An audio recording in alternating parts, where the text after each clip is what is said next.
We've closed close to 1,500 units, and we just surpassed $1 billion of real estate under one model. Which you're going to love it. So I don't know a lot of different things, but this I've mastered. And I'm going to show you how you can master it too in a very short time period. It won't take you 19 years, I promise.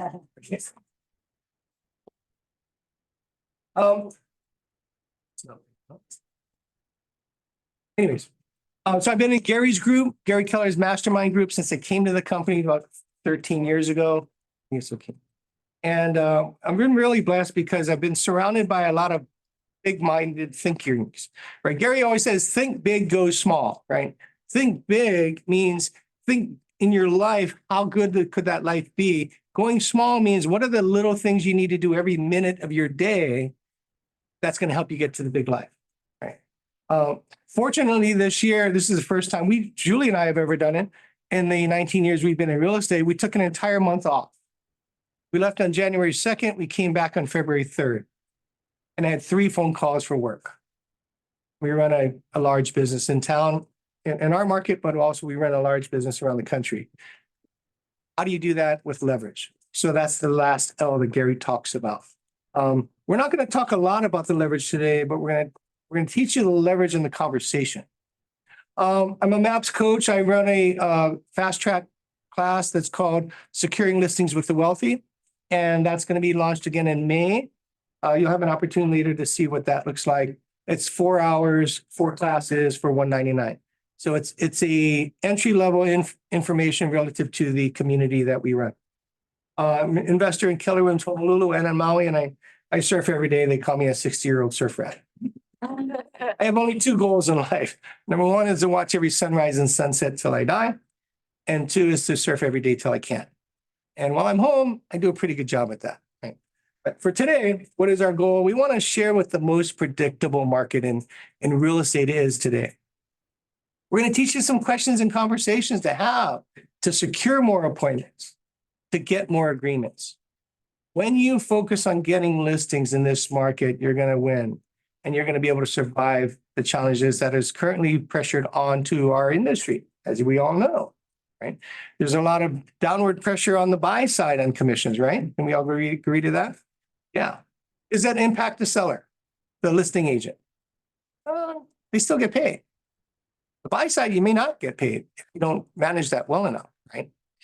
But on the list side, your listing agreement will ensure that you get paid. So what if we focused all of our time, money, and effort into getting listings? That's all I do. We help buyers. About 30 to 40% of our business is buyers, but that's easy to get. Buyers are easy to get. The listings is your inventory. You must dominate listings if you want to dominate in your marketplace. And then we want to explain how to bulletproof a 1031 exchange. Has anybody done a 1031 exchange? Okay. A few of you. Anybody mastered the 1031 exchange? Yeah. We're going to teach you some things today that'll get you to that level of mastery. Then we're going to reveal to you that DST, a Delaware Statutory Trust. Anybody heard of a DST before? Okay, there's a handful of you. All right, good. Today you're going to learn a lot about that. And then you're going to train you how to build a referral network. Referral network that funnels business to you, leads to you on a regular basis. 75% of our business is past referral business. So what does that mean? That means we have a pretty stable business, right? In a downturn, we're not as concerned as everybody else because we know that that business is coming because we built a foundation to get there. And then lastly, it's going to be to inspire you to take action. Take action with the information you learned today. Make those phone calls. We're going to challenge you to do some homework to actually get into motion because it's not the education that's going to get you a listing. It's the implementation of what you learned today. And that's what we want you to really get into motion and also take action in joining our community if that's something you want. So here's the most predictable market. Can you imagine 11,000 people every single day turn the age of 65? 11,000, that's actually 11,200 to be honest with you now. And that number has actually grown from 10,000. And this demographic is going to keep growing for the next 20 years. It's crazy how that's going to keep going, right? Well, a third of the population is a baby boomer, 73%. I mean, 73 million are baby boomers. The downside of this sad story is 2.1 million are going to pass away this year, and 80% of them own real estate. What does that mean? Some listing, about 1.68 million of them will likely hit the market in the form of a trust sale or a probate sale. And what if you understood the trust world and the probate world at a really high level, where people started sending you business because you know so much about how to navigate these challenging waters? This is what we're going to do, right? We teach our people how to do this, one, because this is how we built our business. So we're only going to teach you stuff that have proven results. We're not going to teach you theory. We're not going to teach you textbook. We're teaching you things that what we say and do gets you the result that you want. You okay with that? Okay, cool. All right. Here's the biggest number is what NAR is telling us. 59% of all listings are baby boomers and their parents. 59, it's almost 60%, 6 out of 10. Those are pretty good odds, wouldn't you say? So why are we working on the 20 and 30-year-old and the 30 and 40-year-old? Because those guys aren't selling, are they? They're not going to, if they want to buy up, they're not going to buy up, are they? No, because of the interest rates, the pricing, right? You want to focus all your energy on the people that want to sell and have to sell. Okay, and that's all we've done. How many of you were in business in 7, 8, and 9? 2007, 8, and 9. 1, 2, 3. How was that time? Yes. Was that a tough time? Working hard. Most people, their business went down. Would you agree? Yeah. Ours went up 20 to 35%. Every single year, our business grew. And we didn't even know there was that show called The Big Short. We didn't even know that existed. We felt so stupid sitting on the couch. Julie and I go, where were we when all this happened? We were so busy and everybody else was struggling. Why? Because we had our head down. We focused. We didn't listen to the noise out there. We didn't listen to other people that are telling you things that are negative. We focused on what we knew needed to be done, which is provide solutions to people that have current challenge. Oh, by the way, and also 39% of these buyers are baby boomers. So what we also learn is that 34% of all households are rentals. 44 million households are rentals. 1 in every 3 homes near you is a rental. Well, what's really cool about this is the average landlord owns 3 properties. What if you could find these folks? Well, if you click on that QR code, you can find them. And I can tell you how many there are because we just did a quick search just in Beverly Hills. In Beverly Hills, believe it or not, there are 4,839 non-owner occupant with high equity properties. Non-owner occupant, which means it's a rental. It's a lot of equity. So if you have a lot of equity, do you think it's a 20 or 30-year-old? Yeah. What do you think this is? It's the target market. If they have high equity, what does that mean? They've had it long enough to pay it down, right? So they're probably 60 to 80 years old. And I'm going to teach you some things about this generation that's happening today that you may not have seen. It's just the world that we've lived in. So what age owns these properties? We know it's not the young ones, right? But here's a cool thing. Many of our clients, they're all debt free, right? They're 80 years old. They've got 4 or 5, 15 properties. They don't have any mortgage. When I asked them that question, by the way, do you guys ask all your clients, do you have a mortgage balance? What your mortgage balance is? If you don't, please do. Ask them, what's your mortgage balance? You need to know what the equity position is. Right? If you care about them, you're going to need to know that. Most people don't because it doesn't impact us because most people have enough equity, right? But what you want to do is to show them, and we're going to teach you some things today about capital gains tax. We're going to teach you some things about measuring the performance of an asset. Sorry. How does that affect us and them if we ask them how much is their mortgage? You're gonna go there? Yeah. Hold that thought because I'm going to get there. And if I don't, you got to call me on it, okay? Okay. You're also concerned about their kids fighting. How many of you have heard of a family fight over real estate after mom and dad died? Anybody? Everyone. Why does that happen? If you know about it, what are we doing about it? The world's not doing anything, is it? The road's just saying, oh, for you. Believe it or not, 70% of families are fighting over real estate after mom and dad die. But you have the power to change that. Today, we're going to encourage you to join our movement because our movement is to keep families together, to prevent family disputes, to eliminate the burden that real estate creates for a wealthy older adult. Our target is very narrow. It's the wealthy older adult because these are the folks that have real estate that need to sell them. And they also want less stress in their life. There's this thing called freedom that all of us want, but we usually don't use that word. We use it in patriotic terms, but we really don't use it in the word that what it really means for folks. Freedom. Freedom from the burden of having to worry about your tenants. Freedom from taxes. Freedom from the changes of the laws.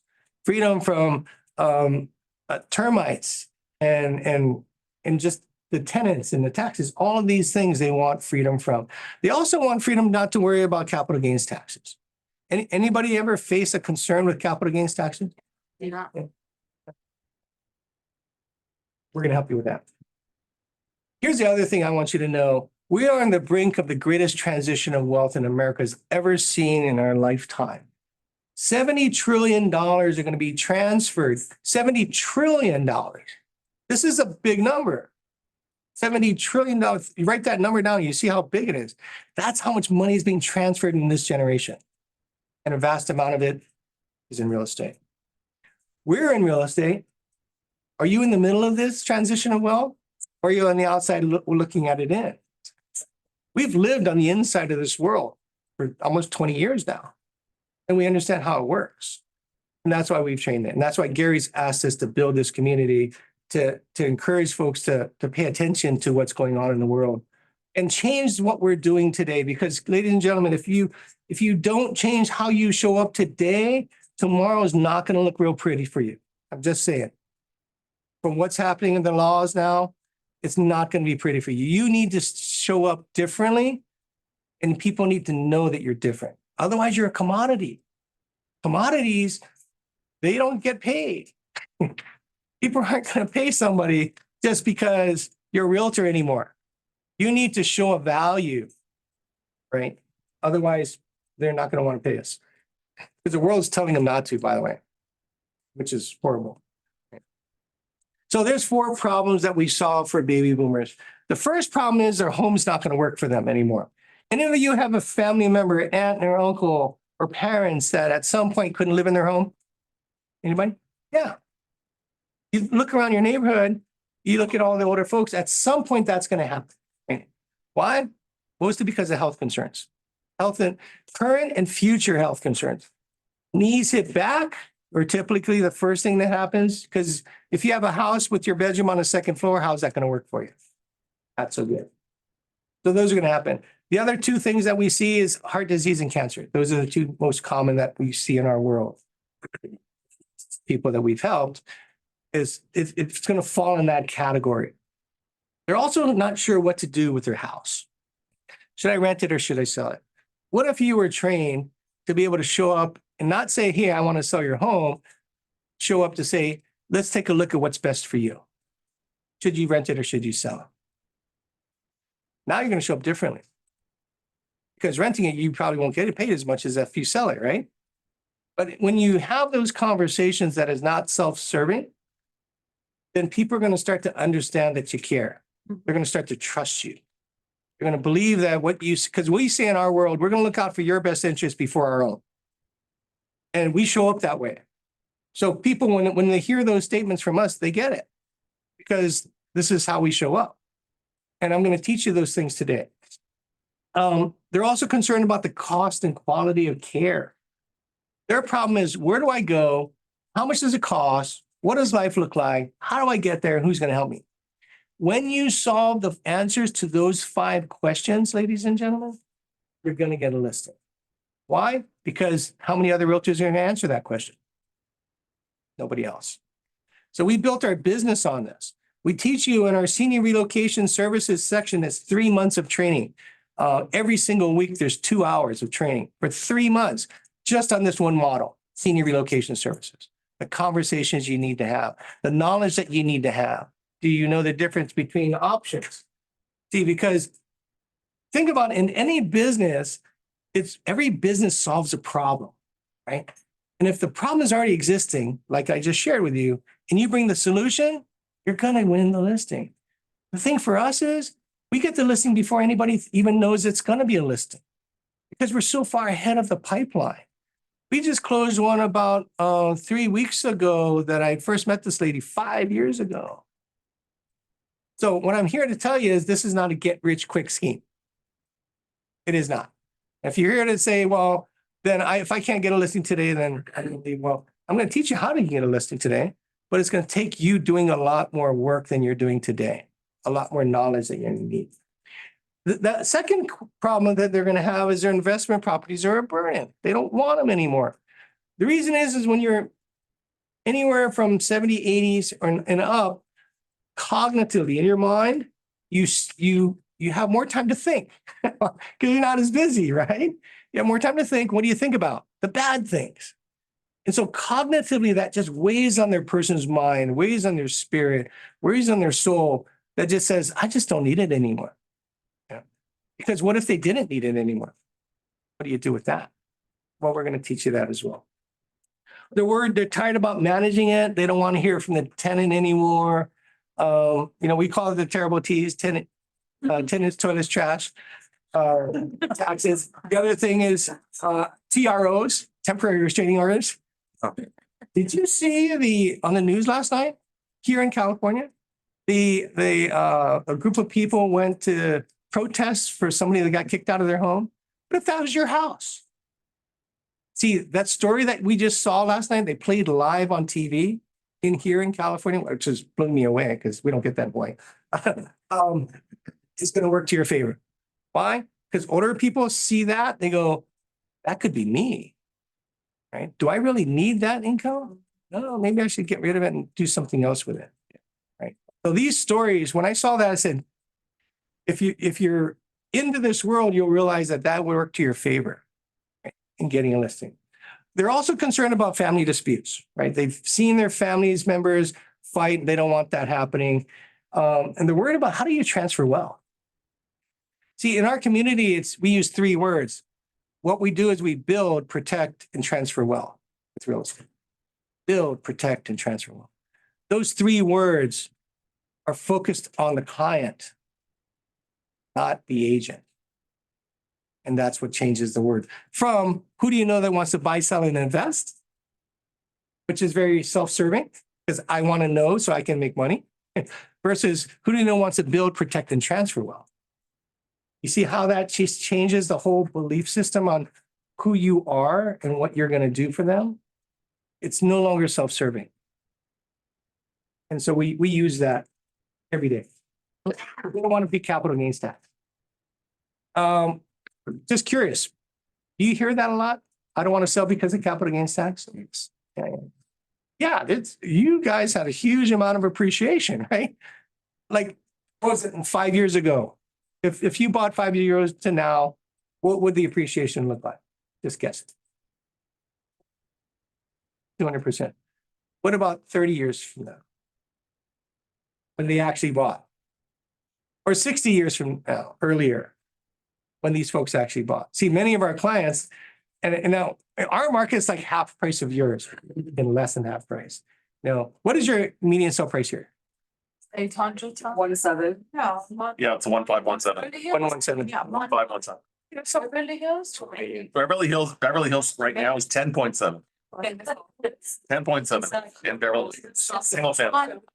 So in our office, it's like 900. It's like 900. But think of how much appreciation. So we have clients that bought at $25,000 and they're selling at 1.3 today. Right. And you do too, by the way. You just haven't figured them out yet. And you haven't found them and you haven't attracted them yet. We're going to teach you how to do that. Because if you could if you could stand in front of a group of older adults like this many people and you said, my job is to eliminate capital gains tax, who's interested? Everybody. It's an easy conversation.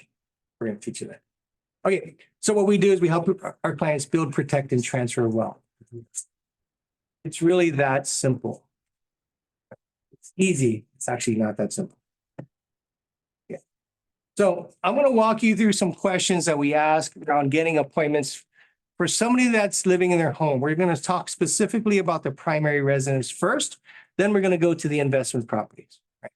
Because almost everybody will have a primary residence. Some people may not have an investment property.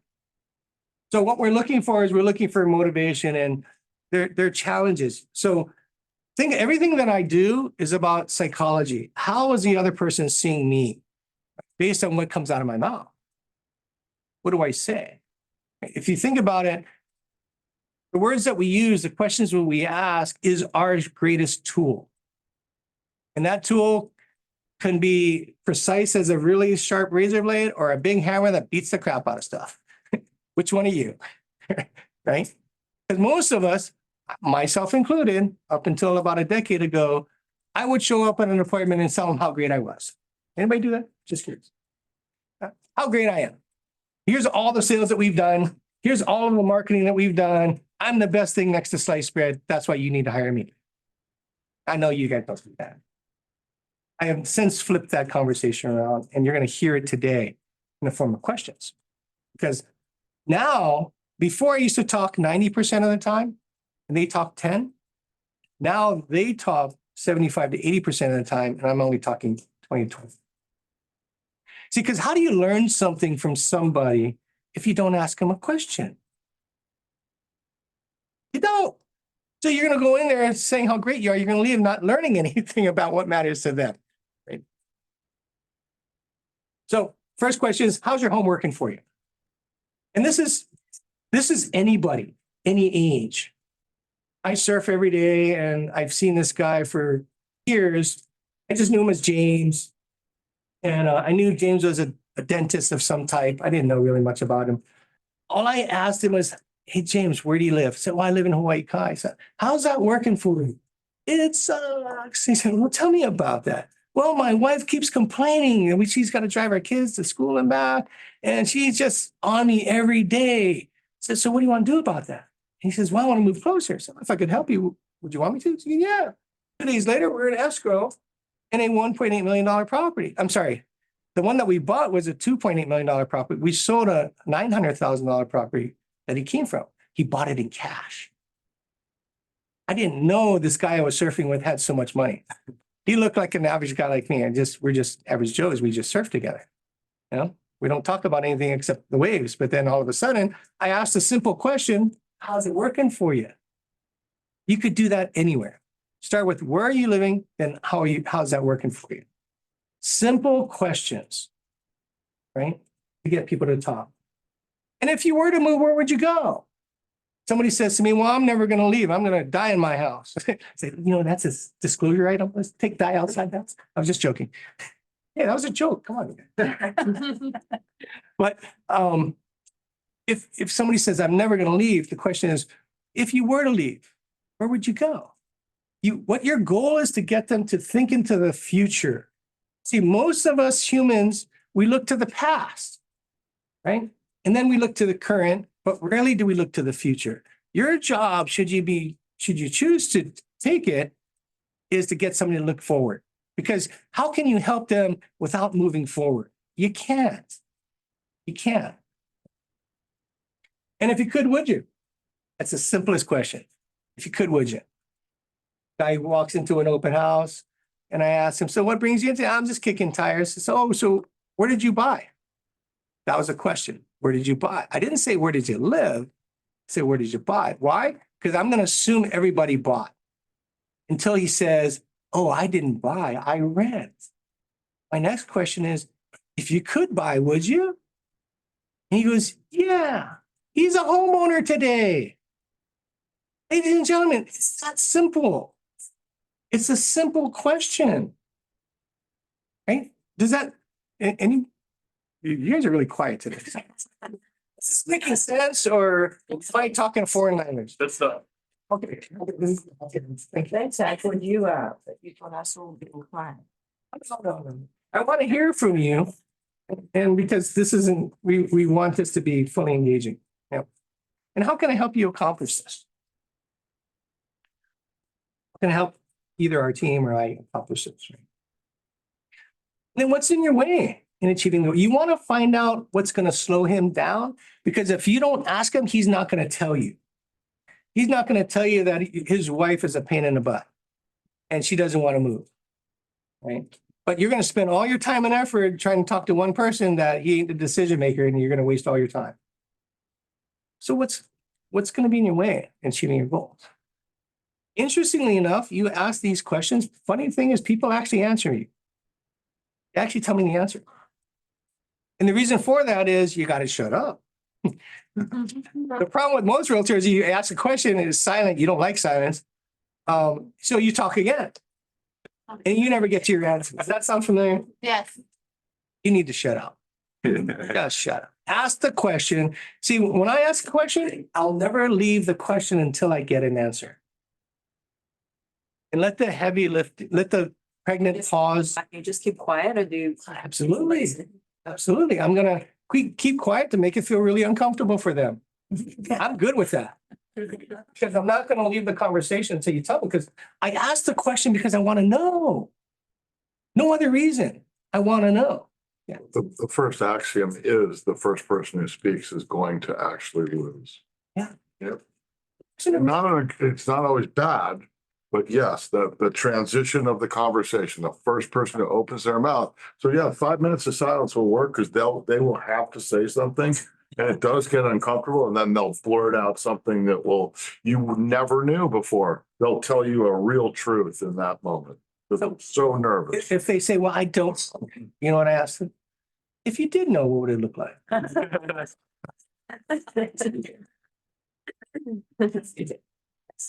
And don't forget, God or whoever you believe is your maker gave you 2 ears and 1 mouth. Amen. Listen twice as much as you speak. Absolutely. It's a hard thing for realtors to do, though. But I've seen around the country. Yeah, that's a hard thing. Training traditional training is to go and sell yourself. Yeah. You spend 12 minutes giving them a verbal resume of who you are, and yet They don't care. they don't. They could literally care less. They care. You want them to care. They don't care. They don't care about you. Who do they care about? Themselves. So how do you know what matters to them until you ask? You're not. And so I just let them talk, and tell me what else. Tell me more. It's just simple statements that I use that gets them to talk more. Whenever they talk about a problem, you want them to talk until they have nothing else to say bad about it. Why? Because people will run away from pain faster than they'll run towards pleasure. And your job is to identify pain. Because there won't be a change until pain is identified. Because a lot of people push that down. It's okay. It's okay. It's okay. But in their heart, there's like, dang, I wish I could change that. Are you a bold coach too? I am not a bold coach. I've taken bold 13 times, a little slow, but times I'm a student. I'm a real big SOB, student of the business. And I wake up every day trying to learn something that I don't know. How do I be a better human being on this planet for somebody else? And would you like to do this sooner or later? Once you get them pointed into the direction of, yeah, I think that makes sense. Your closing question is, would you like to see this forward? Let me ask you. I've asked that question thousands of times. You know how many people said later? Nobody says later. Why would I do it? So you say, well, you tell me, I think maybe I should sell. I said, yeah, I'd agree with that. Well, just curious, would you like to do that sooner or later? It's going to make them look stupid if they say later. Right? It's like, oh, that doesn't sound right. I just said I wanted to do this. Now I don't. Right? No one's ever said later. No one has ever said later. Thousands of times I've asked the same question. Would you like to do this sooner or later? It's always sooner. Okay, here's how you get started. Start listening to this. What if they say, I don't know? Okay, so let's just role play that. You're thinking of selling your home. And now that I understand your motivation of why you want to sell your home, you want to sell your home because of whatever, right? And you agree to that. and I ask you, would you like to do that sooner or later? I don't know. I remember just a few minutes ago, we talked about why you wanted to move. So you're real clear in your head of why you wanted to move. In order to move, in order to buy something, you have to sell something, right? Or can you buy without selling? Or maybe you're able to rent it. Oh, can you buy without selling? That's the first question. Oh, yes. Oh, if you can buy without selling, yeah, don't buy, don't sell. Just go buy. Okay, here's how we get started. Would you like to do sooner or later? Right. See how sooner or later is gonna always work for you? It's 100% gonna work. It's never failed. It never has. Because once you get the fish turned towards the boat, that's how you pull them in the boat. Would you like to do sooner or later? Because nobody ticks later. They just don't. Not when they got turned, right? So the other thing we want to do is learn what matters most to the seller. And you really got to listen to people. And this is another skill set that is not real common in the world of real estate. And here's why. We're trained to talk at people. We came into this business because we like to sell, we like to talk at people. So what you're thinking is, what do I need to say? And then when you think, what do I need to say? You're not listening to what that other person just said to you. Because you're just talking, you're thinking about what your next thing is to say.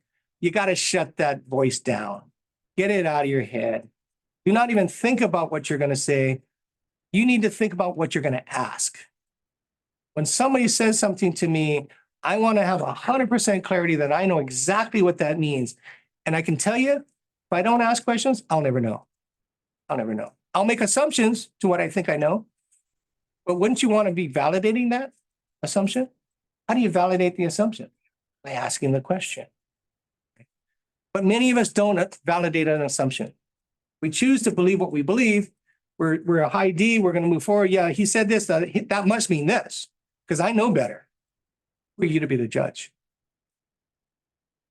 That's what I woke up one day thinking, asking myself, who am I to be the judge? Anybody saw the show The Shack? Anybody saw the Shack? The Shack. SHACK. Who was the actor?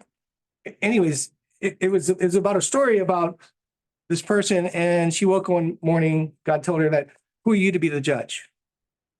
You're not the judge. And so it opened her eyes. What network? I don't even know. It was The Shack. But anyway, it was a great show. But it sat in my head to say that all my life, I was a judge of everything. I was a judge of right and wrong. And have you ever been wrong?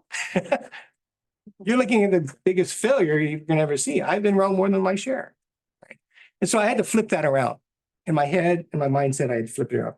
The other thing that an older adult's concerned about is running out of money. Am I going to run out of money? I don't want to sell my house because I might run out of money. So know that if you already know that in advance going in there, you're anticipating it, you're going to help them walk them through, making sure they know they're not going to run out of money. So in every appointment that I have, I ask one simple question. It's anytime anybody spends any time with me, what would you like to get accomplished in our time together? Now, at a listing appointment, I say, what would you like to get accomplished in the next 60 minutes together? The reason for that is this 85-year-old lady is not going to take 4 hours of my day. He's just not. She could. Well, in the past, she did. Sometimes weeks of my life. And I let it happen because I was so caring. You can still be caring and have borders. You can still have the care and concern. Is it a hard 60 minutes? No, absolutely not. In fact, I never even look at it. You know what it does? It tells them, oh, shoot, we're running out of time. I got one last question. They're more mindful of the time than I am because I'm the one that said it. They received it and they want to be respectful of it. Older adults are very respectful. And if it gets out of hand, then I have an alarm that goes off in 65 minutes to 70 minutes. Oh, shoot, we're actually over time. Think of your time like an attorney does. Does an attorney hit the clock button the minute you call them? Yes. So why are we not perceived that way? Not perceived that way. See, in our world, I do strategy sessions for people and I put it on the board that says, if you choose to use us as your realtor, your consultation fee is waived. But if you have a realtor and you want consultation from me, it's $500 an hour. People pay me that, $500 an hour. Yeah. Why? Because they want the information that they can't get anywhere else. That's my suggestion. You show up so that you can demand amount of money that you deserve because you know enough to help them with the greatest amount of wealth that they have. What are the three most important things you're looking for in a real estate agent? Look, You got that, Ross. Gary, Thing about that question is, I went into a listing that I walked in kind of arrogant and cocky, thinking I'm gonna kill this one, right? I sent her flowers and I sent her chocolates. She lives like 4 blocks away from my house. We do a lot of business in the area. I think I'm the best thing next to sliced bread for this lady. She should be so lucky to have me. Everybody felt that before? So I go in and I did my pitch and starts talking about her cat, and I like cats, and she liked me because I like cats. I scored another one, right? I'm just thinking, I walked out of that thing and flopped my shoulders, and I'm going to nail this one. She'll call me back. We'll get it off the market. I was with this young girl. She was interning with us. She was the daughter of the head of the largest title company in our state. He asked me, hey, I know you have a big team. Would you mind letting my daughter shadow me? I said, absolutely. So she came in, smart girl, probably 22 years old, graduated from college. And so she sat there very politely, and she left very politely. And then the next day I get a phone call and she says, oh, I picked somebody else. The seller says, I just picked somebody. I go, what happened? I say, well, yeah, I just made a decision to use somebody else. And so I go back to this young girl. I said, how do we not get this? And she asked me one thing. Like, I wonder if we should ask her what she's looking for. Dang, I just got schooled by a 20-year-old. So that's why I ask that question every single time. What are the most important things? Because that's all I talk about. When it comes to the listing appointment, I don't have a standard. Now guys will say, well, I go from here to here. No, mine's never like that. Mine's always customized to the person. Because who's going to make the decision? That one person. So you better know what's matters most to them. Right? Better know. And what would you like me to know about you and your property? Another important one. And I blew again, you're learning this from pure failure, okay? There was this tree out the backyard that blocked the view, and the view was gorgeous. Right? The view was gorgeous. And they had lived in the home a long time. And I said, you know, man, this view is $1 million view. If you took the tree down, you'd have an incredible view. I didn't get that listing. You know why? They planted the tree. And I was telling them cut their own freaking tree down. Because I didn't ask what's important to them. Again, you're looking at the biggest failure you're ever going to see. But I've learned, I'm a pretty good student. I learned from my failures and I put it into action, and it's now working. Who's your trust attorney, CPA, and financial planner? Who asked that question? See, the reason why you don't ask that question is because it doesn't really matter to the realtor, does it? Also, it's a little bit personal. I was gonna just say that. If someone asks. That's a limited belief. But that's, That's a limited belief. Yeah, because who does the wealthy go to for advice when they make a large decision? What if that person was your best friend? You think you get the listing? Yeah. See how this can work? Your job is to make these 3 guys your best friend. See, when I started doing this over a decade ago, I would ask our clients that question and I'd write their name down and I'd ask them, would you be okay if I gave them a call to connect with them? Let them know who they're listening. Oh, would you do that? You know why they want me to do that? Because they feel protected and safe in a safe environment that they trust. You need to get inside their trusted circle. Right now, you're on the outside of their trusted circle because you're not even asking the question. How do you get in the circle without even knowing who the circle is? You're never going to get there, right? So I ask that all the time.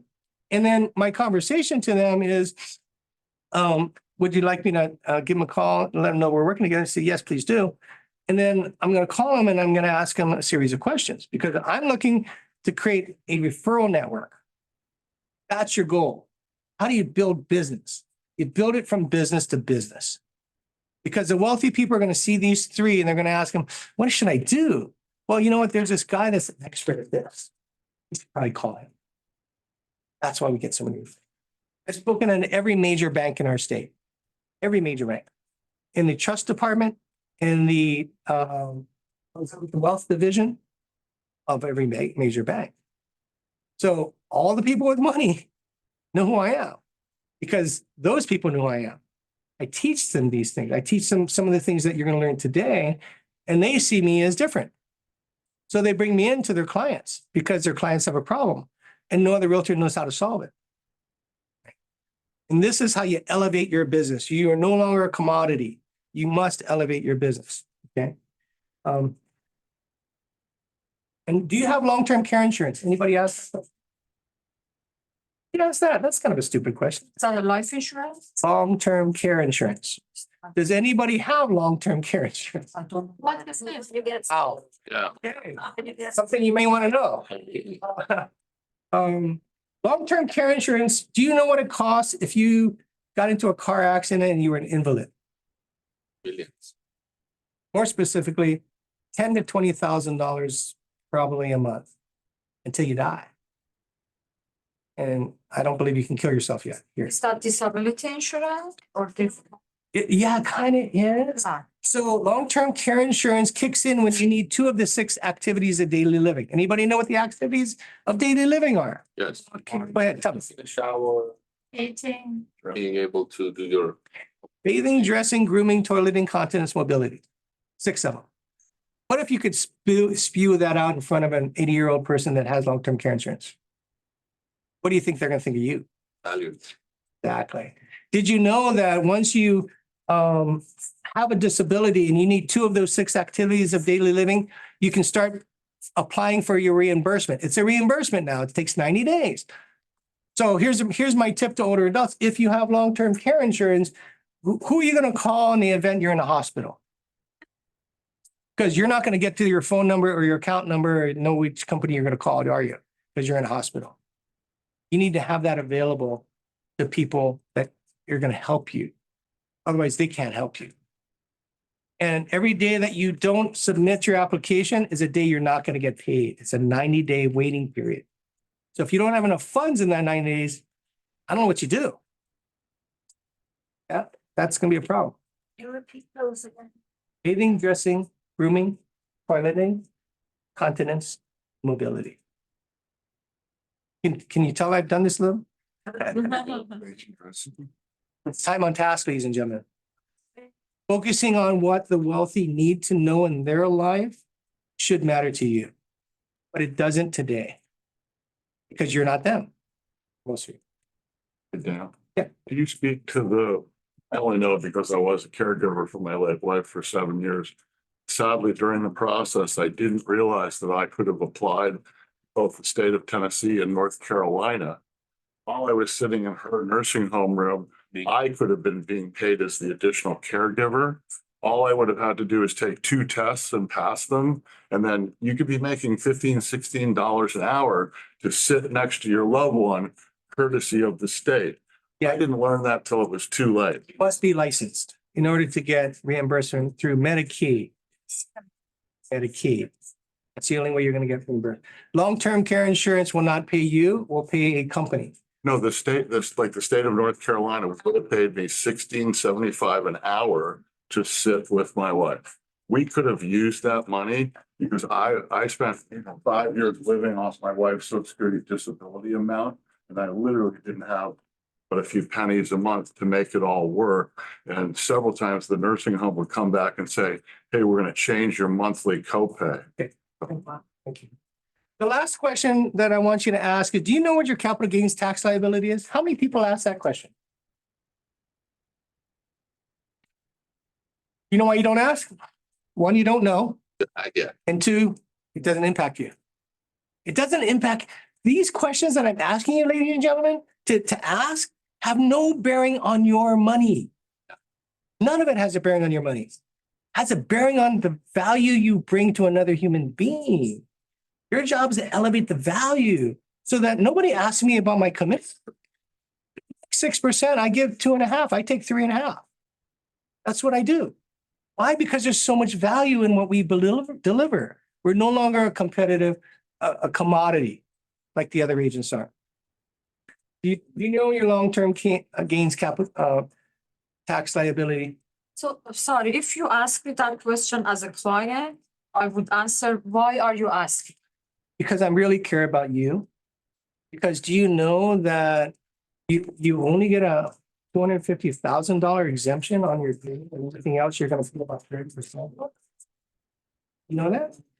So if you have $1 million gain, do you know you're giving the government $300,000? Is that important to you? When sometimes when you ask these kind of questions, they say, you know what, I'm not comfortable to share with you. The reason why? You haven't built trust yet. Yes. In 20 minutes, I will get every penny that that person has. I'm going to ask him, oh, do you have a pension? Because after long-term care insurance, right? What do you think they think when they ask, do you have long-term care insurance? What, You care about me. yeah, No, because it doesn't impact the sale. no. I care about you. That's why I asked the question. And do you have a pension plan? Yeah. Do you have savings? And how much do you bring in a month? And what's in your savings account? How much is in your, in order for me to help you build wealth, build, protect, and transfer wealth, how do I do that without knowing everything you have? I'm not here to take anything. None of this was about taking anything. It's all about giving. Because I wasn't talking at them. See, they trust me because I ask questions. They may not trust you because you may not be asking all the right questions. In 20 minutes, I get everything. I'm out of there in 60.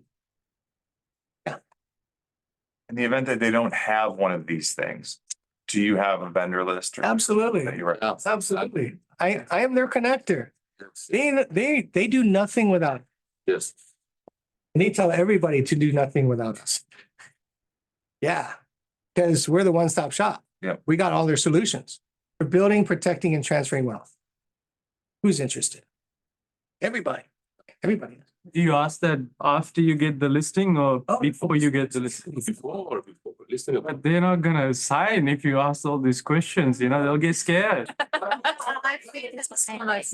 you know. But if people trust. Full of questions on their minds, like, yeah, I had to find this, I had to find that, I had to find this. So, you know, you gotta keep them focused on signing the listing, right? If you're concerned about your listing, that's what you do. Yeah, Care about them, Yes. you show up differently. yeah. You show up differently. And so that just shows them, and by the way, people can smell commission, Brad. Believe it or not, they can smell when you're talking about your money. And you know when you have it. Yeah. When they give me all their numbers, I know I'm walking away with a listing. Who gives me all of their money? Right? Nobody does until they trust you. That's how I know I got it. Question is, if they're over 65, should we just, because they're elderly and they can. Hey, 65, not.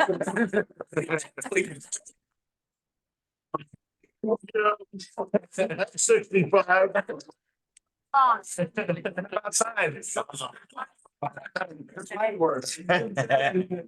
What was the question?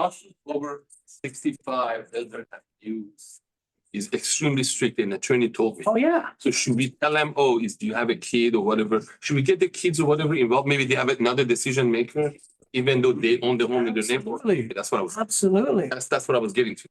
Well, we're going to talk about their family. I mean, when I leave, I know everything about the person. So there's areas that we look at. We look at their properties. We look at person. We look at their health, their legal and their financial affairs, right? We're going to look at all of these things. We actually are building a game that will prove the fact that you can actually learn what we do. And it'll be a game that you guys can all buy.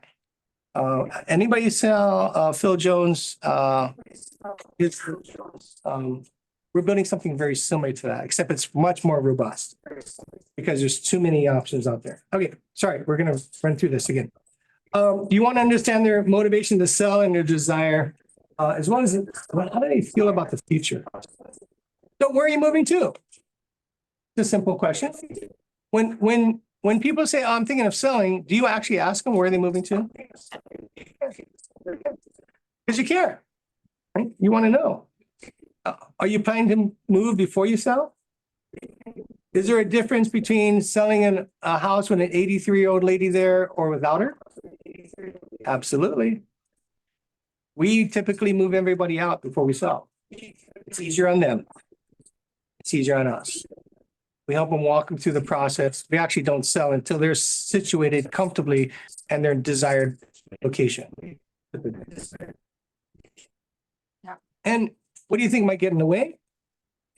What's causing you to want to sell? And that's an important one because you might think you might know, but there could be other reasons. Well, most of the time, there's other reasons they just never told you yet. And sometimes it's because they're embarrassed. They're embarrassed. But the more questions you ask, the more trust you're going to build. Find though when they're close to you, like friends or family, they don't want you to know their accounts. They just want you to know how much money they have, and they prefer like sharing that with a loan officer or whoever deals with the mortgage. How do you like? My only concern for you is, so let's just roll play. You're telling me you don't want to give me your information. The only way for me to help you is to understand who you belong to. So if you don't want to give it to me today, that's okay. At some point, you're going to want to, because you're going to realize that plans that I'm creating for you have no benefit to me. Have only a benefit to you. And if you want to walk that journey with me, you'll do that at some point. But for now, it's okay. Here's my only question for you. Do you think you're going to run out of money? Okay, so no worries. That's on you now, because I don't know. I can't calculate. But then I could say I prefer not working with someone that I know, so that I never have to share that with you. I'd rather share it with someone that doesn't know me. Just feels too personal. That's fine. Then don't share it with me. The reason why I'm asking, and they have to understand the reason you're asking the question. Maybe that's what it is. If they don't understand your motive, they're thinking you're just trying to take stuff. But if your motive is truly to care and plan for somebody, how do you do that without knowing their finances?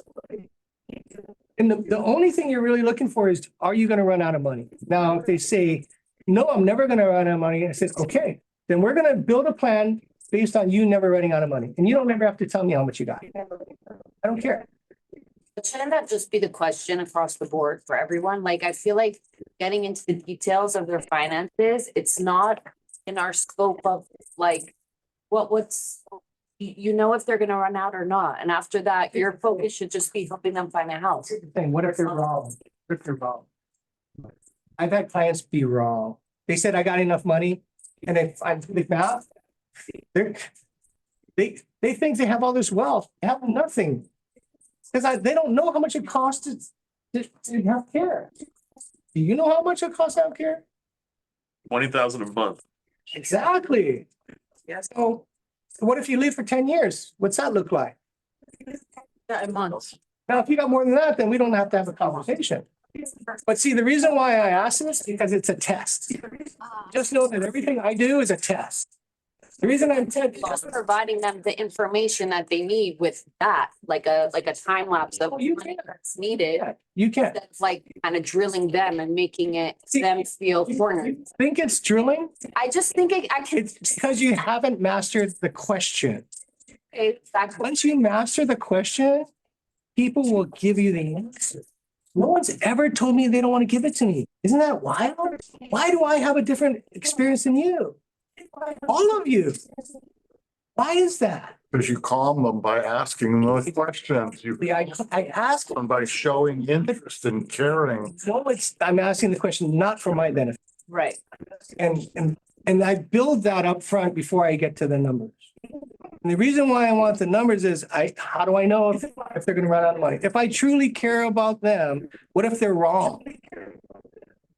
I could have helped them, but I chose not asking the question. So you could.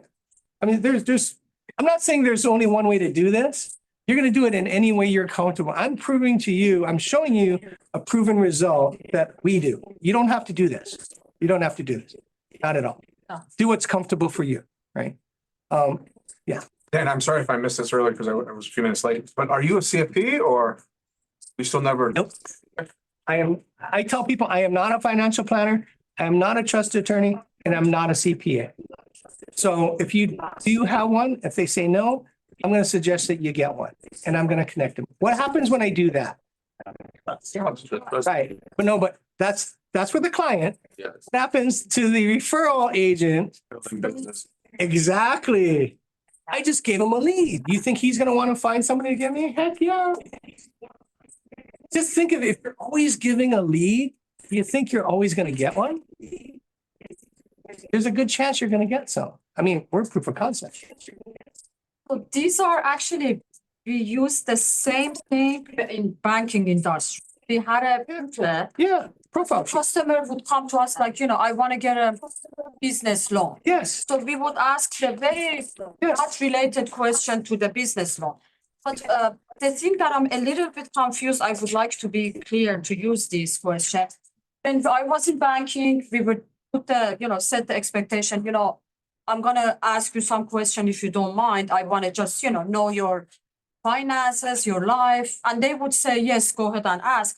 And then when we finished with, which it was almost the same questions, bank has a lot of different products. Like I could say, okay, SBA loan with that thing that you explained it to me, it's not gonna work for you. We're gonna do blah, blah.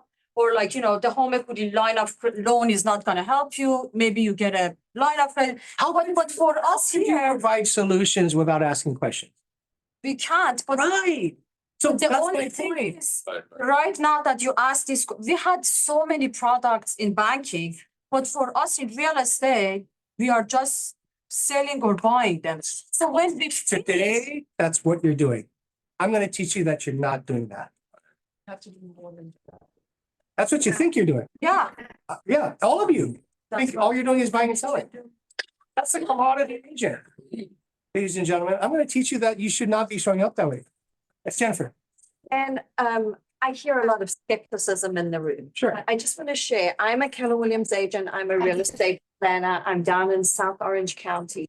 These are the conversations and questions we are having every day. I've been with Dan and Julie since August of 2022, and we've mastered this. So I hear what you're saying, but I want you to open your mind because just like has been mentioned, the products, that's what we're doing. Yeah. So this is absolutely not that get rich quick scheme. This is truly being a consultant for your clients, earning a seat at their table together with their financial advisor, their CPA. And you know what? When we have these conversations with seniors and their adult children, these are the questions they tell us nobody is asking them. Yep. The children are saying, I wish that you had been around 10 years ago. Wow. So that we aren't in reaction mode, that we could have been proactive. I want you to open your mind, because again, what you've heard so far from Dan is not even the tip of the iceberg. Yeah. There's so much more to this. So just kind of open your mind. And let's start from there. That's what I'm asking. And to piggyback off that, you all know me as a commercial guy. These questions, this line of thinking is right in line with what we do in commercial. Every commercial listing we have, it's all this. It's exactly. Same lead time, same sales cycle. It's almost identical. And that's why I'm here, because I want to learn those special tricks that you have mastered and apply them to what I do. Yes. One, I want to say thank you for shifting my thinking. Fantastic. I think as agents, we kind of fail at becoming real estate advisors. Like we're really good at the middle part of the transaction, maybe sometimes getting the business, but we're terrible at like the follow up or follow through or whatever. But this is changing my thought process. Will we go over the steps prior to the listing appointment? Like what you guys are doing to get the listing appointment, like conversation you're having or the farming that you're doing, or is that He only gave me 2 hours. Yes and no. Okay. Our community, we have over 100 hours of training Yeah. already. Over 100 hours. And when you join the community, if you can afford $199 a month, this is a no-brainer for you to, if you want to show up differently, this will help you show up. Got members in the community right now? About 500 and It's good. for the first year. Yeah, right. Side come with it too, with the membership. Yes. Okay, so let's move on because we got a ton of, we're on slide 12, ladies and gentlemen. We got like. Okay, so your parking might be expensive today. All right. Where are you moving to? Are you planning to move before you sell? Because I want to know what their head is like, because I want to get them out of the house. Our goal is to get them to a safer place and then sell their house. It's the easiest route to go. What do you think might get in the way? What's causing you to want to sell? And when would you like your home sold by? And what happens if it doesn't sell? You got to get them to paying. You want to get them to paying. Okay. So learning about the relinquished property and the client, you want to understand the capital gains tax, the net proceeds, and the emotional attachment to the property. This is what's going in my head in this phase of the conversation. Have you made any improvements to the property since you bought it? Why is that important? Because whatever they put money into means something to them. Yes. Yeah. And I lost that listening because of that too. Anyways. We talked about a pink bathroom and yeah, I made a joke about it and I didn't get this. He painted it himself. Okay, is there anything special about your? Why is that important? Because you wouldn't suggest to cut the tree down that they planted. Okay. I made too many mistakes, ladies and gentlemen, of asking the wrong question, and I sharpened my questions. Are there any challenges owning the property? You want to hear about the neighbor that, has a problem or domestics or whatever. You want to know what's going on around the neighborhood. What of that do you need to share with potential buyers? Everything, Everything. 100%. Wouldn't you want to? Or are some of you not sharing things that you should know? You have a disclosure law in the state? Yeah. What's it require you to do? Everything you know. Why do you want to know that? Because you don't want to be sued later. I've been in business 20 years, ladies and gentlemen. I ain't gonna get, there's only two reasons why people leave the real estate business. Do you know what they are? One, they can't get business. Two, they get sued. Yes. Ain't gonna be me. Might be you, ain't gonna be me. Are there any challenges with it? And then what's your mortgage balance? You guys asked that, right? Do you know your capital gains tax liability? You know how many people knew that number? One. Out of thousands of people that asked. You know who it was? It was my 93-year-old father. My 93-year-old father had come to our seminars. We did over 1,500 of these seminars. So he'd come, him and my mom would come all the time. They got older, they got sick. My mom passed away September of 21, and my dad left us in 22, and my dad left us 5 months later. Yeah, my sister didn't want us to sell the house. I'm the youngest of 6. So my dad calls me one day and says, Dan, I want you to come out to the house. I want to talk to you. I want to sell the house. Sure, Dad, I'll come over. I was prepared. My sister's there. She's all mad at me. What are you doing trying to sell my dad's house? I said, well, hang on a second. It's not my choice. It's not my house. The owner of the property, your father, my father, asked me to come here. And so I'm going to have a conversation with him. And you can join the conversation or you can leave. It's up to you. She left. Right? And he says to me, and my first question to his dad, I'm a little concerned because you're going to have some capital gains tax. Do you know what your capital gains tax liability is? He goes, yes, I do. So what is it? I said, $88,000. He knew $2,000. Like, that's the only guy that ever knew. Yeah, so he came to all these classes. He was paying attention. He acted like he wasn't. He's a retired full colonel in the Army. He's a beast of a man, played tennis until he was 90. 3 times a week. But nobody knows that number. And the reason they don't know it is because the industry doesn't train you to think through capital gains tax. Who talks about capital gains tax? CPA used to. That's the only person that does that, right? Don't you want to be on the same level as a CPA? Don't you want to be on the same level as a financial planner? Well, then you better show up that way. Like you care. The reason why most of us don't ask what your capital gains tax is, you're afraid they're not going to sell once they figure it out. Now, let me ask you this. If you have that feeling, who are you really thinking about, yourself or them? So, See what I talk about when I have this conversation, I'm gonna look out for your best interests before I own.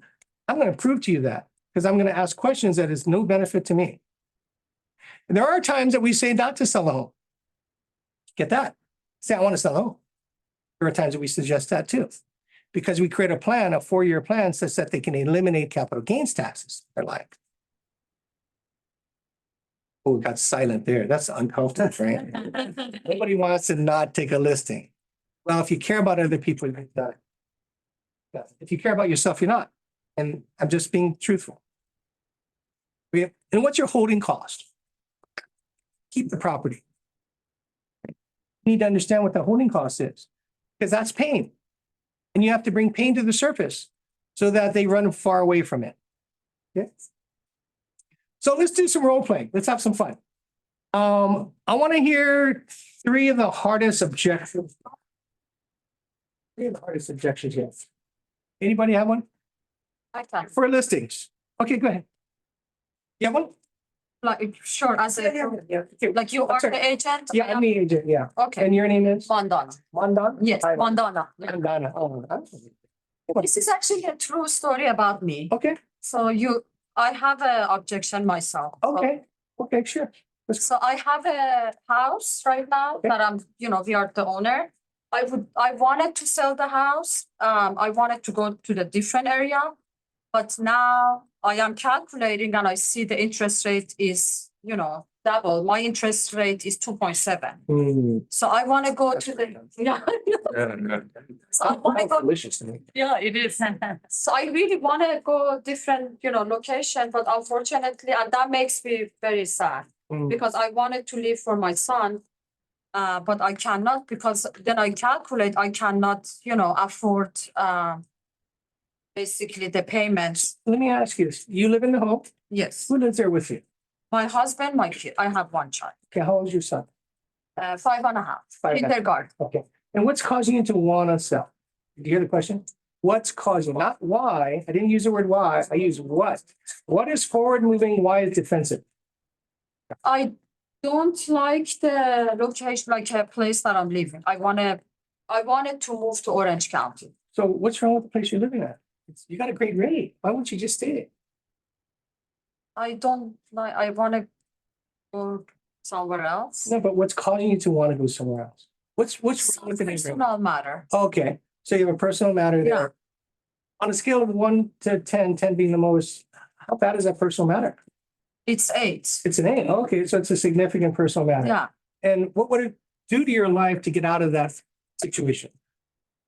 If I leave, I have to downgrade my Yep, basically yep. lifestyle and the house that I have. And I'm not comfortable to do that. Okay, so here's your choice. You get to make this decision. You have a level 8 concern that you want to get out of, right? And you want to go here, but this here is not going to be the same as what you got. It's going to be here. So that's your decision. It matters most to you. Getting to this, that's livable, but not as good as what you got today, but in a better environment. So mentally, spiritually, physically, you're going to feel better, or do you want to stick with this? But you could just stay there. Yeah. Yeah. So why don't you just do that? Why you keep thinking of moving? Because it's important to you, right? If it's that important, you're going to make a decision. At some point, you're going to make a decision that says, I'm going to sacrifice to get what I want, because the world is about sacrifices. Are you ready to make that sacrifice to have the best life that you can have? Maybe not next 3 years, yes. What makes 3 years special to you? The rate gets maybe down, but like lower. Well, here's the thing. If you wait for the rates to drop, what do you think is going to happen? The price is gonna go high. Right. That's the thing, yeah. Wouldn't it be better to find a house that you can actually live in, get away And then from we it? finance it later. You're so smart. Dude, would you like to get started sooner or later? I like to start sooner. Okay, that's how we get started. Yeah. Tell me, what Don't did you, leave us. No. what did you hear? That was very good, actually. I really thought about it. overcame our objection. Yeah. I'm not. Did I tell her anything? No. Yeah. One of the best things is, Be wrong if I didn't tell her something. Uh, No one's ever gonna blame me for being wrong. Because I didn't, it's not my choice. It was your choice. I just guided you down a path through a series of questions to help you self-discover your best journey in real estate. That's our job, ladies and gentlemen. You know, I love how you were even like, don't even sell. You know what I mean? You're advocating the other way, even though she's subconsciously. Because that's a tool. Reverse psychology is a a tool. Use it to your benefit. Because if she doesn't want to move, I'm not gonna have any more I'm gonna go to somebody who does want to move, because that's her judgment. Do whatever she wants to live in that level 8 negative situation, then have at it. You get to choose the life you want. Yes. One objection, I, got into, door knocking, house that there was a one person, older lady living in there and said, if I sell, where would I go? Okay. What would you do? Okay, that's an objection. Did you guys hear the objection? If I sell, where am I gonna go? One lady living in. Okay, you have to raise your voice a little higher for your lady. I'm saying, So tell me. the lady was living alone. Yeah, yeah. Pretend to be the whole day. So you're the old lady, I knock on your door, and you say, Oh, hi, how are you? Thank you for asking. Yeah. Yes, but if I sell this house and the house like was beat up, if I sell this house, where would I go? what do you want to? I don't know.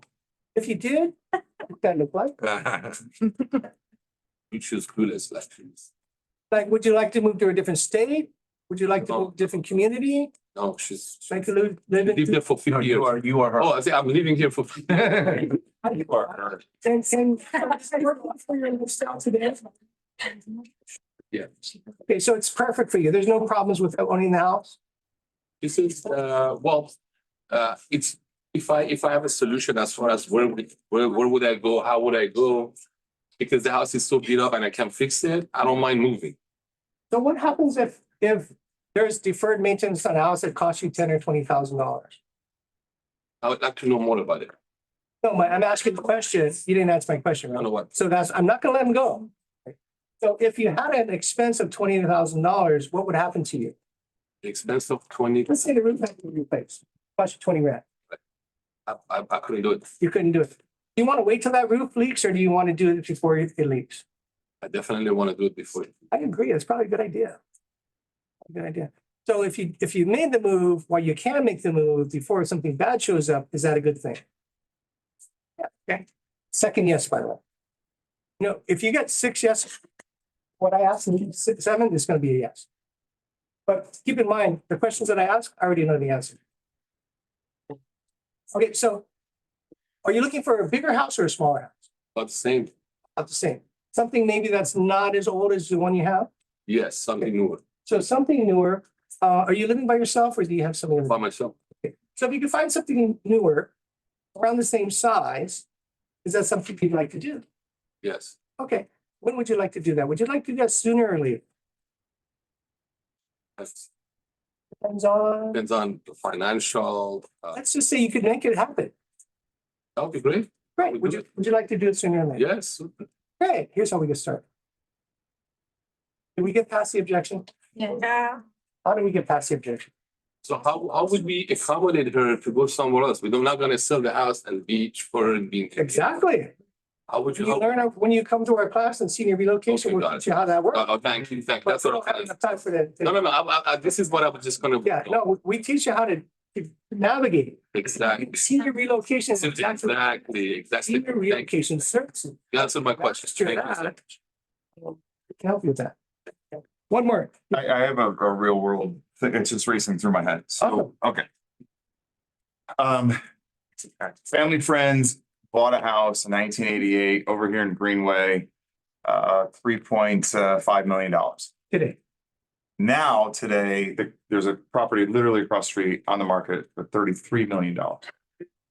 They own another property in Palm Springs.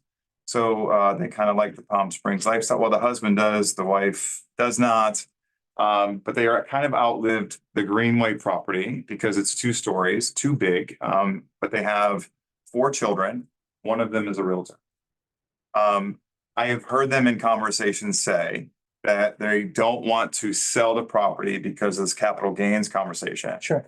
And they want to leave the house as an inheritance to let the kids, almost to let them fight over it afterwards. How many kids do they have? There's 4. Oh, okay. One's a real estate agent that's living in the guest house and they are just waiting for one of them to grow. So I think. Yeah, that's the plan. Absolutely. So what's your question? So my question is that a viable plan? Does that make sense? Or what's Actually, we have it, Julie, right? We have it on the slide deck. What the? you got the listing? Too late. The slide deck on the move out. So we're gonna teach you. That's the bonus size. That's at the very end. Oh, man, you got me with the You're books. gonna have to wait for that one, sorry. Okay, because like, but We're because gonna answer that for you, because we have a solution. you do. Funny how that works, right? Yeah, of course. Okay. Yeah, we have a solution for that. Could the solution to your problem be to have a living trust and everything spelled out where who's getting what and it really cut down on the. No, that's a very wise statement. Trusts are very important, and that's why you need to understand what they are. The problem with the trust, though, is most of them are not very clear. Depends on who wrote it, the author of it, which is an attorney that likes to have disputes because that's how they get paid. So if it said this property must be sold within 24 months upon my demise and all assets shared equally, that would work. That's what I'm talking about. But none of them say that. And market value or whatever it is at that time. Yeah. So you get a step up in cost basis, right? No capital gains tax. So if they did keep it in their name until they died, that's probably the best way to do it. But there's another way around that. And we'll tell you that at the end. Okay. But the problem with the trust documents, anybody have a trust document? I challenge you to go home and read it. And I want you to tell me what it says. You have kids? Anybody have? Yeah. You have kids? You have more than one? I have one. You have, bless your heart. You have 3? Oh, sorry about that. Just finish. If you have more than one, I got news for you. It's your fault. News for you, it's your. Yeah. If you have one, you're never gonna have a problem, Right. right? That's why it's one of the questions we have. Okay. I'm gonna get to your role play at the end because Yeah. that's really, You are the bonus. you're the bonus. Okay, let's move on. Can't sell because it's been in my family for years. Anybody said that? My parents always said, keep it in the family. Anybody heard that one? Yes. Around that? What do you do? That's a good. Right? A really good question. What if you had the answer to that one? Well, let's just role play. Sure. So you're telling me, I'm gonna say I can't sell, right? Okay. You are the agent. yeah, I Okay. cannot sell because it's been in my family for years. We just decided to keep it forever. right, that makes all the sense in the world from the outside looking in, right? And I get that. I just got a question for you. Whose house was this? My parents. Okay. And actually, it was my grandparents. So your grandparents, they pass it, give it to your parents, and then what happens? And now we decided to keep it in the families because we love our How grandparents. many in their family? 3. Okay. I just got a curiosity question. Are all the kids alike? All 3 of them alike? Yeah. Do they think alike? Yeah, all of us want. Okay, Wants to. please answer the question. Sure. Are all your kids alike? No, possible. Do they think alike? No, Do they act alike? no. Are they in the same economic phase of life? No. So here's what you're doing. You're putting them in business with the most amount of wealth, keeping it in the trust until you die and you're dead. And they gotta just deal with that. How's that gonna work for you? 70% of families fight over real estate. You know why it happens? Planning. Because of that kind of thing. Yeah. Because that's not a plan. So let me just ask you, do you think grandma would want you to have more money or less money? More money. How do you get to there? We don't need the money. We'd like to That's- keep the house. That's not the question. The question is, How do you get there? do you think grandma would want you to have more money or less money? More money. Okay, if you could have more money, is that something you should do? Yeah, And if I could show you that that can happen, would you be interested to talk? Sure. Thursday or Friday better for you? I just got you an appointment. But what's gonna happen? Like they are this constable, they wanna keep the house. And they keep it. Yeah, they're gonna keep it, but your job is to make sure that they're clear that there's repercussions around that. Yeah, after, yeah. So one of my good friends, he's our business partner, same age as me. We're 60. His parents' generation, his grandfather owned a apartment building in Waikiki. Right, very expensive land. Grandpa passed away, went to the 9 siblings. There's only 2 of those siblings left, but they have heirs. There's now 32 decision makers on that one property. When the roof has to be fixed, No, what happens then? no one shows up. And they don't want to pay. What happens then? They start suing each other. The guy with the most amount of money is going to hire an attorney. He's going to sue everybody for their share because he's going to keep it. And everyone's going to lose. What happens to your family at that point? So, Fall apart. So my question to you is, do you want your kids to love each other when you're gone? How's your plan working for you? Great question. You like to break up your family? He's a plan. Let's go. No, I just wanted to add, because I've had that conversation before, and I've seen that the property that they want to keep, there's deferred maintenance for, hundreds of thousands of dollars. So then it's a question of, okay, do you keep this property? You guys aren't gonna fix it up, or do you ultimately put that money to? Let's just role play that real quick. So you want to keep the property, it's got a lot of deferred maintenance. Yeah, man, I'm huge on the family generation. Okay, and do you generate money from this property? Yeah, Okay, do you know how it's performing? we cash flow about 500,000. So Okay, if I could show you how it's performing. And then I showed you other options for you. And if you could make more money on that property, would you? yeah, Thursday or Friday better for you? well, I gotta make sure my brothers are here and look. Yeah, yeah. Find out. Thursday, Friday's good for them. It's an appointment. Yeah. Your goal is to get appointments, ladies and gentlemen, yeah, because you got nothing until you get one. And you want to have 2 to 4 a day. What would your world look like if you had 2 to 4 appointments a day? Your world's changed quite a bit. Absolutely. Get good at this. If this is where the difference between the people who will be in business and real estate in the next 12 months and the people who aren't. This is the difference. But I didn't tell you what to do, did I? I asked you. How can I be wrong? How could you ever blame me for telling me what to do? I didn't. Never told you what to do. Does that make sense? That work? Would that conversation work? Okay. If these conversations don't work, I need you to tell me. Yeah. Because I come from a little island in the middle of the Pacific. What do I know? It does, it makes, it's like a psychologist, Yeah. you go to therapist, 100 questions. Yeah. You go home and. That's exactly who I am. I do family dispute resolution, believe it or not. I help people keep their families together. 3 times I've done it. Yeah, I just wanted to mention something and get your opinion on that. That role play is different than a lot of the other things we're talking about because it was an income generating property. So your path that you're going to take the next that person down is going to be different than most of everything else that we've talked about so far. Thanks for pointing that out. Very Segue. good segue too. Austin. Oh, not yet. This is a slide that I share when we do. So we do 3 seminars a month. One that's called Planning for the Future and Beyond, which is regarding senior relocation services. By the way, all of our members get all the slide decks and all the videos of me doing it. Plug and play. It's a long time. Oh, you're getting this slide deck? Yeah, but that's where it stops. That's where 3 stuff stops. One that's called 1031 Exchange in Real Estate Planning. And one class is called I'm a Trustee, Now What? And we fill these seminars with 30 people in a room.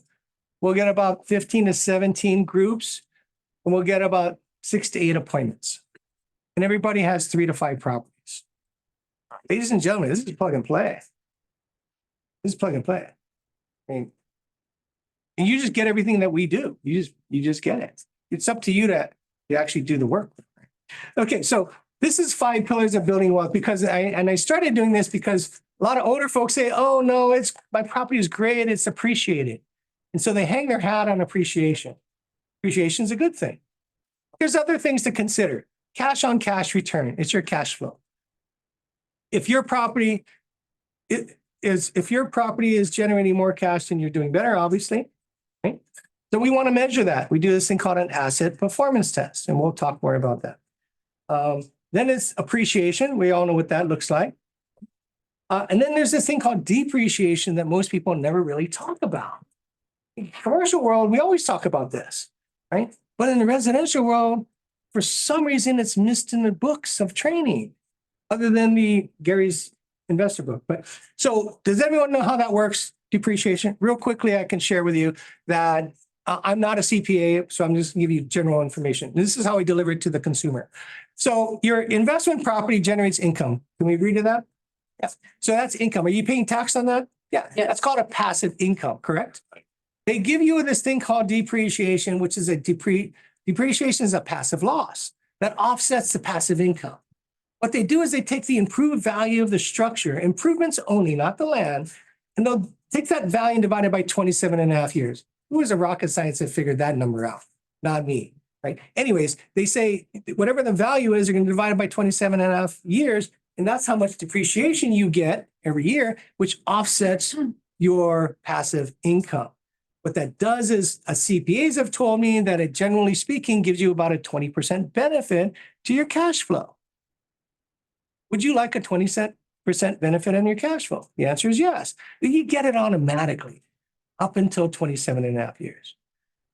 So on year 25, this is when you talk to anybody who has investment properties, say, hey, you're going to run out of depreciation soon. What do you want to do?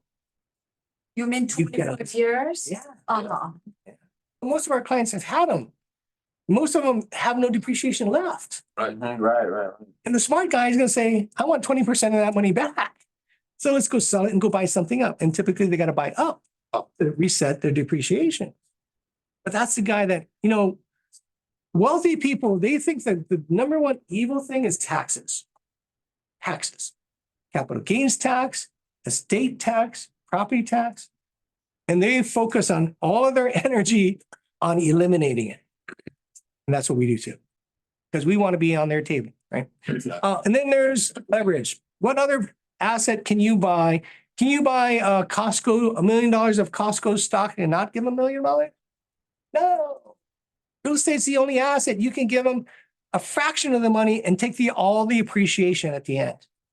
What other asset do you have that you can invest in and give them 20% and then have that property for 30 years, pay it off, and then take the ride on the appreciation as well as depreciation, right? So leverage. Last one is 1031 exchanges. You can do with real estate. You can't do with airplanes, boats, gold. You can't do with anything else. Right? It has to be real estate. That's your tool to eliminate capital gains taxes, called swap until you drop. I didn't make that term up, but anyways, because it's not what you keep, ladies and gentlemen. It's not what you make, it's what you keep. That determines wealth.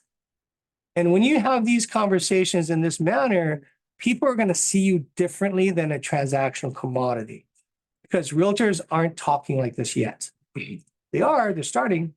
Where's our community at? I started asking one qualifying question. Do you own more than one property? And the reason why I asked that is I learned from failure, as I always do. And my question used to be is, do you have any investment properties? And the lady says, oh, no, I don't have any investment property. 20 minutes in the conversation, she goes, well, but shouldn't we plan for my other property? I go, wait a minute. You said you didn't have an investment property. Oh, that's not an investment property. That's just my mom's old house. It's been vacant for 5 years. Yeah. By the way, did you know that there are 297 vacant homes in Beverly Hills?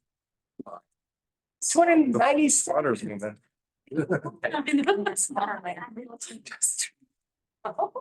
It's crazy. Why are they vacant? Oftentimes, somebody passed away and the kids haven't had a plan to deal with it. Maybe it's the investor from outside of state. Yeah, it could be that as well. They got house owners. So I don't know. So I started asking the question, do you own more than one property? That's your qualifying question. That's how you find any investor. So think about this. You're going to call your database today and you're going to ask the question, do you own more than one property? That's how you're going to find them. You don't have to talk to anybody outside of people that you don't. Right. Next question is, do you need the income from your investment property to sustain the life you desire? I know nobody asked that question because I made that one up. And the reason for that is we need to know if they need to make money or they don't need to make money. So here's your decision tree. If the answer is yes, what we're going to do is we're going to do an asset performance test for them. We're going to show them the current performance of their asset today, and then we're going to show them other opportunities. This is what can separate you from everybody else. Because you every day run 10 asset performance tests on investment property. How many of you do that today?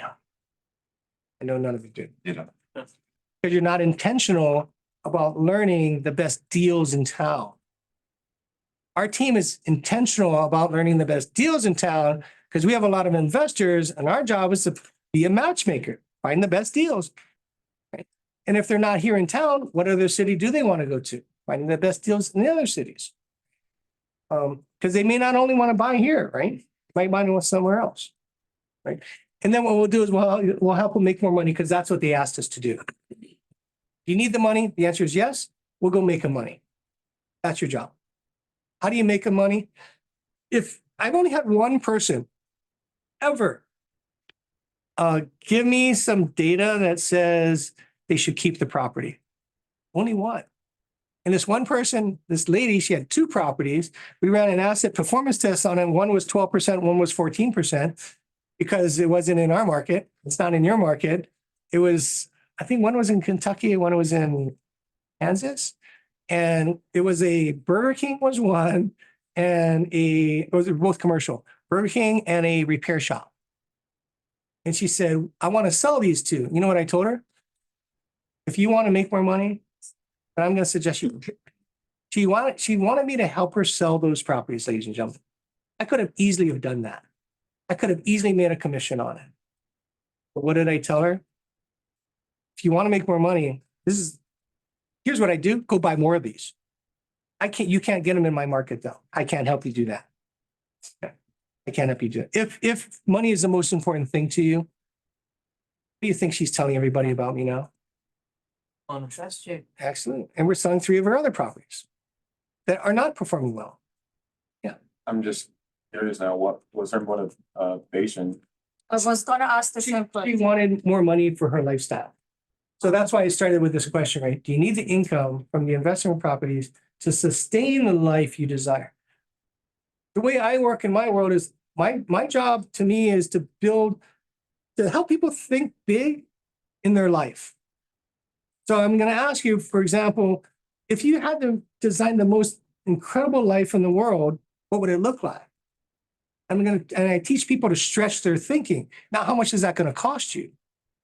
Now, next question is, do you have enough money? And the reason this question is even more important is because remember, we're talking about elderly, older, Yes. clientele that are not working anymore. So they're on limited income, right? They're getting their social security, whatever. So they're not in their working years anymore. So this money, this income, is all that much more important.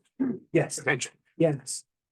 But they're going to hire me because I'm the only guy asking this question. Everybody else is talking about how great they are.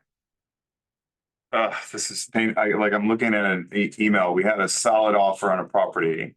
The guy comes back with, I'll bore you all the details, but he says, my CPA pointed out that my basis in the house is so low that I would be paying over 400,000 in long-term cap gains after shielding 500K in profit. He's suggesting that if I'm crazy enough to sell it, that I rent the house for a year and then do a 1031 exchange and pay 0. You probably want to rent it for 2 years. 2 years. In a day. Yeah. He then sold the house to somebody else. Because he found something that he See, why did that happen? Because the realtors never had a conversation about capital. No. Somebody asked earlier, why do we ask that question? This is exactly why we do it. This is exactly why we do it. You see that this happens all the time, right? He sold it eventually, like. Yeah, and it's painful. Thank you for your very strong offer. And after speaking with my CPA and my wife, then I read what he said, but he ultimately ended up selling it because there was a property in a neighborhood that they really wanted to be in that came available.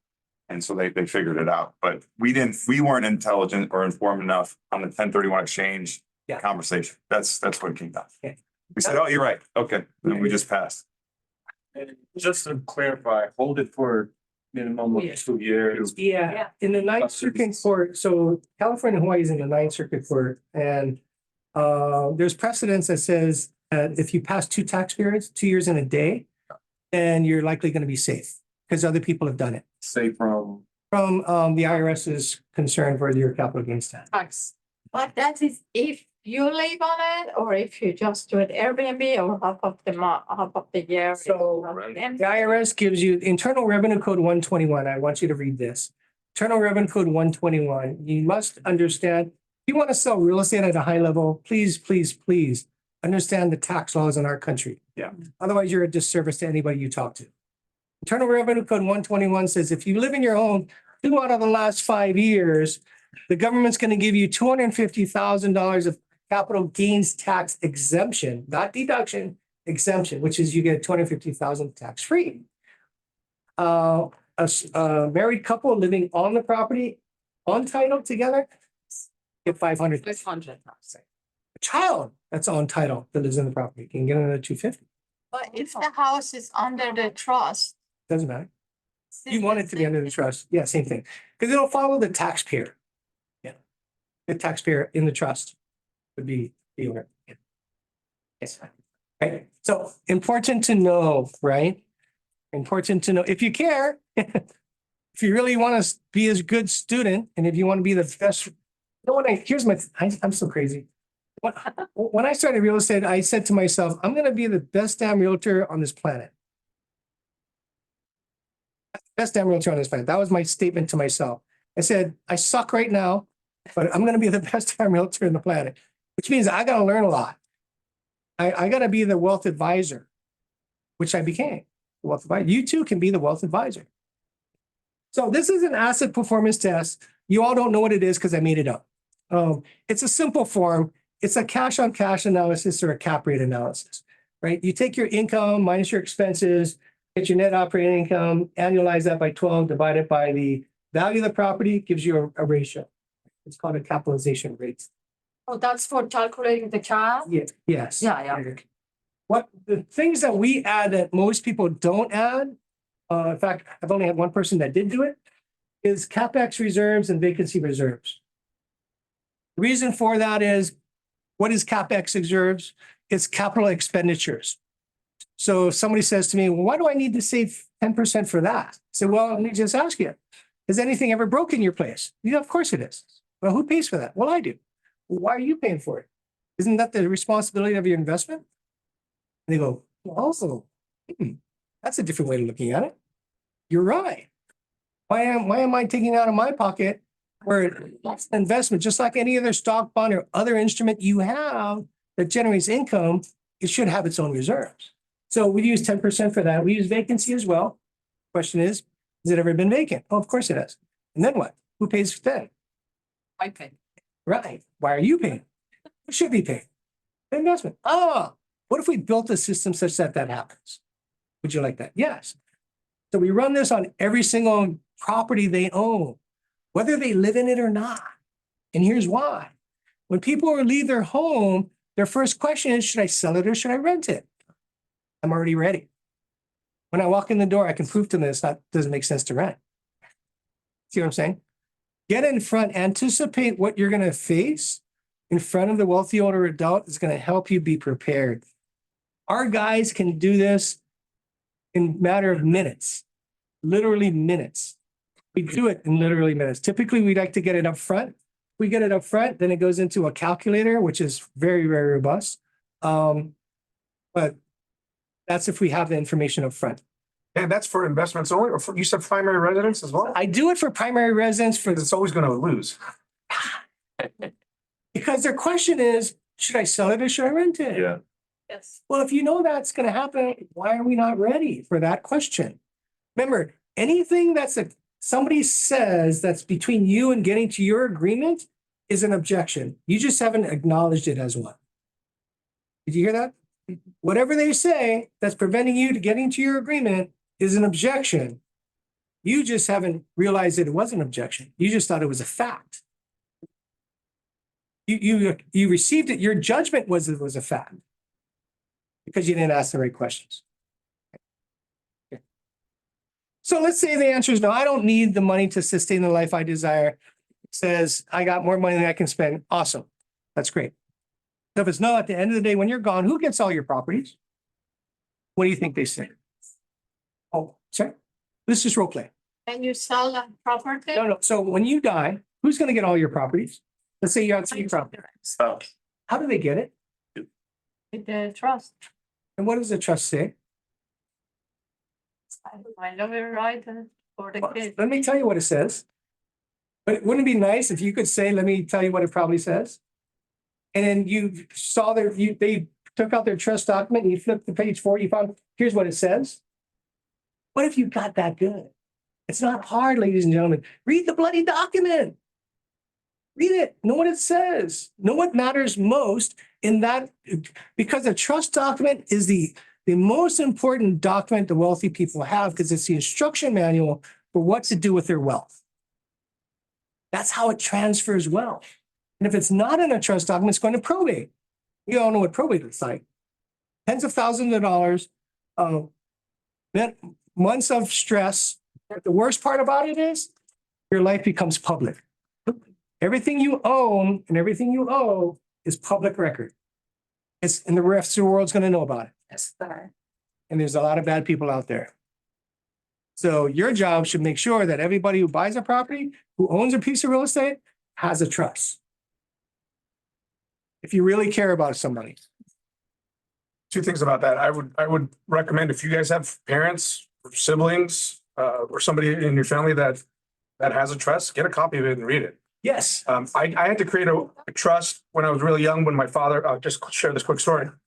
It's the way he left me properties. I wrote a trust when I was, 15 years old, saying that these properties would go to my then girlfriend if we were to get married, if we got married, then to the wife, if we had issues. 15-year-olds doing this. We had kids, they will get. It's all there. Like Dan said, it's there. You just got to read it. So if you don't have one yourself, go find one from your parents, from your siblings. Just go ahead and take a look and read it. I've read hundreds of these. That's how I've mastered it. When we talk about mastery, guys, it's just time on task. That's it. I'm no more special than you guys. I was a B student in school. I barely had to work my butt off just to get through school. I am not that smart. But I figured stuff out over time, right? I figured out how people's minds works and how I can deliver information. So the next question is, have you ever heard of a family fight over real estate after mom and dad died? And they all say, Yes. yes. Why does that happen? We talk about the trust. So what does it say? It says, well, it says that upon your demise, your 3 kids share this asset.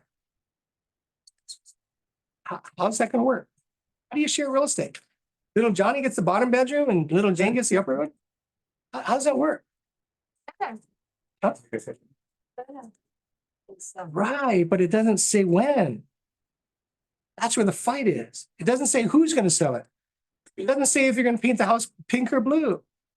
Decisions you're now putting in front of your kids that already don't agree with each other. How's that going to work for you? Would you like a plan so that doesn't ever happen? And what is the plan? Oh, I'm glad you asked. Yeah. I'm going to show you how that works, right? But we're not there yet. If you could bless your kids today, would you? See, most people say, well, upon my demise, my kids are going to get it. Then I ask, at the end of the day, when you're gone, who's going to get your, oh, my kids are going to get it. Said, so any reason why you're waiting? because I'm Alive. I'm alive and I'm enjoying it. Right, well, just told me you're not enjoying it. Right. You don't need the money. That's why I'm asking this question.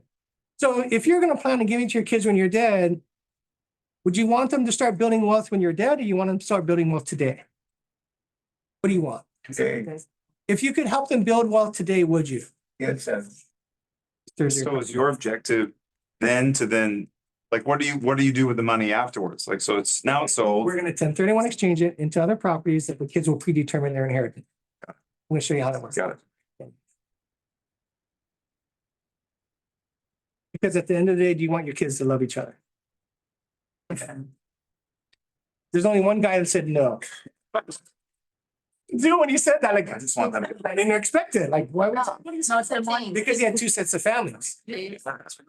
That's why I said one family he likes, the other one he doesn't. So I'm gonna just throw this out here. You got a parent, they want to pass it down to their kids. Yep. The kids are saying, I don't want anything to do. why would they say that? Then give it to me. Maybe they don't want to spend it at that time, young, different So- mindset, so whatever the age is. Do your kids own property? No, If they could, would they? they don't want to own any property. They just want to travel the world. But if they could own property. Okay. Yes. Of course, if Yeah. it's no mortgage, no issue, Right. no problem, why So, not? because guess what? They're gonna own it when you're dead, right? Yeah.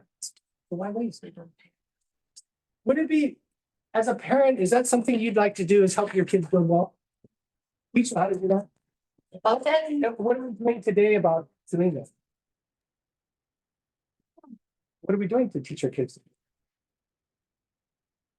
Anybody? What are you doing to teach your kids to do well? You get them involved. You get them involved. We teach them. They're gonna come into our office. We're gonna teach them. We're gonna teach them how to build wealth. We have a chart that shows you, we don't have it up yet, the compounding principle chart. If you want, we can send it to you. The compounding principle chart was a real life story where we had one person that bought, one person that rented. Okay? It was a $500,000 property. And the rent was $22.85, the mortgage was the same number, $22.85. So they paid the same amount of money every single month. Every single month. One rented, one bought. Right? The one that bought got a gift of $100,000 from grandma. Grandma did a 1031 exchange. She had some extra money. She gave it to her and put it as a down payment. The grandma did a 1031 exchange. She's not going to live there. The granddaughter, you know what she owns in 30 years? $1.62 million. The guy that rented for 30 years, how much does he own? Nothing. So which one do you want? Your choice. If you want to learn how to do this, I can help you. If you want to learn how to do this, bless your heart, because I can't help you. So what do you want? It's your call. I'm just trying to help, right? But if people don't want help, I'm going to go to the next person that wants help. Frankly, but sell these properties and then move to another one by 1030 exchange, 31 exchange or anything. What's the benefit for the kid? Because the next home again is the same thing, it's the a kid will trust. live there for free. Again, is a trust, again, is the by name of Yeah, all of them, the absolutely. dads and the Absolutely, kids. yes, 100%. You certainly want that. We're gonna have your kid to get a trust too, if he's old enough. If he has wealth, anybody who starts to build wealth, you want to have trust.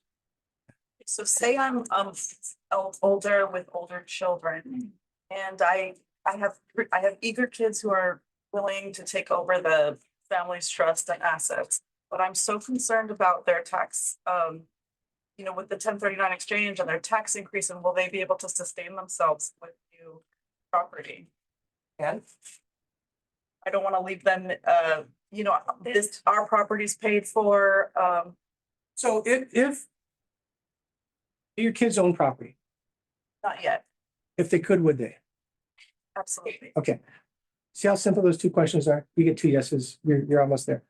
If we can help you create a plan such that we can 1031 exchange your investment property, the one that you don't want, the one that you said you don't need the money to sustain the life you desire, we sold that, we bought one property for each child. We kept it in your name. Upon your demise, your kids get it tax-free. We eliminated capital gains tax from your life. We created an environment such that you bless your kids today while you're alive, you could get the hug in that casket. I wouldn't say that, but Knowing the tax, Oh, yeah, absolutely. It's huge. And in your market, in Beverly Hills, guys, I don't know why we don't teach this on a regular basis. Yeah. In all of California. Everywhere in the country. Yes. You, I'm sure you've heard that people say, I know my kids will not be able to get, to inherit my home because of the taxes. They're gonna be, house poor. Have you heard that? I keep on. Not sure what that. I mean, kind of like. Because like if they own, if they inherited $300 home, the taxes are gonna be 5,000 a month. They're not gonna be. Taxes, 5,000. Something. We're talking property taxes. Pretty taxes, yeah. So 500 a month versus 3 million. You don't know, no, 5,000. 5,000 a month. 5,000 a month. 5,000. Why would it be? Yeah, So if the parents die, then they're gonna have a step up on the taxes. cost basis. Cost basis, yeah. Date of death. So there's no cap gains. Capital. Are you talking about property taxes? Property taxes, I keep on hearing there's gonna be cash poor if I leave my house to them. I've heard that. Have you heard that? Yeah. So there is a saying that don't be house rich and cash poor. So I think what she's saying is if the children inherit the home due to the amount of property taxes after they pay it, they'll be house rich, but liquid poor. Well, because it doesn't generate enough money. That's why. You didn't do an asset performance test to prove it doesn't make sense to keep it. If you want to make more money, would you? Let me show you how that works. And I'll run the numbers for you. And yes, you're right. You're cash poor because you can only generate X dollars from a lot of the value of the property. But if you sold that $3 million property, you no longer have the tax burden. But what if you bought another property? Maybe not in your state. You bought another property and it has a 8% return in your money versus another 2. Therefore, you avoid the property taxes. Exactly. And on the new investment, you're calculating the property taxes in your operating expense. That's why you're figuring out the cap rate. We can teach people how to make money. This is. We don't think cap rates like residential. Yeah, question. Inherited house through your trust. Yep. Do the property tax adjust to current market or does it stay? Property taxes, this is your state thing. I don't know how your property taxes. Property tax changes when you transfer the property on title. Yeah. Yeah. It's not recast. Yeah. Can you see how this could work? Does anybody see how this could work? I know it's foreign right now. This is the first time you've ever seen it. I've been doing this a long time, so it's obviously it looks different from me. But can you see that if you slow down enough and ask the right questions, that you can help guide somebody down a better journey in real estate? You see how that could work? You just need more reps on this. Yeah. So I don't understand. If it's a private home, grandma lived in it, right? Now the kids decide That's what you're saying. they want to do some kind of a 1031. Does that mean someone has to live in it now for 2 years before? So grandma's home, grandma died, Right, and it's been and it's in the trust, yes, and the kids are the beneficiaries of the trustee. right. But now they're trying to, how can we make it an income property so we can So pretend when did grandma pass away? just say 3 months? Okay, if somebody passes away, and check with your CPA, but what CPAs have told me is if somebody passes away within 6 months of death, you don't need a time of death appraisal. If you keep it longer than 6 months, you're going to want a time of death appraisal to determine what the step up in cost basis is. Oh, okay, So she bought it at $1 million, it's worth $4 million today. Grandma passed away, that the heirs get it at $4 million, zero capital gain tax. That's when we sell it. Let everybody get their money, do what they want. There's no tax on it. They're not required to buy anything. But what about the Been 6 6 months? months? Yeah. Yeah, if it's beyond 6 months, you're gonna want to get a time of death appraisal, but nothing else changes. You still sell it.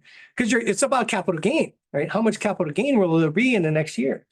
Not much. But to answer your question, if you want to do a 1031 exchange for that primary residence, you're gonna have to rent it. 1031 exchange, Years. yes, 1031 exchange, remember, is only for income generating property. You get a rental property. Clarify that.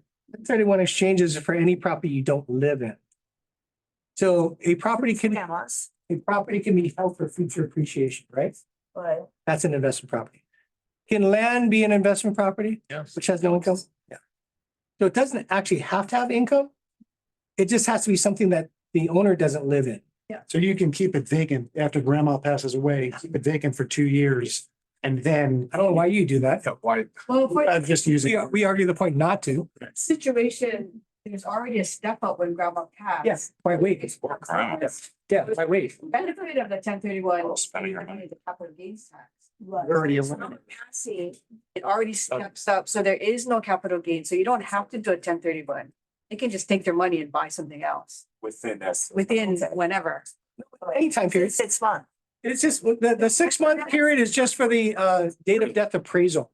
So when anybody dies, our suggestion is to get a date of death appraisal, as long as they're not gonna sell it within the next 6 months.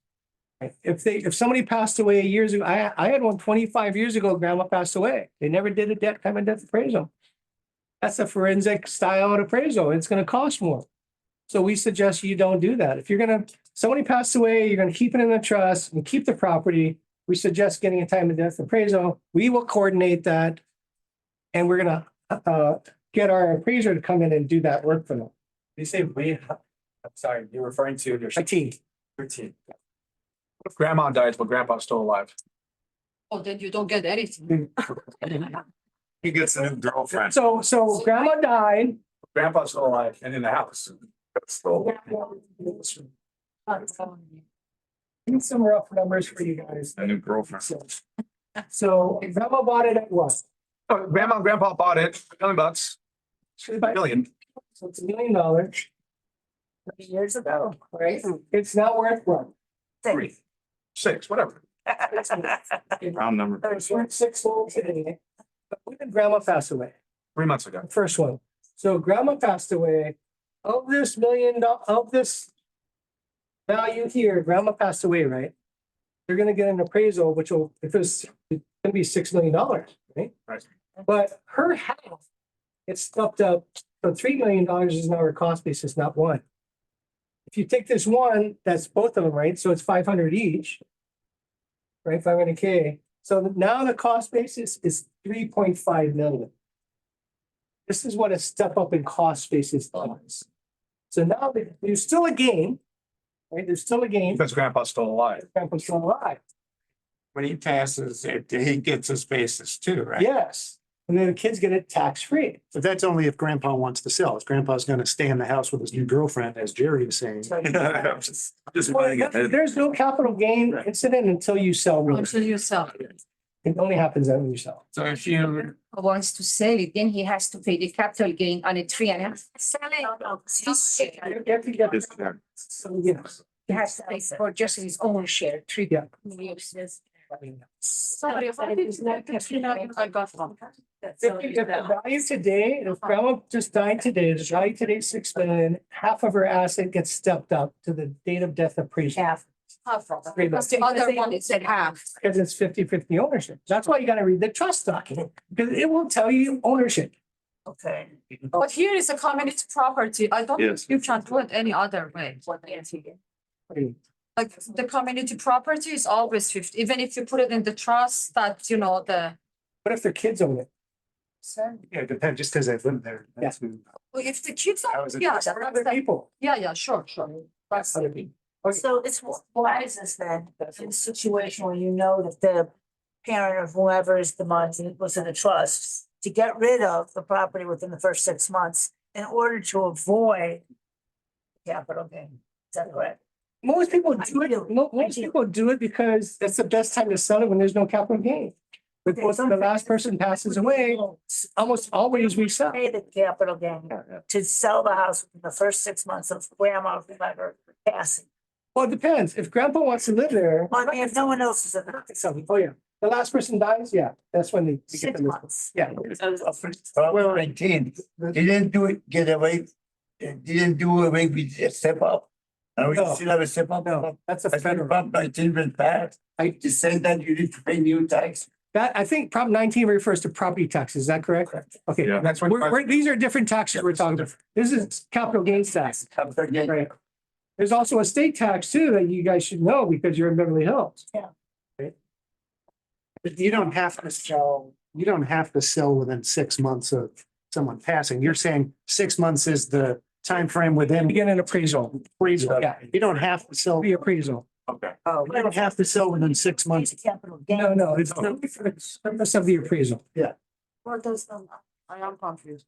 I thought now you lost me. I thought I understood.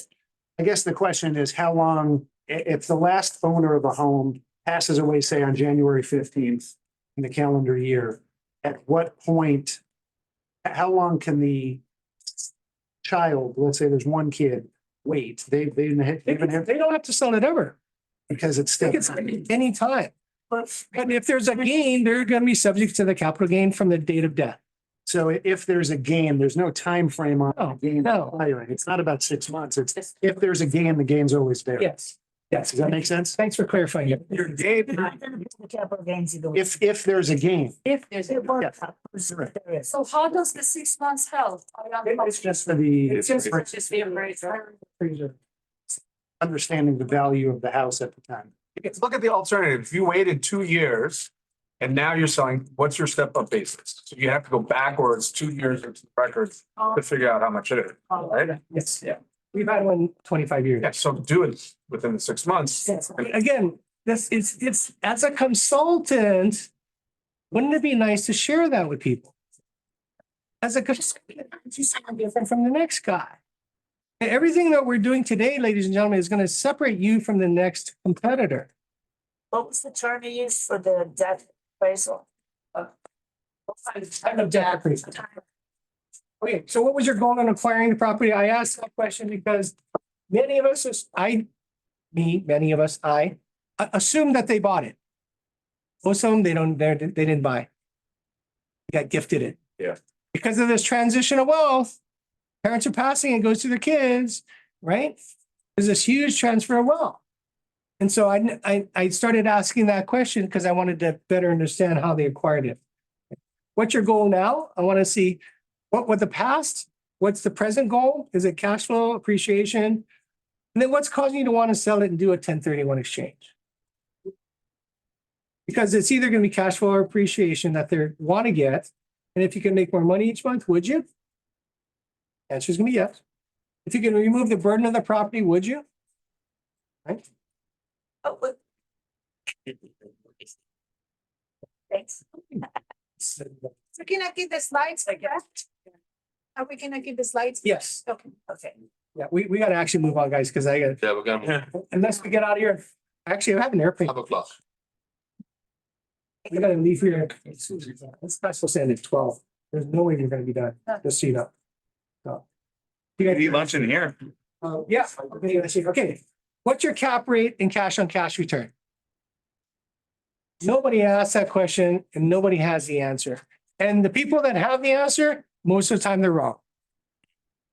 Most of the time they're wrong. Guy just the other day says, oh, I think it's about 5%. Oh, that sounds really good. Mind if we take a look at that? So we just ran his numbers in the calculator. We said, what's your income? What's your expenses? He was at a 2.1 return. I said, and then I asked him, so now how do you feel about this? I said, it's not good, is it? Yeah, no, you're not even keeping up with inflation. No, you're walking backwards. Yeah. What would you like to do? Oh, can we make more money? Absolutely. If we sold this and bought this, we could generate more money, meaning $2,200 a month.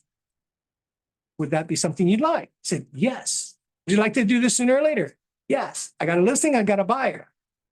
How easy is this? Right? If you follow a model.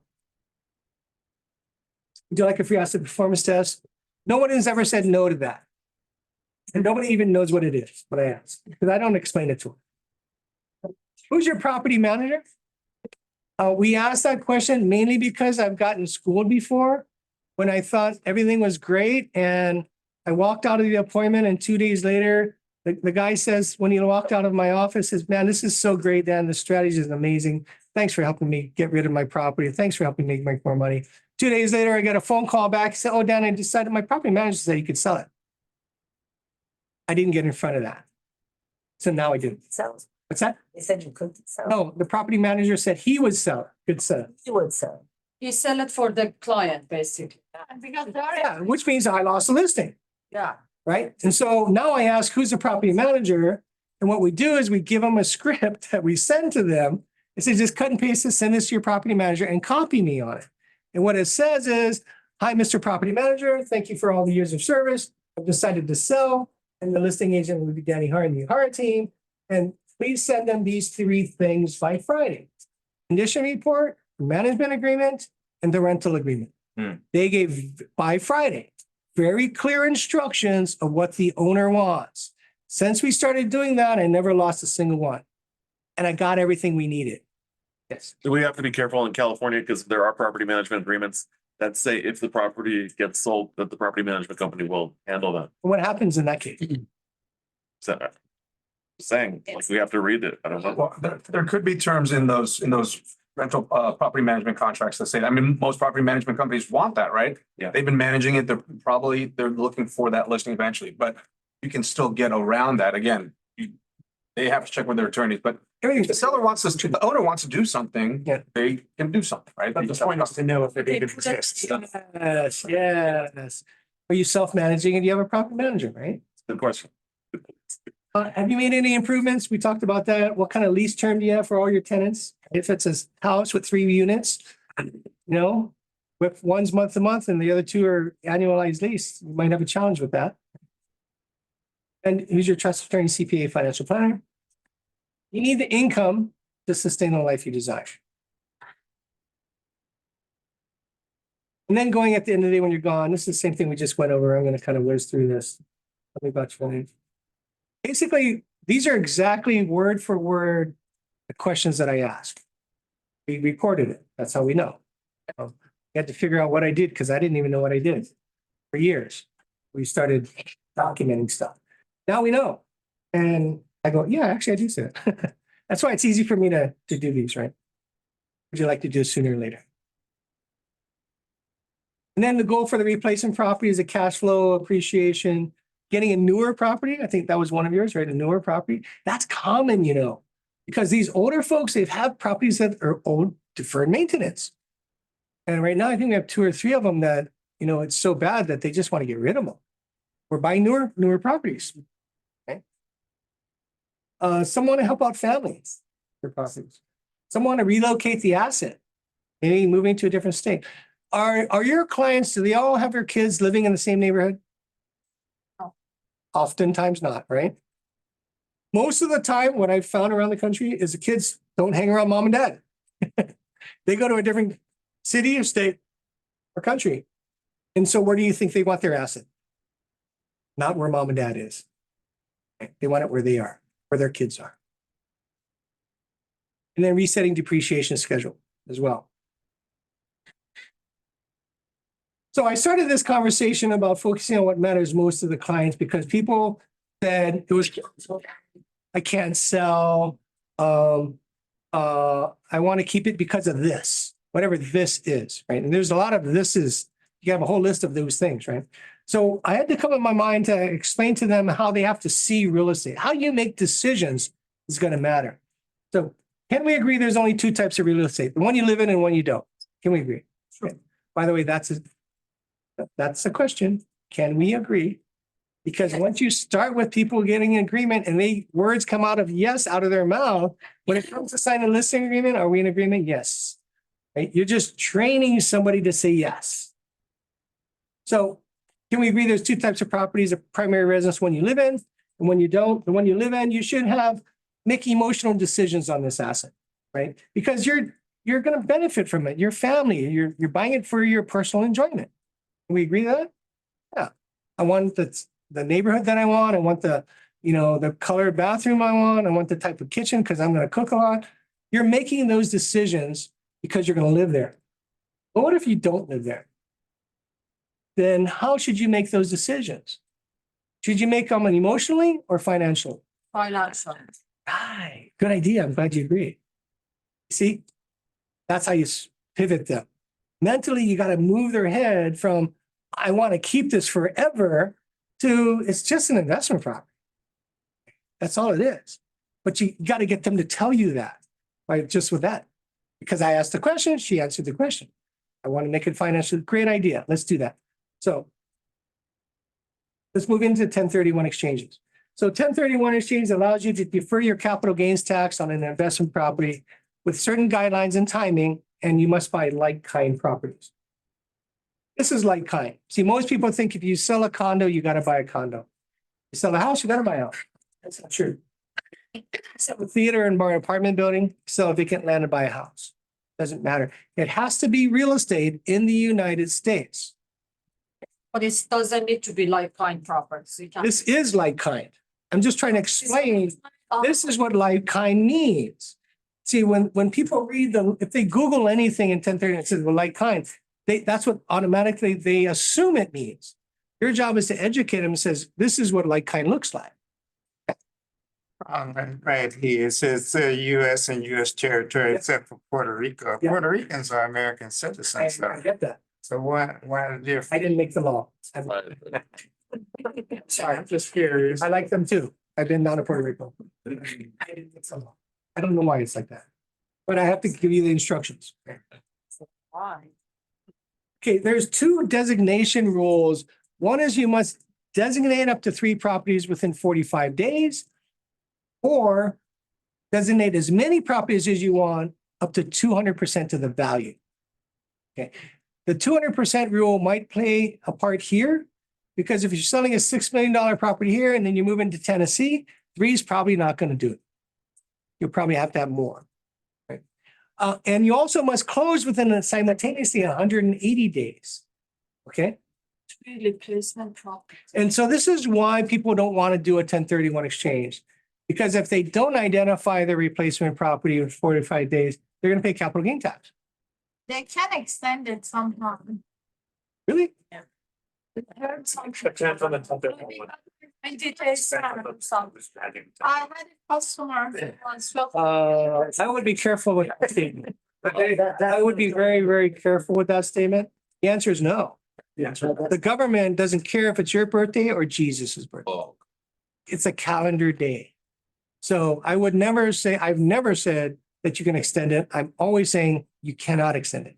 If you find a way, bless your heart. Because after the 45 days, now you have 180, right? No, 135 after that. No, it's simultaneous. So let me show you. This is how we bulletproof a 1031 exchange. This chart we drafted over 15 years ago and it's never changed. See, most people think that 1031 exchange is sequential. You sell and you buy. And that's what the law tells you you do on a forward exchange. You sell and you buy. And you have 45 days to assign, 80 days to close. That's what they tell you. In my world, that's not sufficient. I've never failed a 1031 exchange. So the 45 days. I don't know if you heard me. The 180. I've done over 300 1031 exchanges. I've never failed one.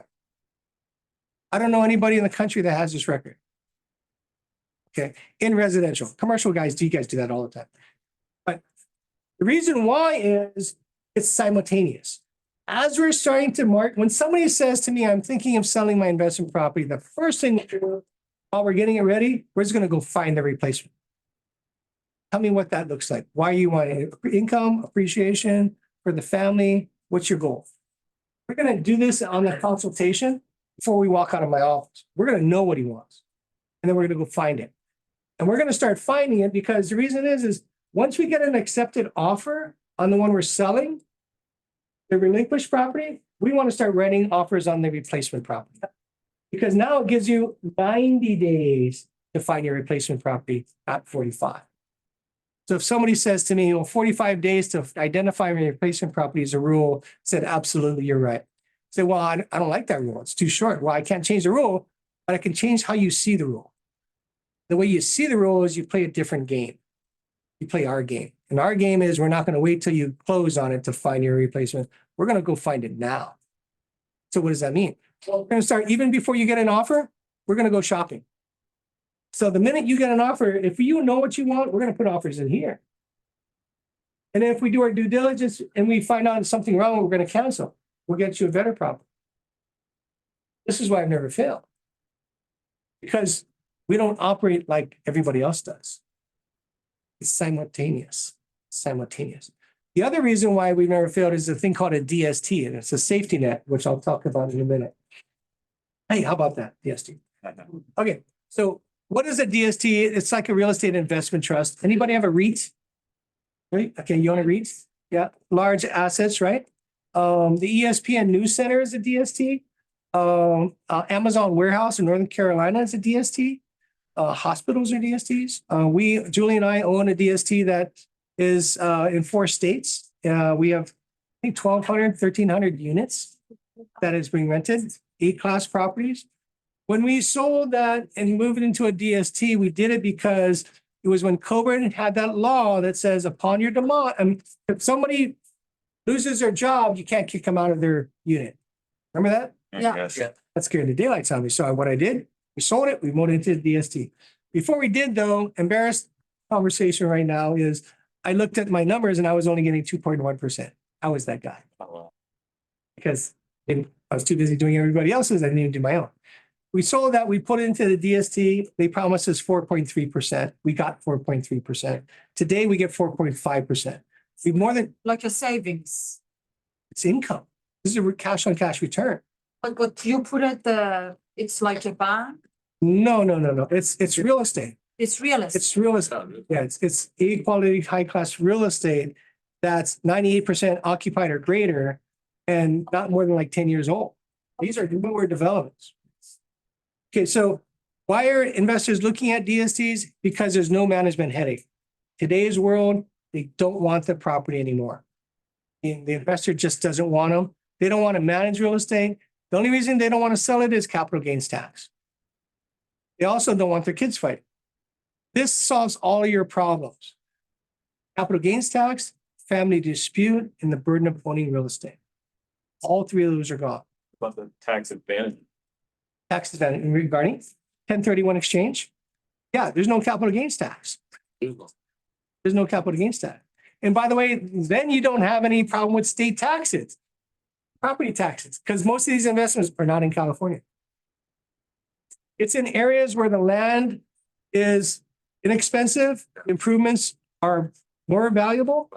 What that does, it also resets your depreciation schedule. So think of that.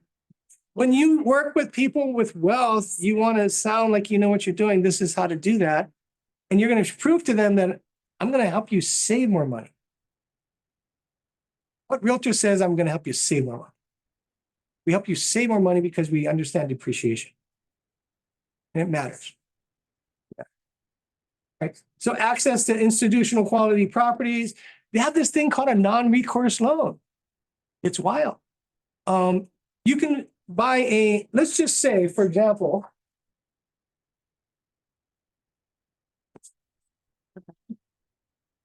let's say you had a $1 million asset, let's say round number, right? $1 million, but you have $500,000 of debt. So when you do a 1031 exchange, what happens?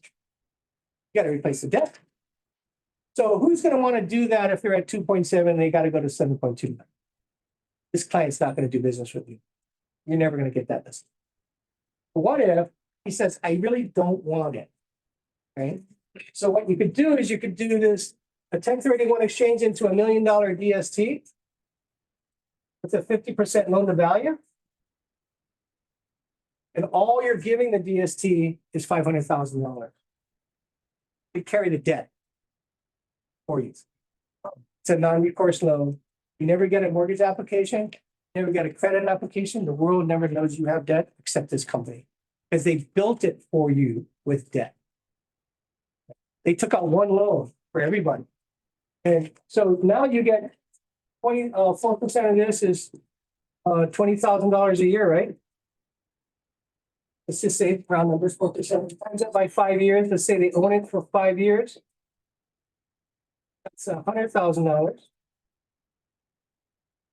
Okay. Then you get appreciation. This is going to go up in time when they sell this and it goes to maturity. They use roughly about a 4% rate. So now you got a $1.2 million property. But wait a minute, you never gave them 1.2. But you can take all of this money. You put 500 into it, you walk out with another $200,000. That's the appreciation. It doesn't go towards the 1 million.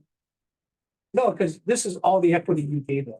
Okay. So you're going to add 200,000 to that. You got to So you got $200,000, you got $100,000. At the end of this, and you get depreciation.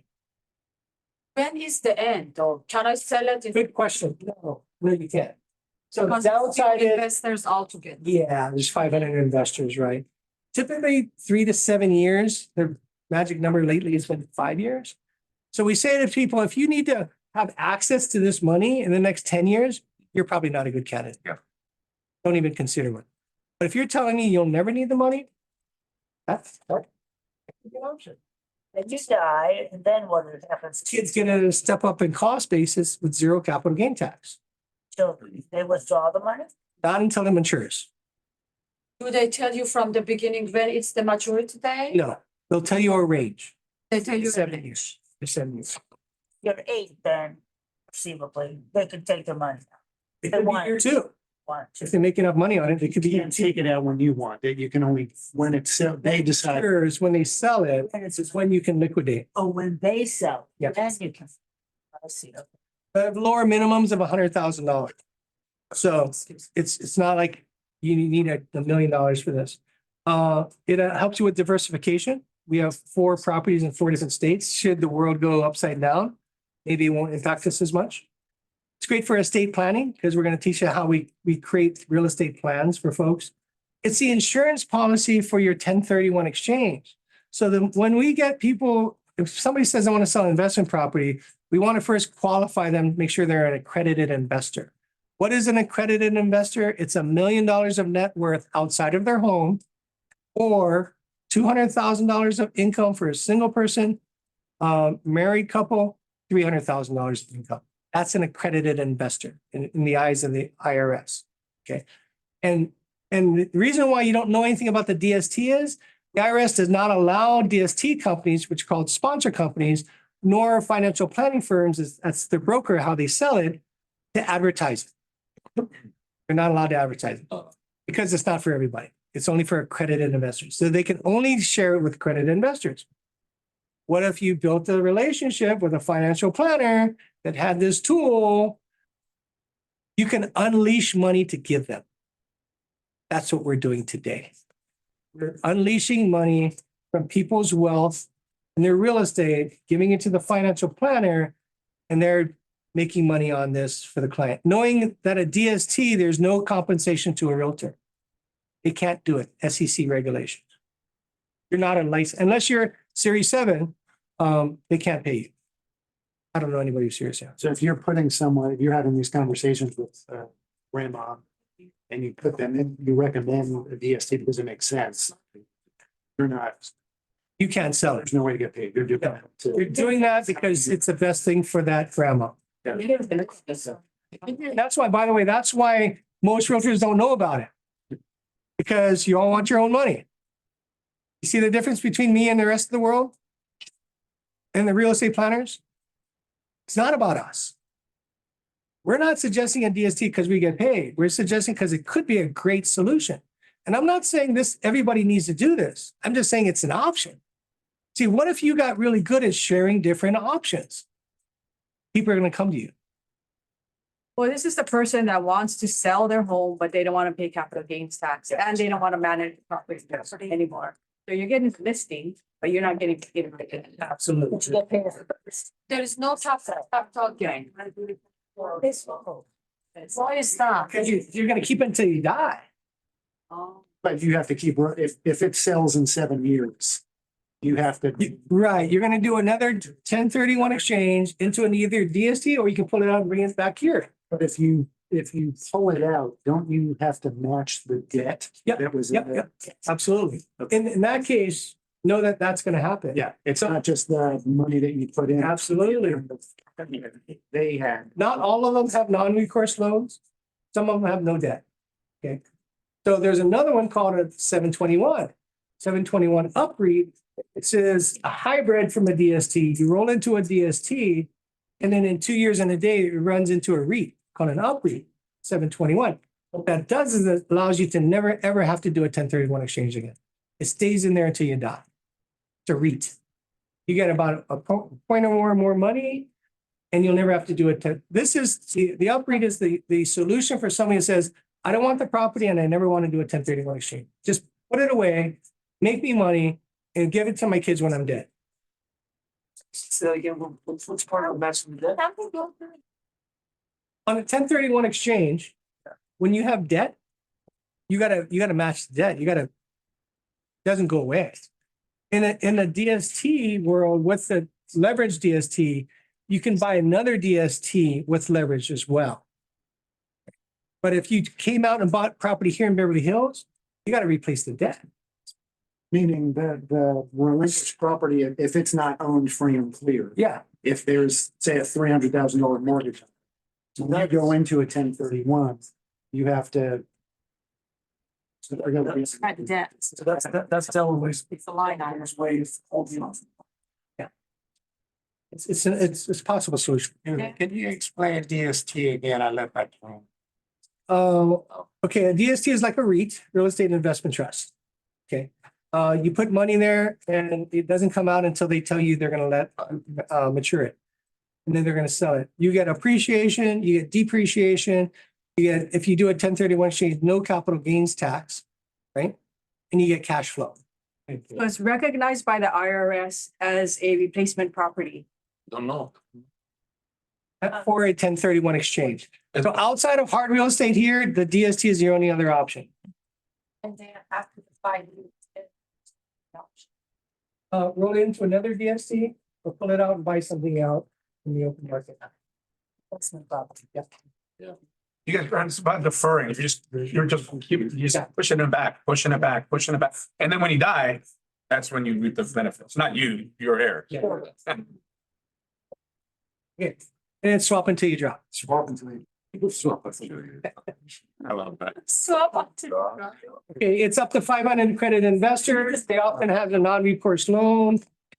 They come in different categories. We like student housing and multifamily. Right now, those are providing the best returns, the safest returns. And they cannot take your money and reinvest in something else. It's only going into the asset. At a minimum of $100,000. They have 3 levels of reviews on this thing. It's regulated by the SEC. There's 96 DSTs out there today out of 52 sponsor companies. That's it in the whole country. 96 of them. There's probably only 5 of them that are really tested and good. Most of them will give in the DST world a bad name. So we've used a guy that's here in Pasadena.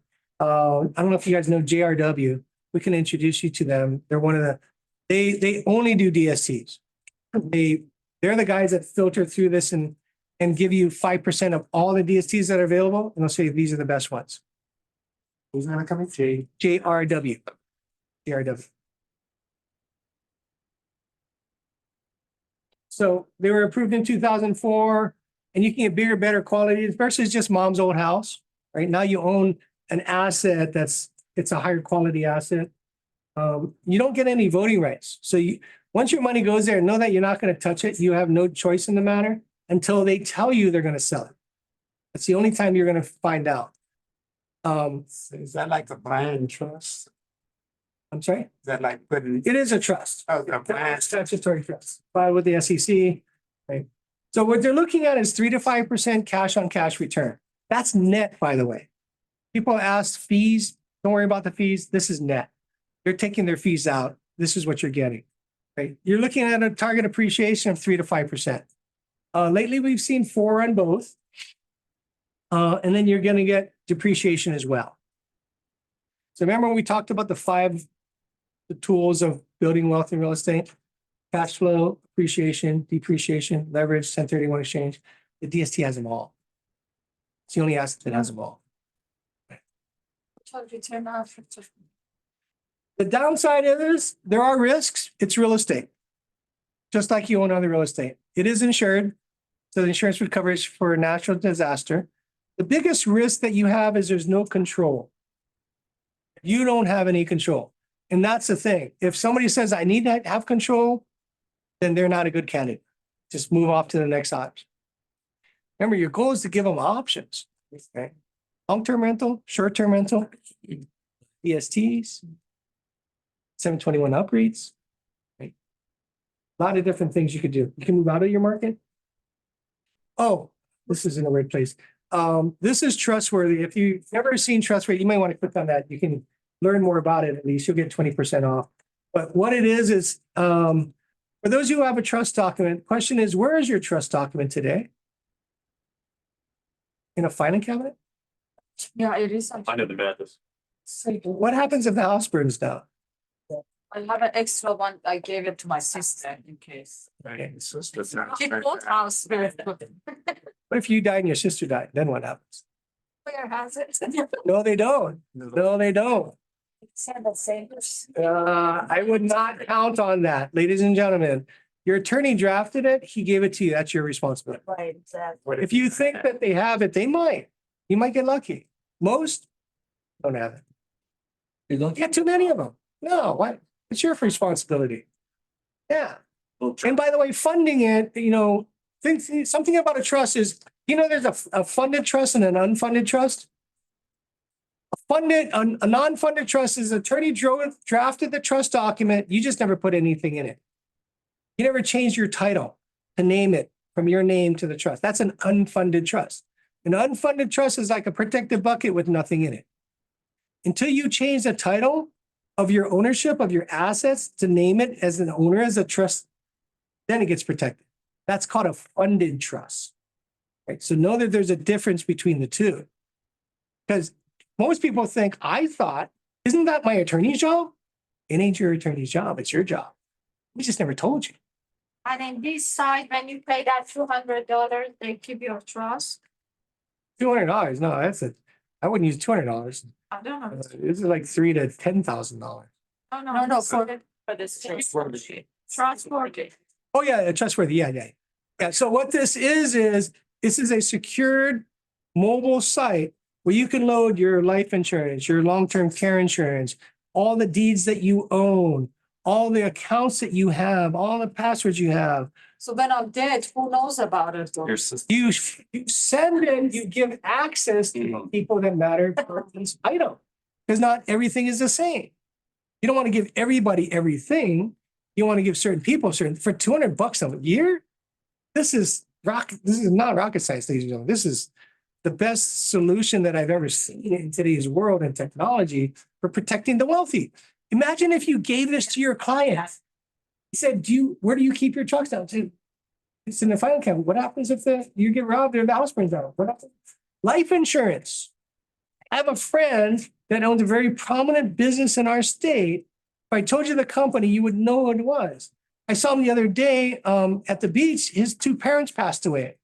They each had $1 million life insurance stock. He can't find. What happens if you don't know who to call? It's all gone. It's all gone. $2 million out of his hands. That's something you can have with an electronic copy. Yeah. That's what it does. That's where you keep.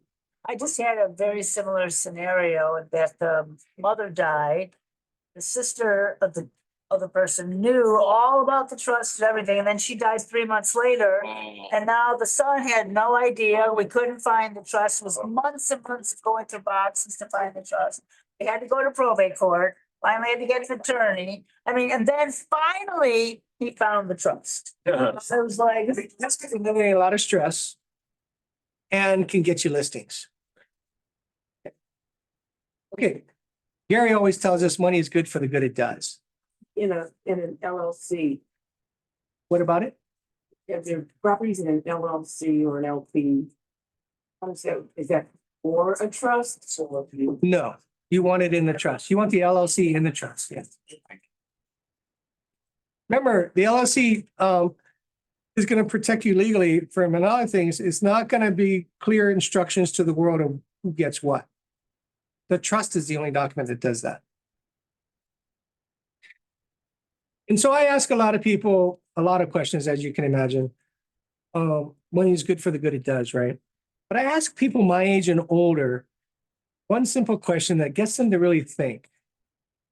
And the question is, how many good summers do you think you got left? Oh my God. And I said good summers, not summers. Good summers. And when you're my age and older, you start counting them. Oh, yeah. And the reason for that is you want to start thinking, how do I want to live my life? What should I do with the wealth that I have? And it gets people to start to self-discover that they want to bless their kids before they're dead. They don't want them fighting. Can you please repeat the question? How many what? How many good summers Summers, did you spend them? do you have left? Oh, do you have left? Oh, okay. How many good summers do you think you have left? And this one guy says, oh, Dan, when I'm 90, I'll have this thing that's going to drive me around. I said, well, let me ask you, is that a good summer? And you can't walk? Is that a good summer? No. I guess not. Well, then it's a good summer to play. And my goal is to get people to self-discover their best life ever. And as a realtor, that should be your goal too, not just to sell real estate, their best life ever. And I got to tell you, when you do that, they will thank you. They will thank you. So here's one of the stories. I think we're going to get to it soon. Mom owns a. For 1 second, sorry, because it's never a good time. I want to take a quick picture with you. I wanted to say how much I appreciate Dan. I've known Dan for quite a while. I don't need to tell you guys how much value he creates for everyone here. I love his persistence as well. He's following up. We've been trying to make this happen for quite a while. Sorry, it's always challenging, and thank you for being here, traveling many, many miles and doing your thing and always coming from contribution. So that's amazing. So let's quickly just turn around if you don't mind, and let's you and I, and with the whole crowd behind us. I just.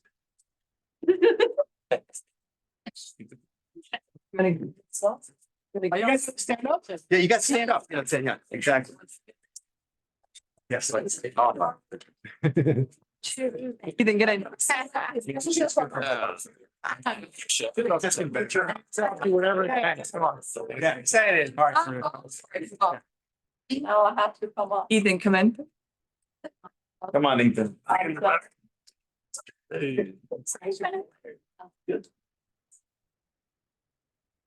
You guys took so many. All right. Big time. Thank you, guys, and obviously great.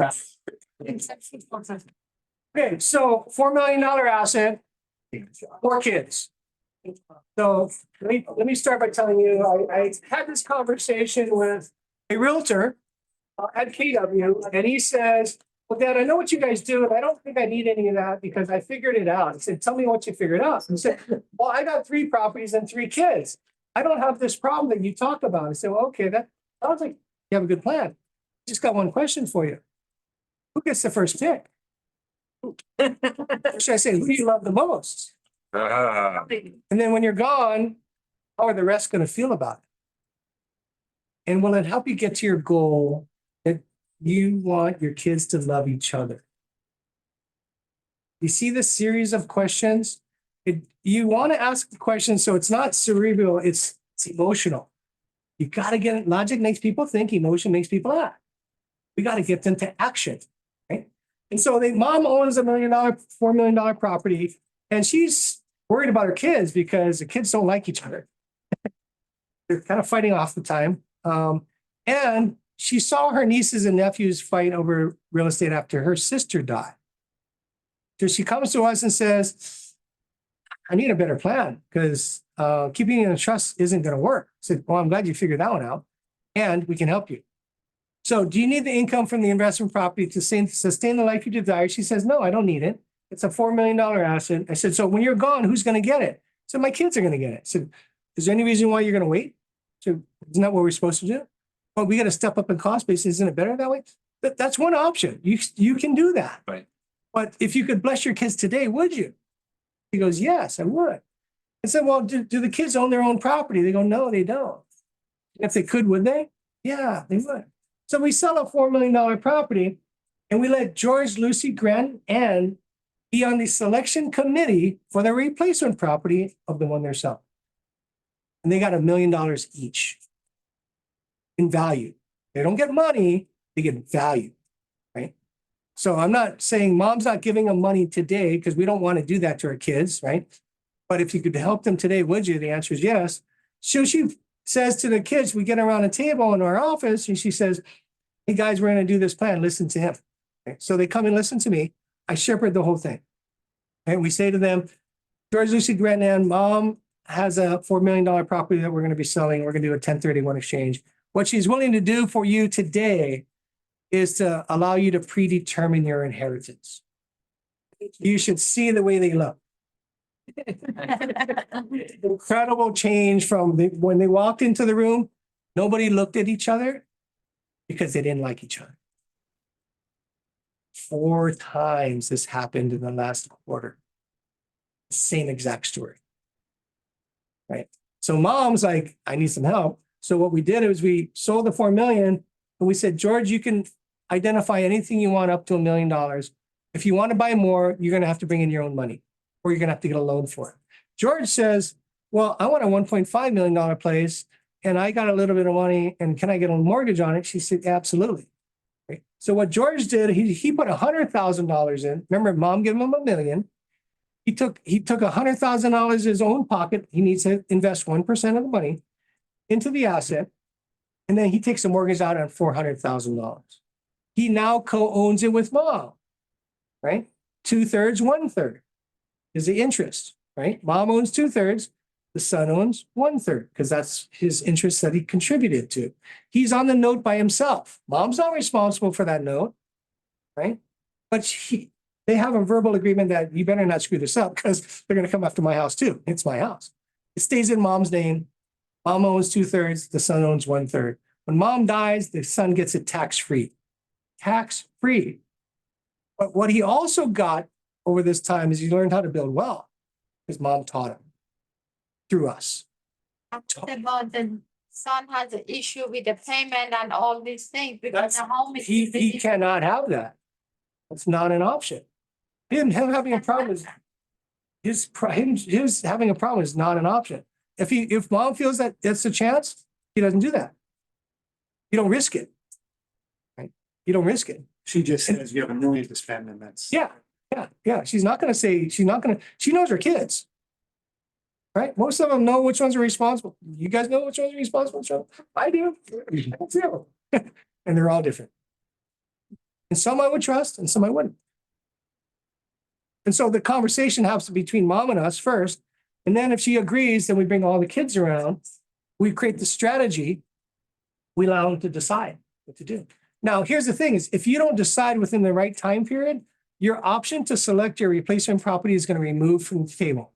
I'm just going to put it into a DST. You'll get it later. But you can enjoy it today. And by the way, if I put it in a DST, I'm keeping all the money. You're not going to get anything until I die. Or you can enjoy it today while you're alive, while I'm alive. What do you want? It has to be an investment property. Yeah. It has to be something that mom doesn't live in. Mom doesn't. Yeah, the kids can live there. So that George could just find on the. That's the example I just gave. Yeah. So you can look at George. Yeah. George Lucy Grandan could buy $1 million each. It's under mom's name now. That's fine. They don't own it yet until mom dies. Inheritance happens only upon death. I have to remind people this. You don't get it until you're gone. It's their mom's private name. burial home. George, whoever is involved, but it can be their. Then we get. But the IRS is not a primary home because he doesn't own it. He's just living there. Oh. So mom is taking one asset and turning it into 4 assets.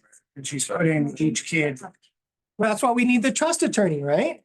Where after we create this plan, I'm going to call the trust attorney and say, hey, we need to amend the trust because here's what we did. We sold this. It's no longer available. We have this one. George gets this and gets this. They're all identified. They're not on titles. They're not on title. Trust that says upon her death, it goes to her. Yes, like Dan had explained earlier, right? So I had said income generating property. He said it's just a property that she doesn't live in. Imagine if she sold the $4 million property, bought 4 $1 million homes that she then rented to each of her kids for $1. Right. It's, you don't have to have the formal rental. As long as she doesn't live in it, she owns all 4 of these properties. She's exchanged into it and the kids can benefit whatever way they want to. Doesn't she have to have proof of a landlord? So here's our suggestion to bulletproof this, because this has been white paper tested, is that these properties that she bought, you look up the rent that each property should be getting. Now they can all live there. Doesn't matter who lives there, right? But you get printout from the MLS of what the rent should be. So you have market rent, right? You pay the income tax on that market rent. So the IRS only knows that it's an investment property.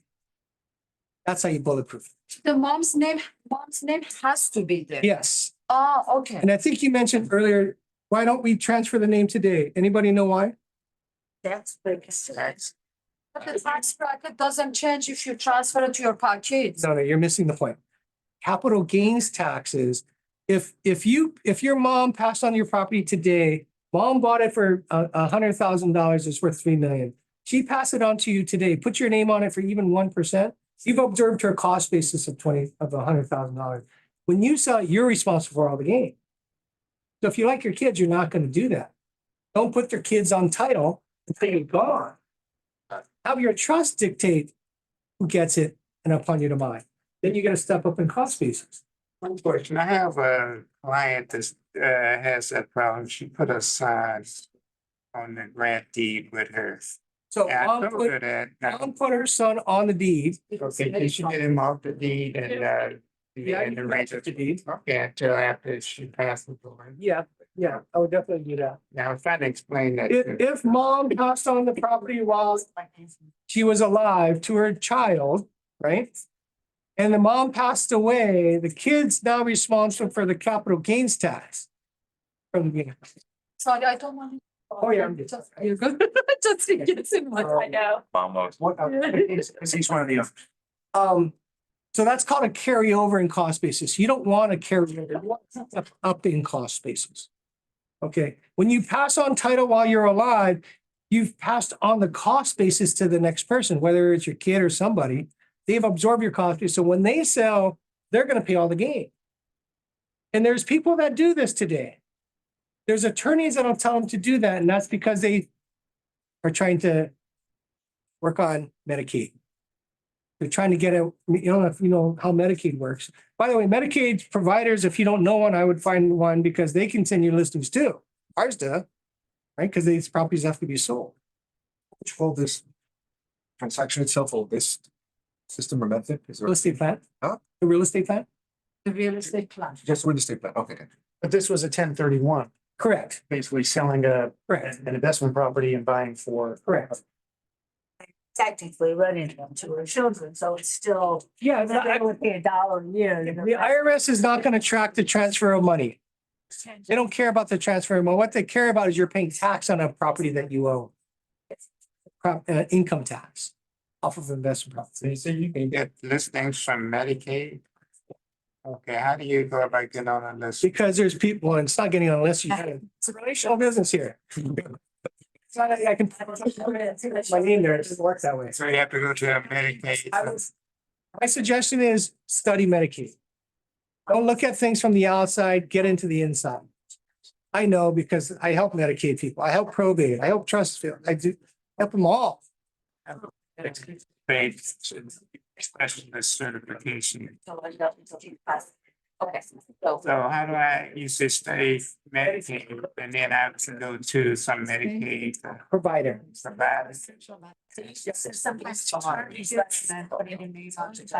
Yeah, so sometimes attorney. Okay, wait, hang on a second, guys. Question. Yes, mother died and the attorney recommended they put it on his name on the title, and so now he's paying the gain. But he did live in the house through the whole time that he was taking care of her. No, you shouldn't do that. So I know, it was a dumb mistake. Well, what happens is, so mom put on the son's name while mom was alive. Mom dies. The son has now got a carryover in cost basis, so he's paying his cost basis is very low. Anything he sells at his gain, he's paying 30% of that money out the window. So what he does is, he moves out of that home. He rents it for 2 years. He does a 1031 exchange. You eliminate capital gains tax. The problem though with that is he doesn't have the cash to do anything he wants with it. He must buy something he cannot live in. That's the problem. That's why you don't want to do that with your family. But the house is You handcuff empty now for all those years. Is that not the same as having someone else live in it? Nope. What do you mean? Somebody, The house has just been sitting there for 3 years since. where does he live? He's up in Van Does he have a property? Did he buy a property? Yeah, Okay, so he has proof that he's lived somewhere else. he does. He has a house down. Okay, then it could be ready. You could do a 1031 exchange now. Could do it. Yeah. So do you know how the IRS is gonna find you if you're subject to fraud? If you have a primary residence. They're gonna find where your driver's license goes, Alright. where your mail goes, where your voter registration goes. Ah, okay. We've talked to people that do this. It's easy to find you. What is field up? And if you are caught for fraud, that's an ugly place to be. That's a federal law. You're now in federal prison. It's not very nice looking from the inside, and the food's not very good. So it's a correct spelling of Medicaid for MEDA. ICAD, that's MEDICAD. Yeah. okay. Is that all one word? Okay. So when mom's gone, the kids get it tax-free. That's the goal. This is how we create plans to eliminate capital gains taxes. So if they're alive and they put it, it's not tax free, but if they put it like this, like if my mom is alive and she put me in the title, it's bad. It's bad. Right. That's a carryover in cost base. And this is a terminology, guys. If you want to educate yourself, you have to understand cost basis. You have to understand capital gains tax. You should also understand estate taxes. Right? Because when you see people with irrevocable trust and they have money, there's a reason why they're doing that. They're sheltering it from state tax for their kids. People buy insurance just to pay tax. We have a saying in the business, guys. They go out feet first because of capital gains. They may want to sell the property, but once the kids figure out what the capital gains is going to be, they hem and they haw because it's going to be a big number. So they tend to go out feet first. You just think about it, it's they go out feet. So what you're saying is that, what are you saying is the world says, don't sell until you die. That is definitely one route. But if you don't need the money to sustain the life you desire and you want to bless your kids, why are you doing that? You can create a better option. And you're not paying capital gains tax. The 1031. And see, is it true that you should use an ID number instead of your social security When number? you die, you don't have a social security number. It's I'm talking about the survivor. You don't need an EIN number. If the survivor, it'd be bad if he or she uses their social security number. Huh? You can't. Yeah, okay, all right. Did you know that when you die, you get a national death list? You want to be on that list if you're dead. It protects you. Yeah. What happens if a family that inherited a property and they're still paying the property insurance And after like 10 years after the death, the primary? and Oh, there's that wouldn't be considered fraud. I mean, they're paying the Insurance, the property insurance on the property of the deceased persons. but it'd have to be transferred to the new owners. But if it's not, it's been like more than 10 years. Well, it's probably in a trust. Yes. If it's in a trust, it's okay because the trust is paid for. Now, keep in mind, when you have a trust and your property is in a trust, you are no longer the owner. The trust is the owner. You just happen to be the trustee or beneficiary of that trust. So I'm just going back to that other specific example, okay, because it's driving me crazy. And I'm looking at our title app and I see that they recorded their deed transfer. They created their trust in 96. We know that. When you know that, You have access to the trust. I don't believe I do. Here's the problem. If you don't have access to the trust, all games are off. Right. You can't even sell it. In most states. Because how do you validate who the trustee is about the trust document? So if you took a listing and you never read the trust document, you could be doing your client a big disfavor because you could get to the point where you can't even sell it. And you told them that you could because you never read the document. Because what if the document says the trustee is this person and that person's dead now? They have no other instructions. You got to now petition the court. You got to go to a court and a judge is going to have to say, it's like probate. You got to run through this whole court process, very similar to probate. I know this because we've done it. We've done all kinds of weird things. Trust me. Yeah. Sorry, what was your? I guess ultimately my question for them, knowing that the mother and father are still alive. They're in another property in Palm Springs. Okay. They own this property in Beverly Hills. Okay. His estimate gives it around $17 million. Okay. Their plan ultimately is once they pass away, to sell the house and let the kids figure it out. What I'm hearing you say is that's not gonna like generate the most money and value for them. Since they're not living in their house and they do have somebody, their son, that's like staying in the guest house. Could they in theory be renting this property to the son over this time period? And does that make sense? And is there like a cap at how long he could rent this house for? No. At whatever amount that they want to rent it for? You could rent it for as long as he wants. And then the others. So here's my question with the older adults. So this is where the psychologist comes out, right? And he asks, at the end of the day, when you're gone, you want your kids to love each other. What do you say? Yeah. Yeah. How's it going now with them? I know for a fact they're not talking. I'm going to ask the question. So Yeah. how's it going with your kids today? Not well, not with all, no, What causes that? money. It's the case. Yeah. They need one? They want one? Or And you need this property to sustain the life you desire? Everything else is $17 million? no, You need it? Okay, if you could bless your kids today while you're alive, would you? yeah, Well, here's how we can help you. If you sold that and you bought four properties, one for each child, you no longer have the problem with the family dispute, do you? Because here's probably what's happening. Anytime one child's living on the property, two things happen. One, they take ownership of it and they believe that they own the house.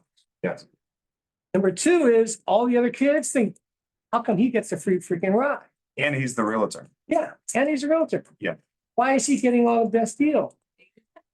So mom and dad, if you truly want to make sure that your kids love each other when you're gone, do you see how this could be a problem? Mm. Do you see? Yes, Okay. Would you like to solve the problem? yeah, Okay. Here's how we could solve it. If we sold that, we bought one for each of the kids, they can have their own wealth, keep it in your name, but they could enjoy it. They could start building wealth from it. So when the day when you pass away, up in cost basis, no capital gains tax, they get the most amount of money possible, no fight for the family dispute, and you don't have to ever worry about the little Johnny's living in your house by yourself. Would you like to do that? I'd love to do that. And they, just to clarify, they don't need to be living in this house. This could be a rental property that they could anywhere in the country or Well, no, you, does it have to be?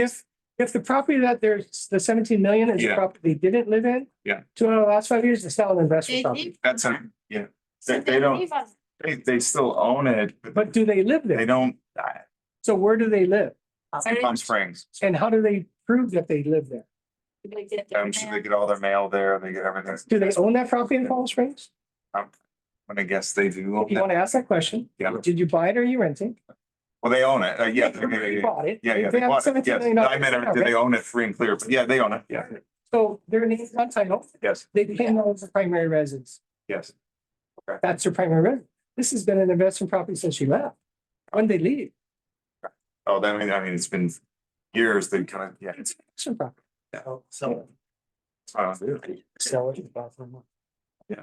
When it goes to that question, you only have two types of properties. Can we agree? When you live in, when you don't. Yeah. When you don't live in, how should you see it? They're looking at it emotionally. Yes. How should they see it? And they're also worried about this capital gains tax that they're Absolutely. making. Well, we solved that We problem, solved right? that problem. Yeah. Right? We eliminate capital gains tax. What is it you think that is a federal crime not to do?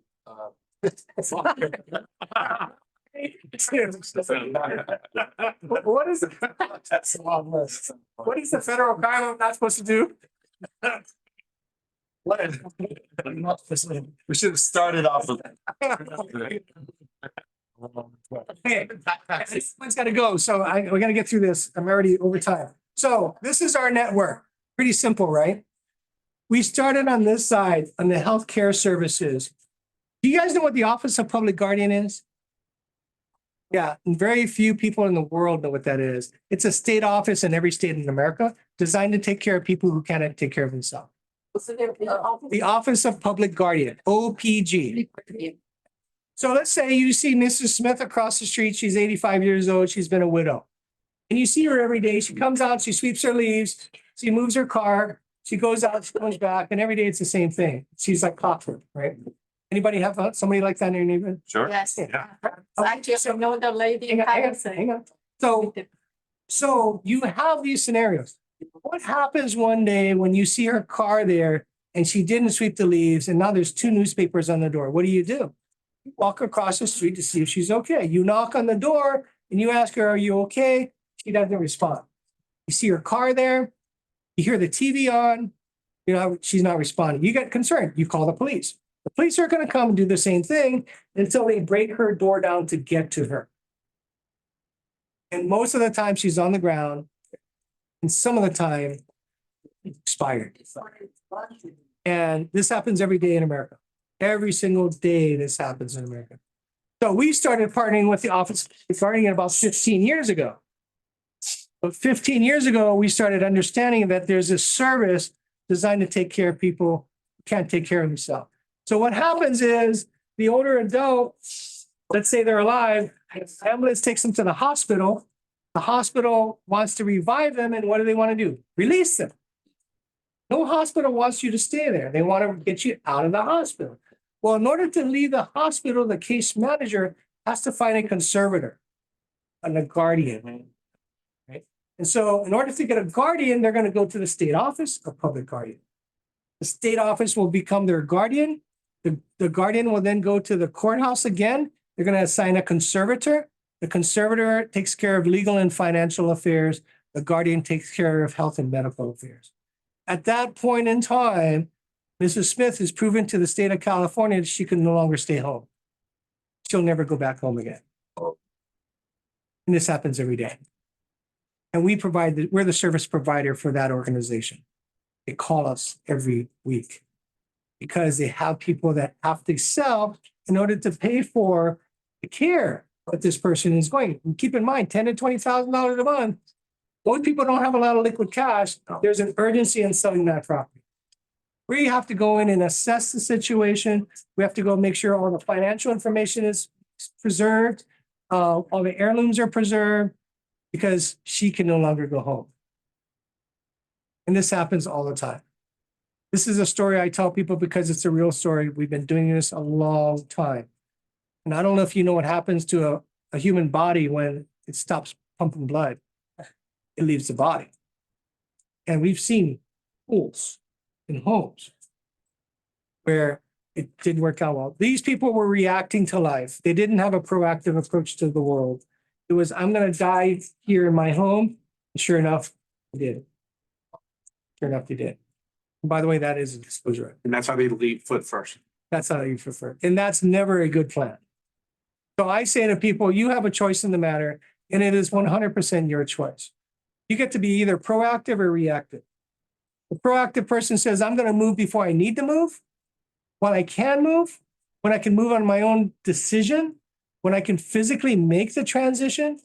The reactive person says, I'm just going to figure it out when I figure it out. And those are the tough ones. But we help them both. Our goal is to help the proactive person. Our goal is to be a mission of real estate agents trained around the country to protect these folks, to let them be in an environment that's safer. We've done this a long time. Elderly Affairs Division and Adult and Protective Services, these are city, county, and state offices. Believe it or not, they call us to give us listings. Why? They call us to give us listings. Why? Because we have solutions to a problem that nobody else has. Yeah. Then the retirement communities are huge. I don't know if you know this, but there's hundreds of retirement communities in your market. And you guys know the difference between the two real quickly. Because I did a study in Beverly Hills and all the way to Santa Monica for 2 years. We actually had two teams, one in Whittier and one in Pasadena, that we actually did this model. And we found people that wanted us to speak at their retirement community, and we were able to get leads from them. So the retirement communities is where the older, wealthy adult goes to, the proactive person, right? They say, I can't stay home. I'm going to go here. There's two types of retirement communities, a month-to-month rental and a CCRC, continuing care retirement community. A continuing care retirement community, a CCRC, is a model where they, in the state of California, you have 5 models to it. I don't know why, but anyways, you do. And you put an entry fee and then you pay every month. What is the entry fee? As low as a couple $100,000 to the most expensive CCRC in the country that I've ever visited is the V in Palo Alto. It's $5.2 million is the entry fee to get into the 3-bedroom unit. $5.2 million just to get the keys. And then And then $12,000 a year, as long as you're able body. a year or a month. In Woodland Hills Wisteria, which is being built now, not nearly as high, but 2 million is the buy-in. Yeah. So where do you think the wealthy go, ladies and gentlemen? Right. And why are you not partnering with these guys? Because they need your help. We've even partnered with the National Association of Senior Move Managers. Anybody heard of that? I want you to write this down. NASM, NASMM. These are the guys that are going to get in front of the problem that you're going to face with an older adult. The problem is their stuff. Their stuff is the problem. They don't want to move because they got too much stuff. They don't know what to do with it. And you aren't trained to help them. We actually built a company like it. For 14 years, 1,500 families moved from their home to a retirement community, and we got a bunch of listings from it. In fact, one community that we had was a CCRC. It was 180 units. We moved in over 100 families in that building in 2 years. Yeah, everybody knew who we were because we provided solutions. So NASM is going to help you with that problem. So I suggest to you NASMM, the National Association of Senior Move Managers. I have been a speaker for them because the National Association of Senior Move Managers do not like realtors. They despise you all. Why? They hate you guys. You know why? Because no. Here's why. Because the people who run these businesses really care about people more than money. They care about people more than money. They don't get paid very much. They do a lot of care services. They don't make a lot of money. They're worried when people pay a couple $1,000. Right? So the 2 millions, one of this. Move manager. And that's why they don't like us. But last year I spoke at their convention. I'm going to also speak at this next year's convention. They've asked me to speak there because now there's a community of trained real estate agents that are trained with senior relocation services. They're trained to have the right conversation. They're trained to be compassionate. We actually had a mastermind in family reunion where we did a class for 1 hour to make sure you know how it feels to that person. You had to wear these big goggles on that give you the feeling of macular degenerate eyes, so you can't quite see. You had to walk around. And we put a glove on it with a ball in here that made it hard to write with your non-dominant hand.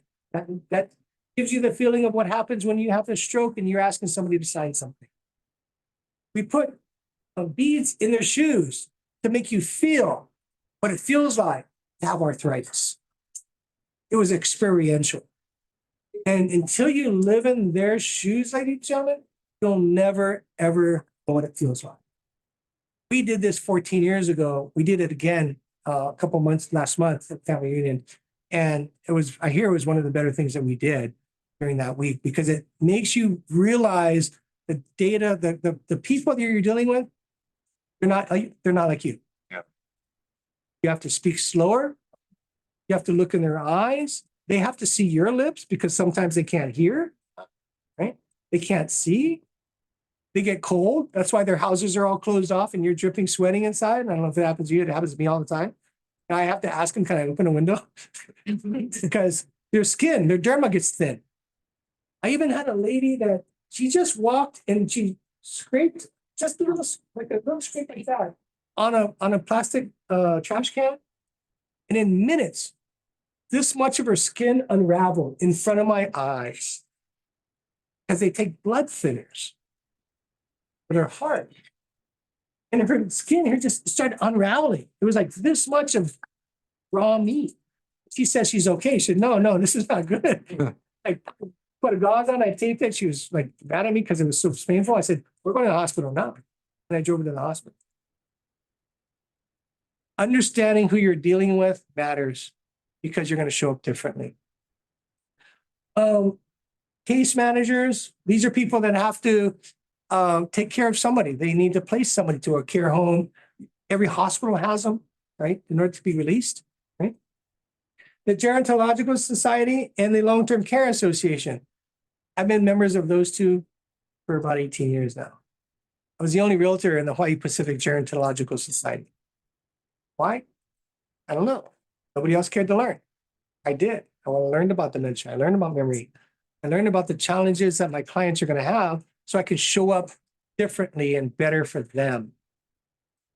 Are there any of these officers able to help you? I had a situation with my brother who died in 2020 in COVID. I don't even know if he died of COVID. He was up north and no family up there. I called the police. They would not go in, on my word, because I wasn't legal with his grown. The Office of Public Guardian. That's who you call. Couldn't call it. Yeah, just call it. Moving companies, declutter companies, contractors. These are all lead sources. Everything you see here is where we get leads from. It doesn't, you don't see door knocking on that, do you? See withdrawals expired on that? See cold calling on that? We don't call anybody we don't know. Why would you? Because you're looking in the wrong place. My suggestion, you're right in your market. Somebody says to me, well, Dan, I know you guys deal with a lot of older folks, but my market, and we have a lot of young people. I said, I'm just curious. I wonder if they have parents. That was a joke. It was a good one too. Just curious. I'm just wondering if that's. You're here all week, right? Financial planners are the biggest source for us. Because when a wealthy person makes a decision to sell their home or to move, who do you think they're going to call? Absolutely. What if the financial planners were all your best friends? What would your world look like? You're my best friend. Because they all know me. Because I have a very intentional plan. I put myself in the Financial Planners Association, the only realtor for almost 20 years now. I show up at these meetings and they're talking about CE stuff that's way over my head. I don't really care. I just do it for the networking because I go and teach there too. That's how they know who I am. And I get invited to teach at their church. They get invited to teach at their companies all over the place. Because we're providing information that most realtors aren't providing.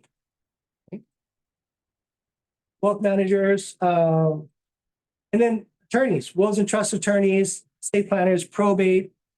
We got a good amount of business from probate right now. You guys don't read the newspaper, I'm assuming, right? No. You guys get a newspaper here? Do they even print one anymore? Some people. Because old people look at it. And if you're not looking at what they're looking at. It's the only reason I look. Because I want to see what they're looking at. Get into their world, ladies and gentlemen, because they have 60% of all the listings. And until you figure that out, you're going to still be doing the same thing you've been doing. Okay. And then the healthcare industry, all of these senior clubs. There's 36 senior clubs in my market. I've talked to mine 3 or 4 times. They all want speakers. Educate people on something that matters to them. They're going to come and they're going to see that value and they're going to tell somebody. Most of our business comes from somebody that's told somebody about us. Wouldn't it be cool if your business looked like that? And I show this up, when I've been in Gary's mastermind for past 13 years now. And he always draws me weird things. And he drew this one day in a big room. And he says, you know what this is, guys? Carry that. It's really ugly. I don't know what it is. Okay. It's a forest. You see the big tree? He says, you know how the tree got so big? He got there first.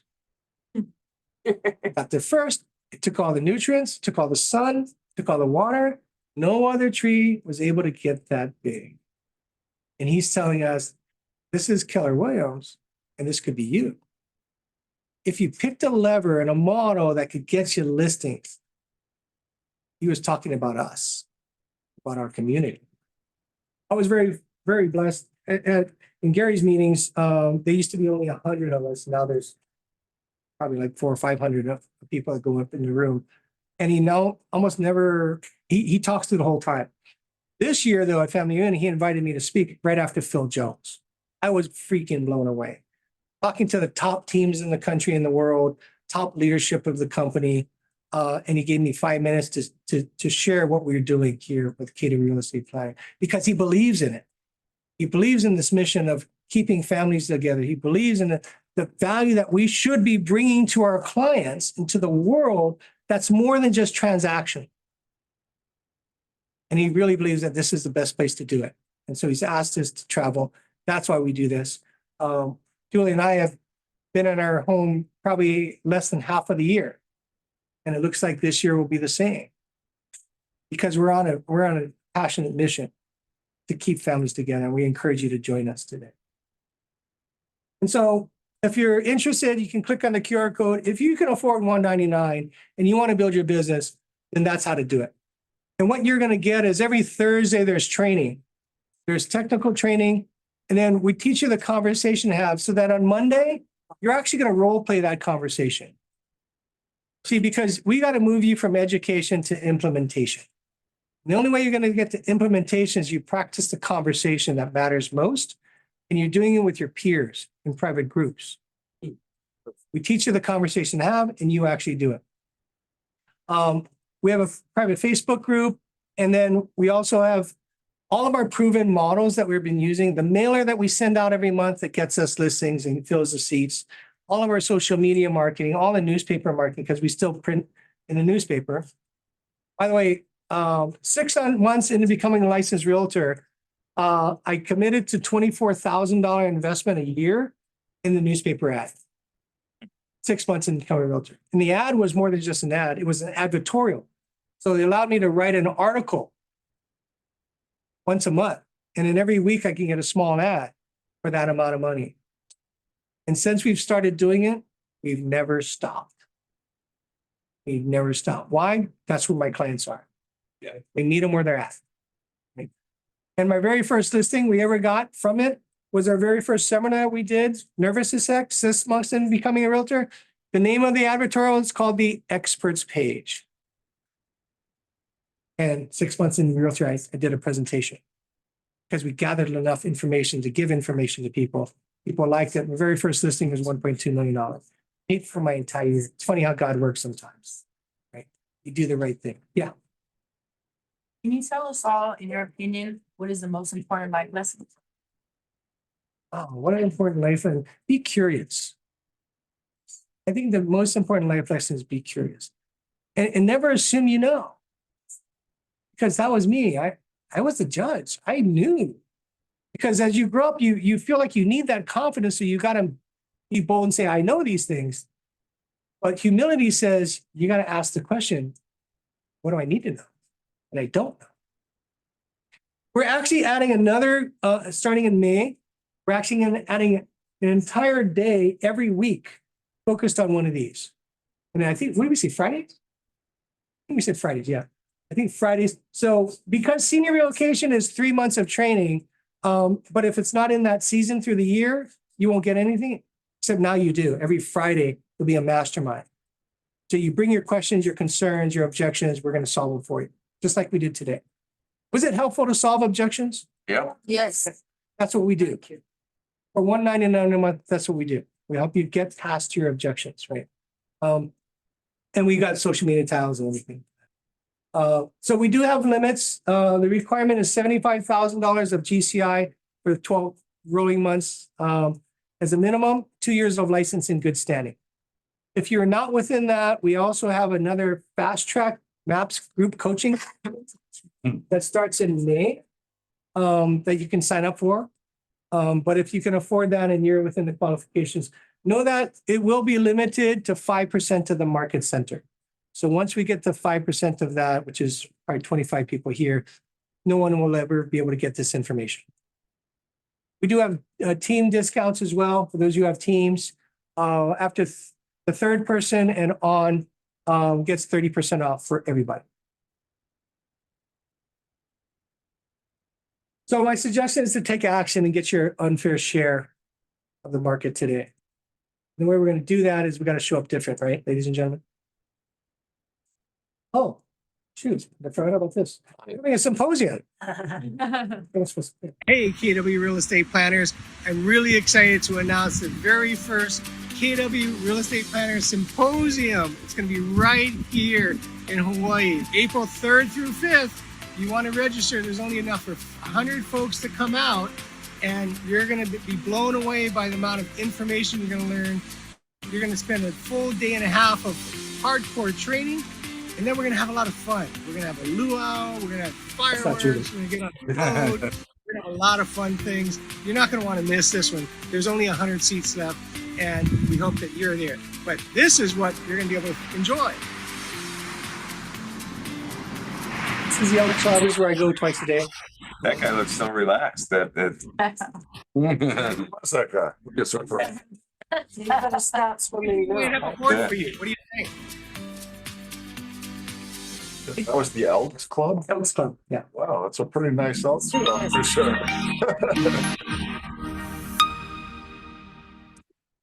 Okay, so if you want the slide deck, it's right there. If you want to join the movement, it's right here. That's all I have for you, ladies and gentlemen. Thank you very much. I'd like to hear some ahas if it's okay. We got 3 ahas. Yeah, sure. Yeah, yeah. What you learned that mattered most to you? Yourself. Plans. To learn. I wake up every day saying the same thing. By the way, I'm still saying the same thing. The more I open my eyes to more things, the more things show up. I'm learning every day. It's a life journey, right? You get to choose. Any ahas? Anybody want to share? Yeah.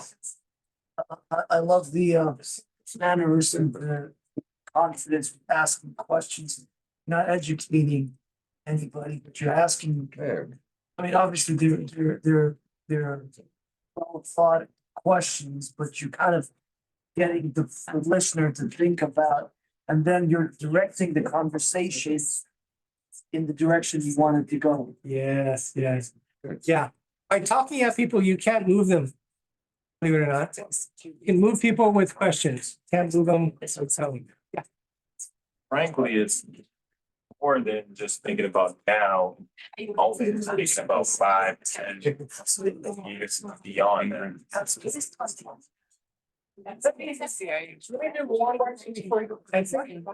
She had a question. Julie, can you get this? I want to do one more last thing before I go. This is the bonus thing that I promised you I didn't get to yet. So my apologies. But I want to make sure that I cover it.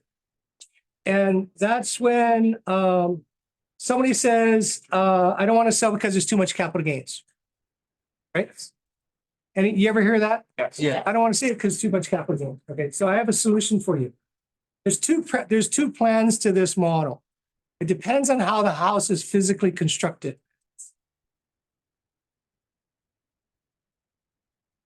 Okay, so if there, do you guys have ADUs?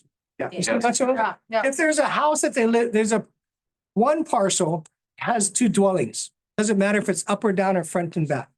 We just lost. Okay. Okay. So this is it. When we have 2 dwellings, let's just use round math. It's $1 million of gain, right? They live in one, they rent the other. Okay. And in this example, it's just 50-50. So when they're living in it, they get $500,000 capital gains tax exemption. But the part that's rented, as long as you're paying income tax on it, the IRS identifies this as a mixed use property. It's mixed use because you're renting some and you're living some. You can take advantage of 2 tax codes. 2 tax codes. Internal Revenue Code 121 and 1031 exchange. This is how you eliminate capital gains. When you have conversations like this in front of a financial planner, it blows his mind. Because I don't know very many people that understand how this works. Interestingly enough, my very first listing was like this. Not by design, but by default, because there was this older lady that didn't want to pay capital gains tax, kept complaining about it. So I talked to my attorney friend, said, yeah, there's this thing kind of mixed. Whoa, back this up. You can do that? I was always told 1031 exchanges only for investment properties. Yeah, your home could be both. Like, really? That's how. But Dan, in this example, I know the numbers you chose just for ease of math calculations. Let's say the gain is 1.25 or 1.5, okay? Still the 500,000 exemption for the married couple, but then the exchange is $1 million. Yeah, absolutely. Comes over to that. So here's what we normally do. Even though the ADU might be smaller, still enjoy. But here's what we would do in that. I would have them move to the smallest unit. And then 1031 exchange the other side. But you got to do it for 2 years in a day. You got to rent it for you got to show the IRS that it was Staying vacant, they're actually just paying the income tax on as if it was. Yeah, or you could rent it, or the kids could It's live. an idea, but rent it. All right, you got to have the market rent. Yeah. You got to have a rental agreement. You got to pay that tax. When you do those things. Show occupancy. Okay, Hey, the Dan, next one is. Yeah, I've got a specific question on that previous slide. Oh, yeah, who's this? Okay, I've got a seller who's owner occupied a duplex since 1999. She's a single lady. She's got 2 kids that are adults now, and she wants to sell it. And once you subtract her 250 K exemption, she's looking at about 460,000 in potential liability unless she can exchange that. The second unit has always been either vacant or she's just had family members living there. Can she exchange the rest of that? You could, but it's risky. I wouldn't suggest it because she hasn't proven to the IRS that she's had a rental income property and she hasn't paid income tax on it. So her options are just to pay whatever capital gains on the difference? Or here's your next chance. This is option 2. Now, this is a 4-year plan. Remember, the government allows you to take $250,000 and $500,000 if you've lived in it 2 out of the last 5 years, correct? So let's just say today is, oh, look at that, 2024, okay? And she moved out of her place in 2022. If we sold it in 2024, did she live here 2 out of the last 5 years? Yes. Yeah. Yes. Yeah. She lived here 2 out of the last 5 years. Did she rent it for 2 years? Yeah. She now takes advantage of 2 tax codes. She can. Now, this is your best route. Here's the best, on top of that, the bonus answer is after she rents it here, right? She sells it. She does a 1031 exchange into something else for 2 years and a day, and she can actually move into it. And later claim it as her primary residence and take the other 500,000 out later. She can keep it. I just built a 6-year plan for her. And how's she able to move into it again? Because she changed her intent. She had a rental property. Oh, okay. After 2 years and a day, she proved to the IRS as a rental property. After 2 years and a day, she moves in. She claims it as her primary residence because she changed her intent. Does she have to turn the other one into a rental property or Yeah. there is no other? So Bought it as an income, as a rental property, and then eventually said, hey, I'm gonna move we're it. doing that today. We've done it 3 or 4 times in the last 2 years. What happens when that gets sold? There's no tax. What about the deferred? It's no longer an investment property. It's the primary residence Government forgives all that deferred tax? because you change your intent. Wow. Isn't it wild? Yeah. That doesn't sound true, right? But then she'll have the cap gains later, but she's got the exemption. Yeah, but she's got 500 here and she sells it before $500,000 a gain in 0 tax. So when we show this to people, sometimes we say to them, maybe not a good time to sell. Remember, I think I told you that. This is the story. If you want to eliminate all your capital gains tax, there is a plan, but the plan's going to mean you don't sell today. Now, if you went into a listing appointment and you told them that I know you want to sell, but if you're worried about capital gains tax and you want to eliminate it, if I created a plan for you, would you like it? They say yes. This is their plan. What do you think they're going to think of you now? I ain't doing anything without you. That's what they tell me. I ain't doing anything without you. And then we educate the CPA, because sometimes the CPA doesn't know. We educate the financial planner, trust attorney. That's, we may not have that information. That scenario change if the property 1031 exchanged into. But then, the years that she was. Then she changes her mind and decides to move in. Yep. You can change your intent. But you can't change it until you prove that you actually had an intent. In the Ninth Circuit Court, it's been 2 years. 2 years and a day is what we say. I would go 3 years to be safe. You'll never get questioned on it. Does that make sense? Yeah. Okay, that was a bonus. Did that? Thank you. Does this answer your Yeah. question? Well, I have so many more, but I'll still. For $199 a month, I'll get my answer. What's the sign up? Where are you gonna sign up? Absolutely. We sign up at a later date. Okay. There's always this, if not, If you said for a team, if it's more than 3 people. all people get 30% off. So we have some teams that have 10, have all their members on. Yes. The reason why is 8 teams are using us to train their agents. You have to be able to for at least 2 years. Yeah. Okay, gotcha. Would this benefit somebody that works at Rocket Mortgage? I mean, I'm just calling you up. If you want to learn. I want to partner with them. Thank you, Dan. This is great. Thank you so much. What is this? I just want to ask if anybody has any questions about what this looks like day to day as a real estate agent. As I say, I've been a part of the community since Mega Camp 2022, the very first time I heard Dan teaching on it, because this was the piece that was missing from my business. I am all about relationships. I am not that transactional. I do not cold call. I do not door knock. That is not my strength. But this is how I could come up with solutions for my clients. So does anybody kind of, want to feel for, how we're managing all of this? Okay. So that screenshot that showed all the different pillars that we have to offer within the community. It's definitely all about learning everything. But what we want you to do is really focus on what is in your business right now that resonates with you on that list.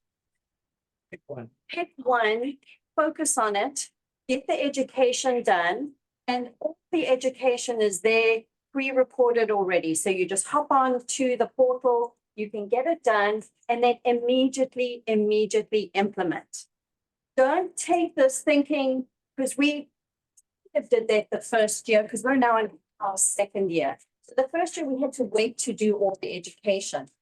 People who have the agents who have the greatest success are the ones that said, it's relocation services, did the education, passed the certification, implementing immediately. And then you figure out what else makes sense for your business. So for my team in Southern California, we're doing senior relocation services and probate. Only or in addition to your existing business? So basically, that really encompasses what my business was before. I'm just able to take the conversations to a different level. Got it. Specialize in business first time buyers. And that's where you are extremely successful right now. Maybe this isn't the right solution unless you want to layer on making sure that you're attracting their parents.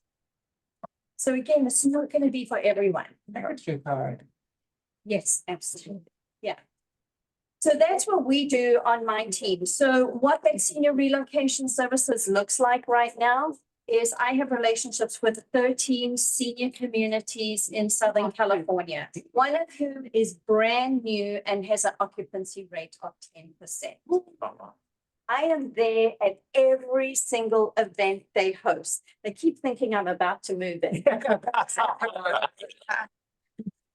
Just yet, I've got way too much to do first. We have relationships with the senior mood managers in the area, relationships with those trust attorneys that this week so far, I visited with 15 probate attorneys and estate planning attorneys just this week. A couple of them already have the realtor that they prefer to partner with. The vast majority do not have somebody. And they said, you know, we've been talking about this. I need somebody. And again, some of those law firms are huge and they've got, you know, tons of partners in them. We've got the single one, the single attorney who's just got their paralegal / assistant / person who does everything and holds the practice together. These are the people that we're building relationships with. And again, you've got to be intentional. It's kind of like doing that door knocking, but I'm not door knocking in my neighborhood. I live a mile from my market center. I promise you, my neighborhood is saturated with every brand new agent who comes into town. But the difference is that when I have conversations with people in my neighborhood who are my age, it's an older community, I can have the right conversations. The newer agents have no clue. It's like, hi, would you like to sell your house? Well, no, you're going to carry me out in a box. And then we're able to talk about it. Okay, well, let's talk about that. Yeah, we'd love to have you stay in your home. But let me ask you, do you have a plan B? Are you aware that 80% of seniors don't get to stay in their home until they pass because they fall? And then that decision's taken away. That's a good data point. Yeah, and my mother-in-law just had that happen. So she passed away 2.5 weeks ago. And she fell on Christmas evening. And that was the last time she was in. And that's the realities. You know, that is the reality. Have the conversations now. So do you feel like because you're closer to their age, they trust you better and you can get them? No, So would somebody who's younger be able to? If you are able, you enjoy being around older people. So I think that's point number one. That is, if you're younger and older people scare you, then that's not going to be a good environment. That's just the reality. But I have a partner who works with me and assists me. He's in his early 40s. I'm in my late 40s. I look up. But again, the other thing is you've got to understand your audience and your demographic. So I've taken it to a slightly different level. So as you can tell, I have an accent. As I can tell, there are many people who have an accent. Let me tell you, your foreign nationals who are living here need you more than you can ever imagine. Because all this stuff that we've talked about, there's a whole different layer if they are a foreign national. And it depends on how they're defined by the IRS. It depends on where the other assets are. So we have all these amazing plans that I think give Julie and Dan totally, you know, even more brave hairs. We are going global because we have clients saying, well, what do? I own a property in the UK. I'm actually from South Africa, but I do have a client who owns properties in the UK. He has a huge portfolio of properties here in Southern California. And he's trying to figure out, well, if I sell that property, can I then bring those assets over? Can I do some of these amazing things here? Well, yes and no, but there's huge implications for him. So you've got to have the right people in your team to be able to refer that person to you. And please just cover yourself with this one. Don't ever advise the client with foreign assets about what those tax implications are going to be. So good. Please do not ever do that. I caught one of our real estate planners doing that recently and I said, no, stop right now. You know, let me refer you to an international tax expert. Yeah. Again, it's all about having the right people so that you can educate your clients so they have better options instead of someone else to do. One just came to mind, in the event they don't have children and they want to donate it to a church or a charity. Yes. You guys know what a CRUT is? Charitable Remainder Trust. So you want to learn about CRUTs because that's your solution. If somebody doesn't have kids, I was shocked I'm the youngest of 6. There's 54 of us in our family. We do a lot of this stuff. Anyways, but I was shocked at how many families never had any kids. And that's exactly what it is. So a CRUT is a charitable remainder trust. Every foundation, every school has a foundation. It's a CRUT. So what they do is if you introduce that to them and say, hey, you know, just ask you when you're gone, who's going to get your assets? I don't know. What do you like? What do you have an affinity for? You you have any philosophic thoughts around this? If they said USC, UCLA, the hospitals, the schools, anything, they could actually donate it to the foundation. The foundation is going to have you sell it. You're going to get the listing, no capital gains tax. It goes into the CRUT, Charter Remainder Trust. The Charter Remainder Trust gives them back about 4 to 5% of money every month until they're gone. When they die, it goes directly to the planned. So they can live in it until No, they're selling that house. they're selling it. Yeah. Okay. They come usually to us. Charitable Remainder Trust. Could you do that to a CCRC as your buy-in? I have a real life, No, because CCRCs, they're not deeded. right, because you're just renting. You're renting. No, but there are deeded assets out there. But I don't know how many are here where you actually own a deed. Sure. You could, so I have a client doing that now. They 1031 exchange an older house that they didn't want, bought a condo that he's eventually gonna live in. But he's not ready yet. So you just want to get rid of that, put it into the equity property, which is a retirement community. He's gonna rent it out, make some money, and then when he's ready, he's gonna move in, change his intent. And we'll go sell this house. So we do annual reviews with our clients. Do you guys do annual reviews with your clients? It's called a real estate plan review. And if you just did that one thing, it's gonna change your game because you're gonna find out when you ask, who do you know that wants to build, protect, and transfer wealth, you're gonna get referrals. And a lot of them are gonna be their family. You don't have to inform. Other things that we've experienced as being members in the community, we are truly a family. And you'll see that if you come to family reunion or mega camp, and we highly recommend that everybody does that. Because we truly are a family and we network, we hang out together, we mastermind. It felt like every time I was at a meal, there was a real estate planner there. Part of being in this community, obviously the training that Dan mentioned, which is phenomenal. And Dan and Julie don't know everything. They know a ton, but we have experts within our community. We have a guy down in North San Diego County who, when he teaches the 1031 class, oh my gosh, I'm like, okay, wait, go back. And I have to go back and I have to replay those sessions. Good. Everything is recorded. I mean, he is just, Next debate. oh, yeah. But he's doing, I don't know how many of those every single day, and he sends out a report. So if that's your thing, then all you have to do is say, hey, Nick, I need some help. So we have a very active Facebook group. You're looking for something. You want a marketing piece. You're going to go into our Facebook group and you're going to put it out there. And you will have probably 10, 20 people saying, I've got it. I'll share my Canva, whatever it is with you. The temps. Invite on like. It's if you're a part of this community and then you have access to that. So as far as support and resources, and again, if we feel it's something that the whole community needs, we go to, we say, Dan, we really need X, Y, Z. I mean, that just happened recently. I'm one of the ambassadors for the community.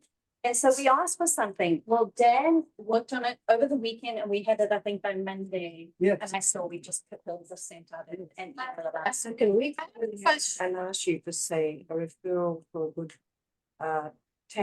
trust lawyering. Absolutely, Yeah.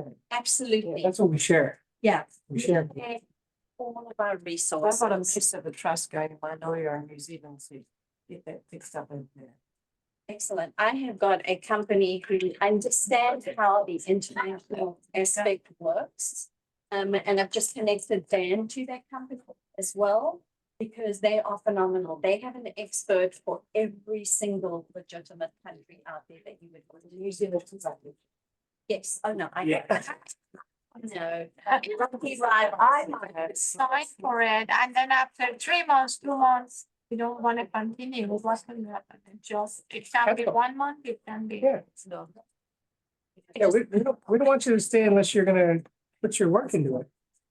Yeah, and you just got to be careful because there is so much information, you can get lost in the training. Yeah. So it's kind of like, you know, when you're that brand new agent and you feel like, oh, I'm gonna wait until I'm gonna wait. That's the appointment, I've got a consultation. If you do that, it'll be a year down the road and you won't have done anything. You have to be willing to commit to say, I'm gonna choose an area and I'm gonna go for it. You still have access to everything, but it's jack of all trades, master of none, and you need to master your craft. You think about it real simply, senior relocation is the primary residence. All the rest of these are investments. And these are when people pass away. If you want to build a model around that, this is where people are coming. There's so many people passing away. A great way to connect with attorneys is join your local bar association.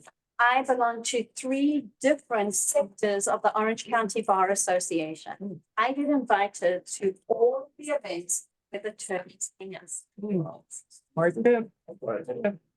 Thank you.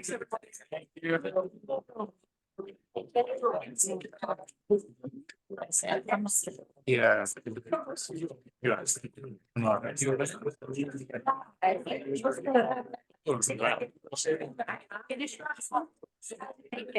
Like we went to one instead, or we got back on fire.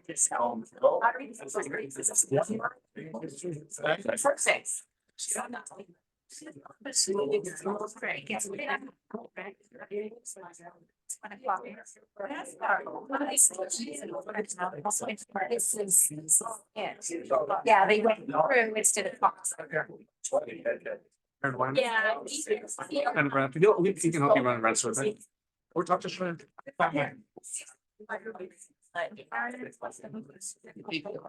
He's a tenant rep, so he'll know, he can run the survey for you. You need to actually talk to Shia because you're not gonna be able to lease it based on opposite. That's not like, because the residential agents doing any kind of commercial deal, even if I had. Business council. It's much. I have the same role, but. I was taking. Thank you. Thank you very much. It's a pleasure. We'll be in touch. I. Phenomenal.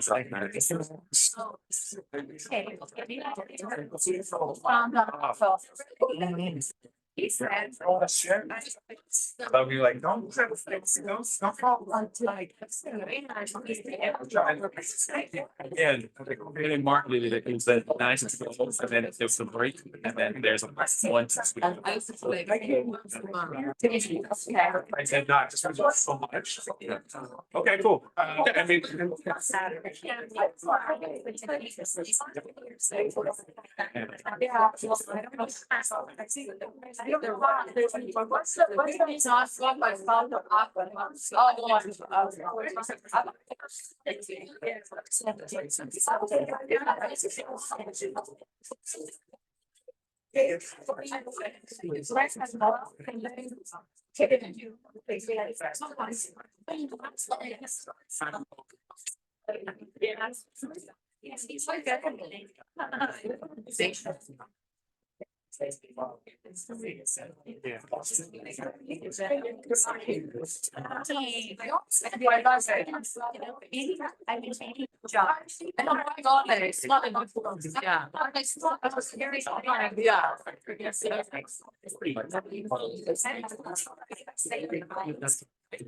Yeah, yeah.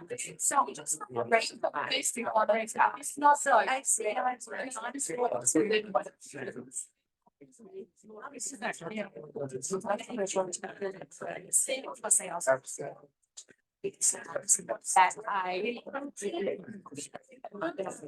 I started to experience right, so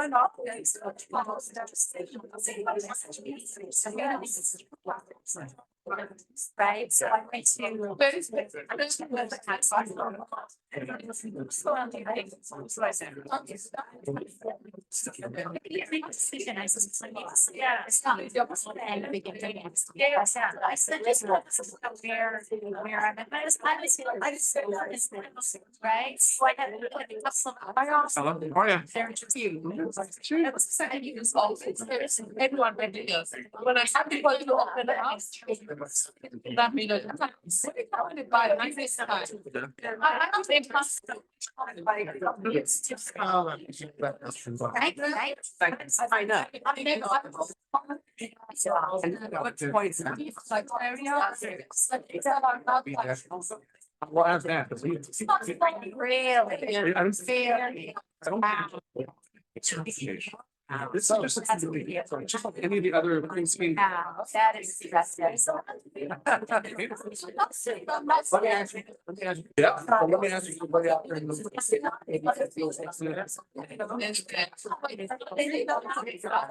Exactly, but if you just put left on it, you'll have to use the logo, lumber under that. Lumber and so like. Yeah, back in the day. Commercials, they were luxury. AW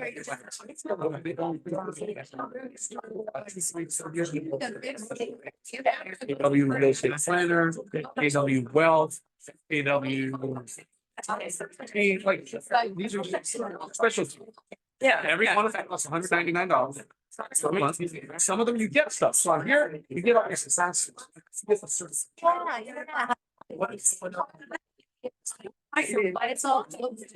That's all. Yeah. You're ready to.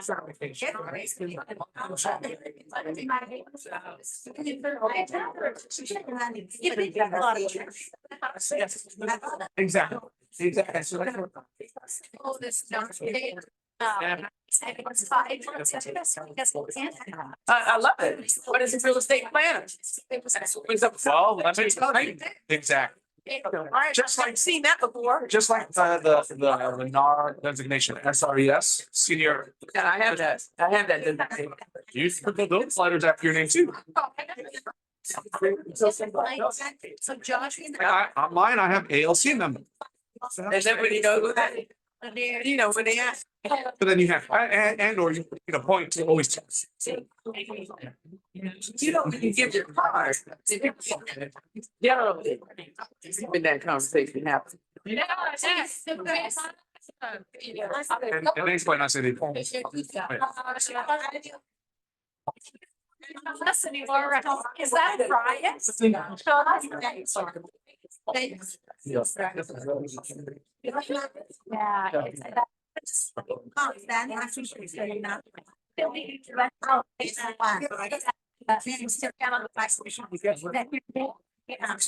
Yeah.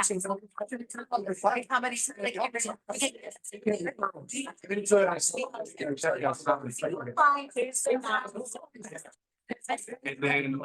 Like our. These are. I miss me.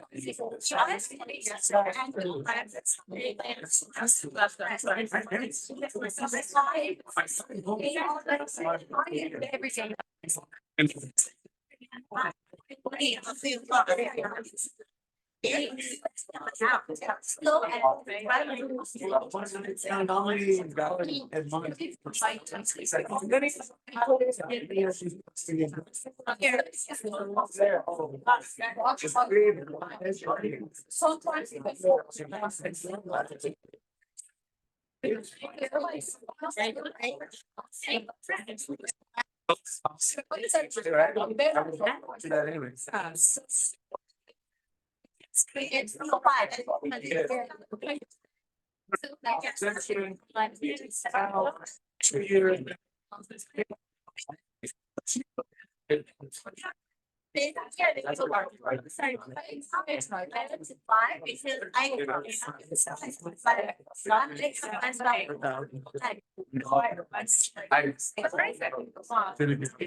What did they say?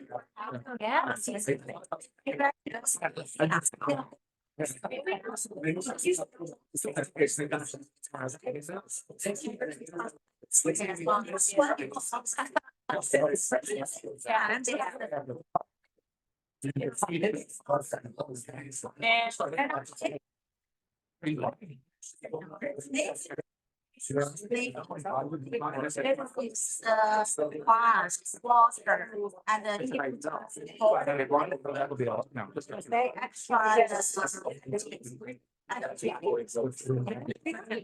But I haven't joined it, so. We need more commercial values. Because we're telling people all the next meeting, hey, I mean, they'll say how much time. You not touch commercial. Unless- Most I'll do is maybe a couple. Very nice. I'm 70.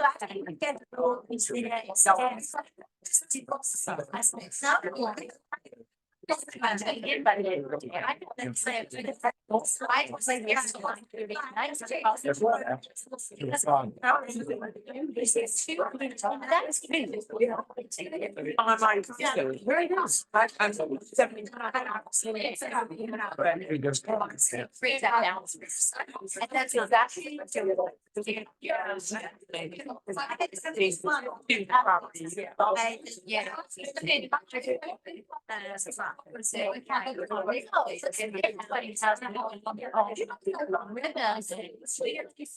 This community. I didn't know anything about it. And I wanted to know if they're certification. So you get out of my. Then I got. I'm not acknowledged outside of our community. And so like I said, right, I got it. It's really harder than. Not trying to speak. Okay, like, are you gonna fit right in?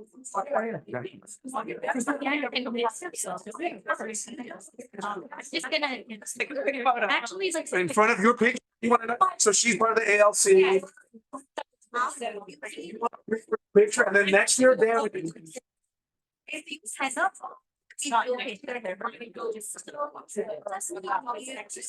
Some people.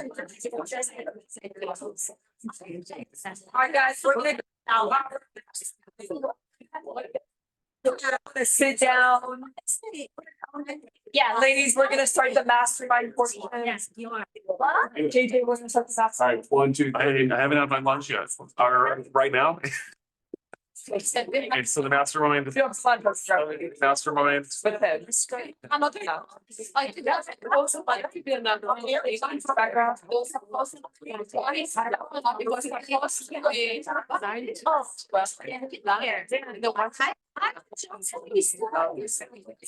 Yeah, don't have this. I know. Look, traffic double. Sam, you want? Ready? You have to. Yeah. It's in the car. So, look, yeah, I mean, you want to get there 1 hour, 2 hours before. So, we leave. Yeah. You need to- I would leave. Two, but like. Maybe stop by In-N-Out Burger, on the way down, and then pass it down. You would only. You would do after.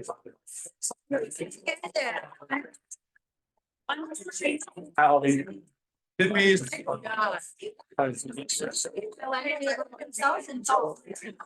didn't get a chance to talk to him. I was telling you, my parents, we're going for something. And my parents, she's also been one of my big investors. So I've done business with this. But yes, she's about to pay $2 million for a CCRC. So I gotta sell the house today. Yeah. They're gonna. Offer them the buyer. No, they're. Yeah. Sorry now. Okay. Yeah, done it. Good. You gotta figure out where, where's she gonna go for? That kind of like. Yeah,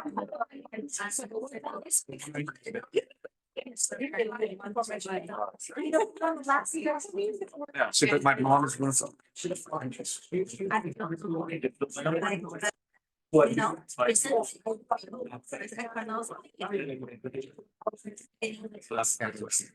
We want each other. And she's like, no, I don't like it. We normally do this.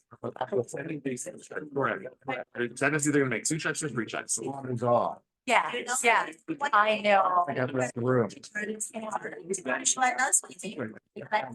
Are you sure? Okay. Just where I'm like, it's a lot. That's what it is.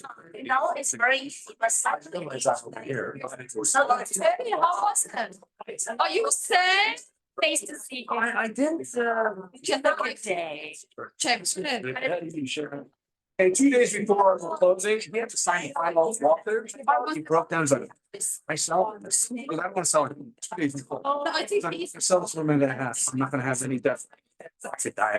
So I had to hug him, I had to hold. I said, I'm hit my SRES, so I signed for this. She was like. I said, I understand that, I just want the letters after my name. That's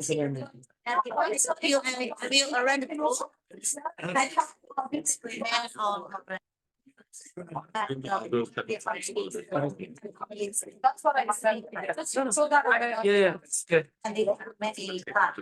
Oh, here. My friends, ready, but I want to upstairs. But I'm always ready, that's my fault. Second hours. His questions and answers. He goes, yeah, Serena asked me to sit. I mean, what question? We lost so many. I don't think he wants me to.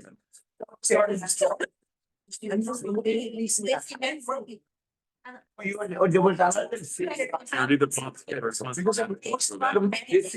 Just letting you guys know, marketing was weird on our end. I just at the 9th or 12th section. 12th to 1 was fine, but couldn't say that. And then 1 to 2 was the math. Only if there's another property. So no.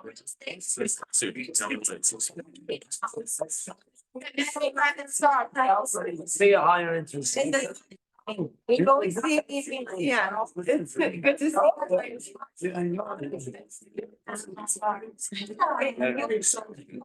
Remember, you know, commercial. Thank you, Mark. So. Sure, thinking about this. You're gonna subtract. Oh, and in person, you know, I grew up in the industry, commercial guy. But I saw residential. Seen for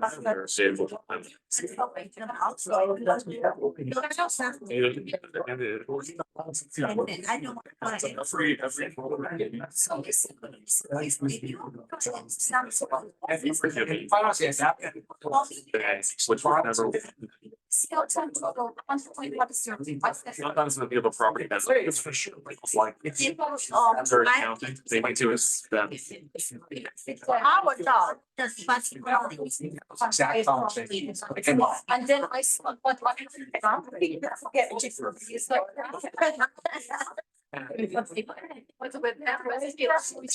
So I'd love to, so. Today. Yes. And then I.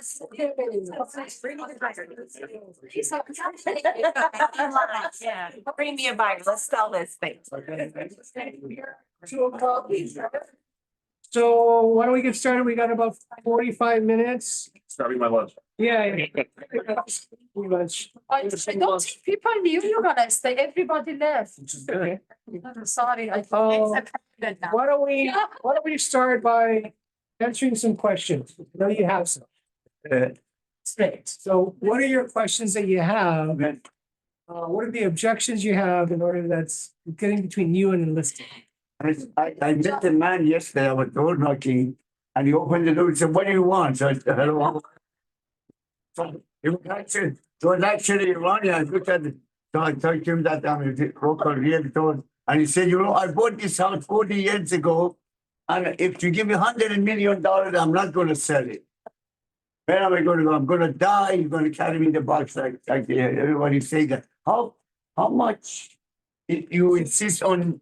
So I don't ever insist. All I do is How far do you know that he's not seriously give up? How do you? Did you know that 80% of the people, 100% of the people want to die in their home, if only 20% of the people do? That's good. They moved out before they died. Yeah, they go to the nursing. Everyone's mind is, I'm just gonna die in my home. Rarely happens. What was the percentage again? 80% of them don't die in their home. They're forced out. They're forced out because of a health incident. And if they do die in their home, like my mom's neighbor. That's when they If come they don't bring in the medical bed and all that, right? 20% of the people actually get to your goal of dying in their home. Oh, I see. So my question to you is, what happens if you can't live in your home? Oh. And Did you hear that question? what What happens if he wants to die in his home? My question is, what happens if you can't live in your home any longer? then my children are gonna take care of me. I mean, I have 3 children, 4 grandchildren. They leave me alone. No, I asked the question, do they know they're taking care of you? Do they know they're gonna have to stop their life to serve you? Do they I know? don't know, I don't think so. Oh, so do you think it might be worth to have a conversation around? Right. Would you like to be part of that? conversation?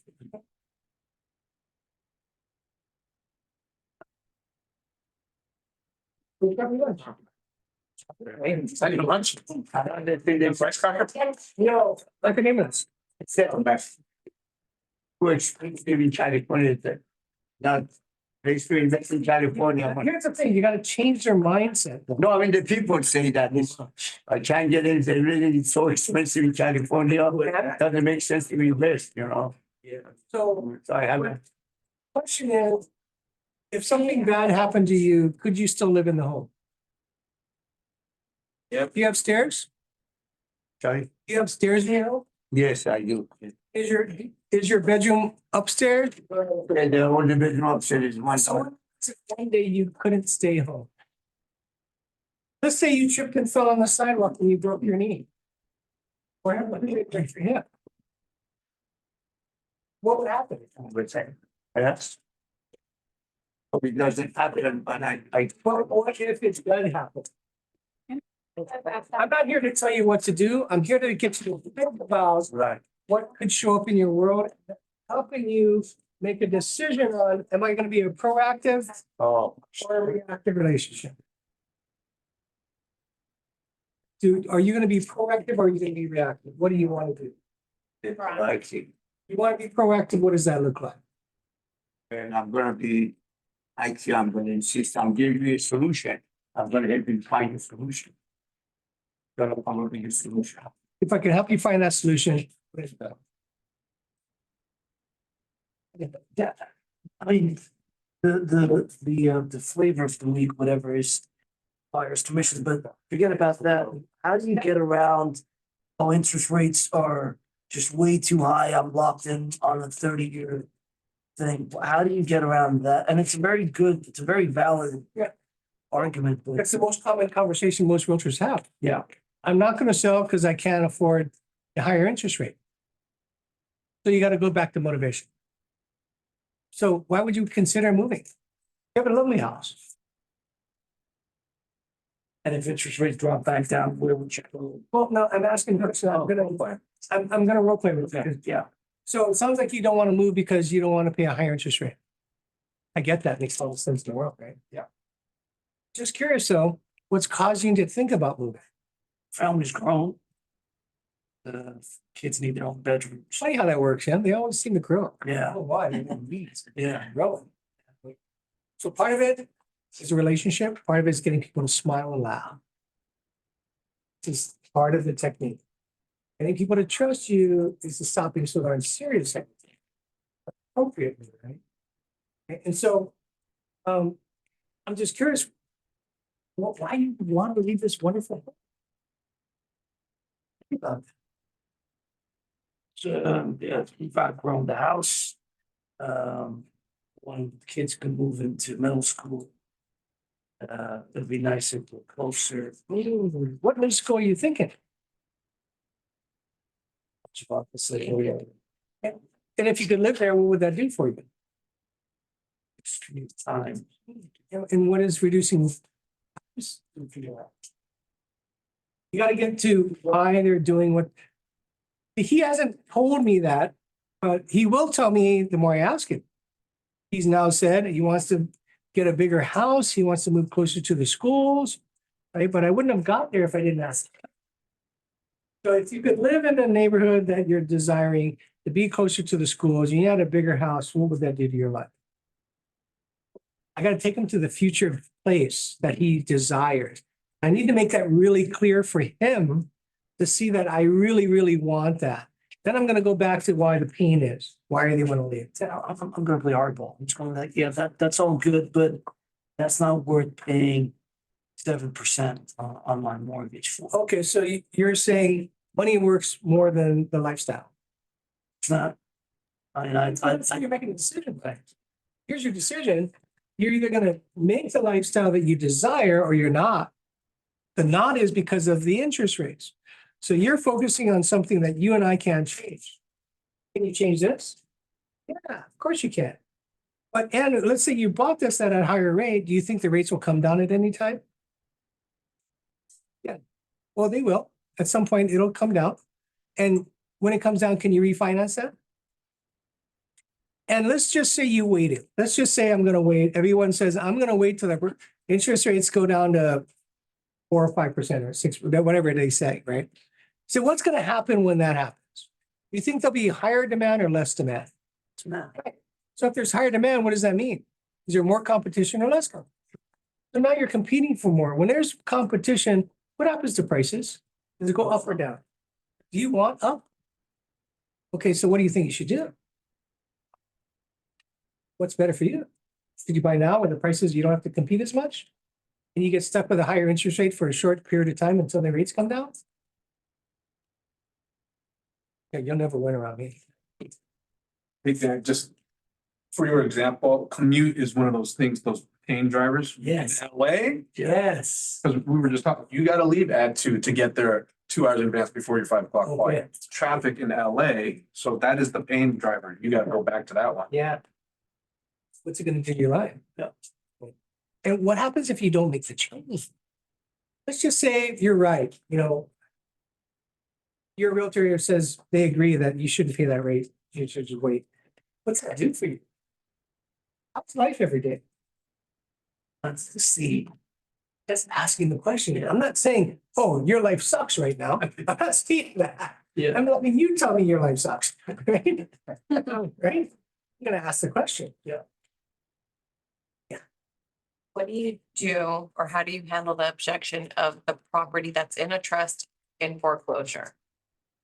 Sell it as quickly as you can. But they don't want to. What happens in foreclosure? It gets taken away regardless. So what would you rather have? Would you rather have something or nothing? But I'm gonna find the money. Or what are you looking for? Let me know. You go there too. I'm talking to a lawyer and they're gonna help me. What are they gonna help you do? They're gonna help me fight this. Fight foreclosure. What caused the foreclosure to begin with? Lack of money. And is he gonna give you money? No, but the lawyer said that he would help me with the banks because during the pandemic, I took not that loan, but it's where you're able to defer your payments. And By the way, that's a common thing right now. Yes. This is your opportunity. so it's in a trust, but it's in foreclosure. It doesn't matter. It doesn't matter. It doesn't matter. That's what I keep on trying to More reiterate, barren? but I don't feel like More barons? So that's. Yeah, but it's done. For rent is done. You don't pay. they want their money now. The banks want money now. So, well, how long have you not paid? Okay, in the past year, I'm doing what I did in 08. So 12 months ago, you stopped paying and you think the banks can be okay with this? How's an attorney gonna help you be okay with that? Just ask him. I don't see how that's gonna help. You know how he's gonna help you? He's gonna help you stay there longer until you can, but eventually, Yeah. do you think they ever want their money back? But I want to live here. I love my house. You signed a mortgage, is that right? Can we agree that you signed a mortgage? Can we agree that you signed a mortgage when you bought the house? What does that mortgage say? Did you promise to Pay back. pay them back? And how have you done with that? Where am I gonna go? It's I just asked you the question. How have you done with your commitments? not good. Okay, so what's the right thing to do? Sell it. Good idea. I would support that. But I want a top dollar and Here's the thing. Every day that you wait is you're wasting money. You're throwing money away. The interest and all the fees and everything is getting added. They're not charging you what you promised. They're charging you more than you promised because you failed to fulfill your promise. I got a guy that's right now just like that. I just had a phone call yesterday with him. It's been my hurdle. Yeah. And so have you talked to the attorney? Me, myself? No. Okay. Oh, it's not a client yet. No, it's not, but I've been working on it, it's just that I'm like, How is the attorney gonna help you? That's what I asked them. And they're building more alternative for debt. You're getting more debt. It's like, They say when you ask that question. he's gonna help me with this problem because the bank said I could defer this towards the end of my mortgage commitment and then Planning on paying them. it's more towards, a couple years down. It's the 30-year, but I'm adding on an extra 3 years. And you think the bank's gonna be okay with that? That's what I understood with the documents that I have. So my lawyer's looking over the documents. And how much time are you gonna give your lawyer to figure this out? How much time? How much time are you gonna give your lawyer to figure this out? Because apparently he says he's gonna help, but you're not clear on what that looks like. Right. My suggestion is you be clear on what that looks like. Because guess what? You know what that foreclosure means? That's actually a lawsuit against you. You know what that foreclosure means? It's a lawsuit against you. When we pull your title report, it'll show a lien. That's a lawsuit. You're in litigation. Is that a good thing? Notice how I asked the question? Is that a good thing? I like your It's a tonation. Tonation is key. Yeah. Pace and tonation is key. And help me understand how that, help me understand how waiting is gonna be beneficial to you when every day costs you more than you committed to pay. Because they're gonna charge you more for the fees.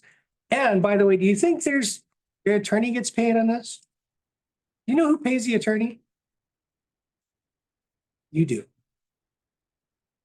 So how many more hours do you want to spend with this? See, because here's what I do know. If you sign a listing agreement, we send it to the bank, they're gonna back off you. Because they know we just told them they're gonna get paid. They're gonna back up. And you might get money. You might send. Well, again, I'm gonna know what your debt is, because I'm gonna ask the question. What's your mortgage balance? Hey, yeah, I've got a $1 million mortgage balance, but I got a $300 million home. Who cares? Pay the dang thing off, get it sold, and take your $2 million. I can't find anything else. Well, let's put it this way. Where are you gonna come up with $2 million? How long will it take you to save $2 million? That's my point. Now, do you see this as a great deal? I always ask that question about how long would it take you to save this much money? Because everyone says I could never have done it. Well, you did it by being smart and investing in real estate. Now you need to be smart to get out of it because every day it's costing you more money. 2 questions for you, Dan. First one is, so you get the referral, first phone call through the conclusion of the deal, let's say. Where are you meeting with the kids? How are you introducing that to? When do you call for that meeting? How do you go about calling for that meeting? Oh. I'll ask the parent. You like the strategy? They say yes. Would you like me to include your kids? They say yes. Okay, when can you get them together? Okay, and then usually, like you had said, like you shared earlier, they come in a little hostile. Talk about you are getting to decide your inheritance. So it's what I thought it was. I didn't know if there was a magic time. Here's a magic question series. Families come into the room, they don't want to look at each other. You can tell there's certain tension between them, right? And if mom is alive or not, if mom's in the room or not, doesn't matter. But I always start with the same thing. Can we agree that this is mom's property? Yeah. Can we agree that there was a time in your life that you all loved each other? Yeah. And can we agree that over time, something bad showed up? There was a hurt or an offense that hurt somebody that gave you the current feeling you have today. Can we agree that happened? Yeah, it is. Can we agree that we all make mistakes? Yeah. Well, if we all make mistakes, you can either hold on to the bitter feelings or you can let them go. We use this word in Hawaiian, it's called pilikia, which is fighting, internal family fight. Do you want to have this pilikia in your family? Do you want to have the family dispute always in your mind, in your heart, forever? Is that something you want to hold on to? They go, no. So can we agree we should work on removing it? You can see that. can we agree that a mom would like to treat you all evenly? Yes. How do you do that in real estate? Well, you can't. So what has to happen? I guess we gotta sell the home. Right. So here's the thing is if you sell the home, all 4 of you kids will get an equal share of exactly what mom wanted. So by doing this, you're gonna help mom get her goal of making sure you're all taken care of. You're gonna hit your goal on knowing that you don't have to carry this negative burden on anymore. And if you release that burden, you think your life will be different. Then they say, yeah. You'd like to do this sooner or later. They say sooner. That's how I get people to move. Just asking questions. Second question, thank you for that. Second question is, in your business, so when you're selling in Hawaii, are you exchanging and buying other properties in Hawaii, or are you going to other states? All over. Because in California, as you know, it's become absurd. It's become absurd. So selling something here and finding something else somewhere else is very, very attractive right now. And that's why the community is so important because when we're doing 1031 exchanges, I surely don't want to send it to a referral of somebody that's really popular on Facebook that has never done a 1031 exchange and going to screw this thing up. That's on my watch. That's not acceptable. I've never failed one. Get in my way. You're not going to fail. And I'm not going to give it to somebody that doesn't know how this works. What you said to this, you would say, I want to sell my property in California. Where other state, where can I invest? I would do 10, maybe 7 or 8% cap. What other state, what do you? You could be Tennessee, Georgia, parts of Arizona. Awesome. No, Austin's bad. Carolinas? Carolinas. Yeah, that's where I go. Your tax 8%. can invest. No Texas or Florida. Not so much. Yeah. Texas is also saturated now. Texas, the property taxes are high in Texas. Yeah, we own 2 properties. We sold them.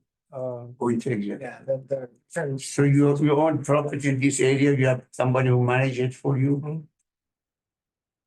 And I have a question regarding that when you go for the listing and then the seller is saying that he wants to sell his home, although you got the comp and everything, the home worth at 2.8, but the seller said, no, the other agent who is very big agent with all the experience, big company, is told me that they can sell it for 4 million. It's a big gap, not just 100. How do you validate that number?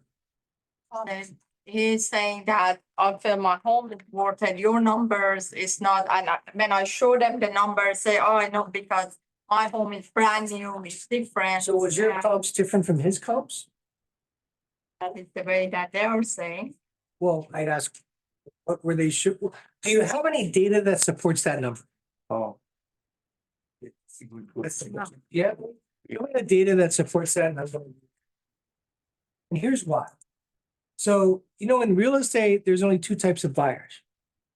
There's a buyer that's paying in cash and a buyer that gets a loan. Can we agree that there's only 2 types of buyers? Yeah. Okay, good. Now we're in agreement. 2 types of buyers.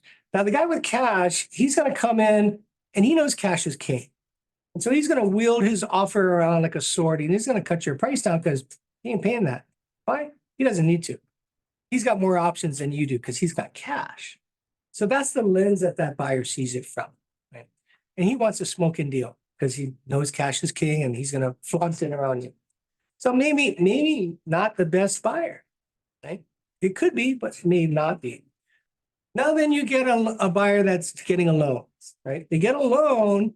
What do they have to get? Well, they got to get an appraiser. What do you think the appraiser is going to look at? All the data that I'm showing you today. The appraiser can't make up any data, nor can I. So if we're looking at the same data that an appraiser would today, help me understand what he would appraise it at. But here's the thing, because if you sell it at, even if the buyer wants to pay 3 million, but the appraisal comes in at 2.5 or 2 million, what do you think happens? They're going to cancel. Would you want to go through escrow knowing that somebody's gonna cancel at the end? No, doesn't make sense, right? So how should you price it? Through the lens of an appraiser. This is the same data they're gonna look at. So help me understand what you're seeing that I'm not seeing. Now, I had the same conversation yesterday with another guy. I was in the car and it didn't work. He just said, well, I just believe God told me that this is the number I'm gonna use. Well, okay, we'll listen to God. But here's the thing, what if it's wrong? This guy is like. I'm finished. Brand new. Let me finish. What if it's wrong? What are you gonna do? Well, I'm gonna bring the price down. Okay, so when are you gonna bring the price down? Oh, in 2 weeks. Okay, so we'll put that in a listing agreement. And what are you gonna bring the price down to? Well, I'll bring it down $100,000. Okay, great. We'll put that in the listing agreement too. What did I just do? I just locked him into a price change. He's never gonna complain about that price change because I'm gonna say, hey, remember our agreement? Well, we did everything we could and the data that I was looking at, I think other buyers are looking at it too. And maybe that's why we didn't get an offer. I don't know. Just curious. Could be that, right? 2 weeks. We do a 10-day blitz model that works, I'd say 80-90% of the time. What that is we take all of our pictures and marketing. We get it on live on the market on a Friday. Nobody sees it till Sunday. We have an open house Sunday. We have an open house the next Sunday. All offers are due on Monday. And we get, right now, we're at 103.6% of the list price to sold price when the market's at 98.4%. We'll make $60,000 more on average for everybody. Do you guys have broker care now? We do. Previews? Yeah, we do. In that 10-day period, I guess. Sometimes we put it up there. Again, And double. well, see the broker caravan, who comes? Yeah, so I don't want to rent. I only want the buyer. That's how we get some of the buyers. And then when they come in, ton of people there, right? I don't know if you guys have been following the Burns team, Pasadena. That's where the 10-day blitz came from. From them. They sat on stage, Gary Keller interviewed them on my very first time 12 years ago. That's what they did. We just changed our motto to that. It's more work. Can't make more business. I mean, for every listing, you should have 3 transactions. Are you doing that? In my situation, he said that, say, if we cannot sell at that price, maybe I will get the. It's something to determine the sell price. You think the seller or the buyer does? I'm asking the question. Buyers. Oh, okay, so here's what we can do. We can list it at the price you want to. Here's the data that supports what the real market is. I'm willing to try it with you. Right? This is your home. You're the boss. I'm gonna listen to the boss. I'm gonna support you on that. But here's the data that doesn't support it. I'm gonna support you though. And I'm willing to help you do this. But here's the thing, what if it doesn't work? I'm not here to sign your listing. I'm here to help you sell the real estate. It has nothing to do about signing a listing. I'm no good to you if you don't sell your home, is that right? And what if you can't get what you want? Then what are you gonna do? Going to get a permit to use it as a drugs rehab center, and then maybe I can sell it more. Then it takes maybe 6 months to get there. So then I take them back to motive. So remind me again, and I already know this, but remind me again why you wanted to sell. Because I'm paying around $15,000 a month for the mortgage. $15,000 a month. What's wrong with that? What? What's wrong with 15,000? Is that too much? Oh, okay. So you want to get out of it. You notice how I did the reverse psychology? What's wrong with that? 15,000 is not a problem. Just keep it. Now she's telling me, no, I want to sell it. You see how you can switch the tables very simply? By playing with her head. That's all I did. Right? And so 15,000 and you want to sell your home? So what would you do differently? Why would you want to sell? Where are you going? Maybe buy another thing in Palm Springs. Okay, would it be less in price? Most probably.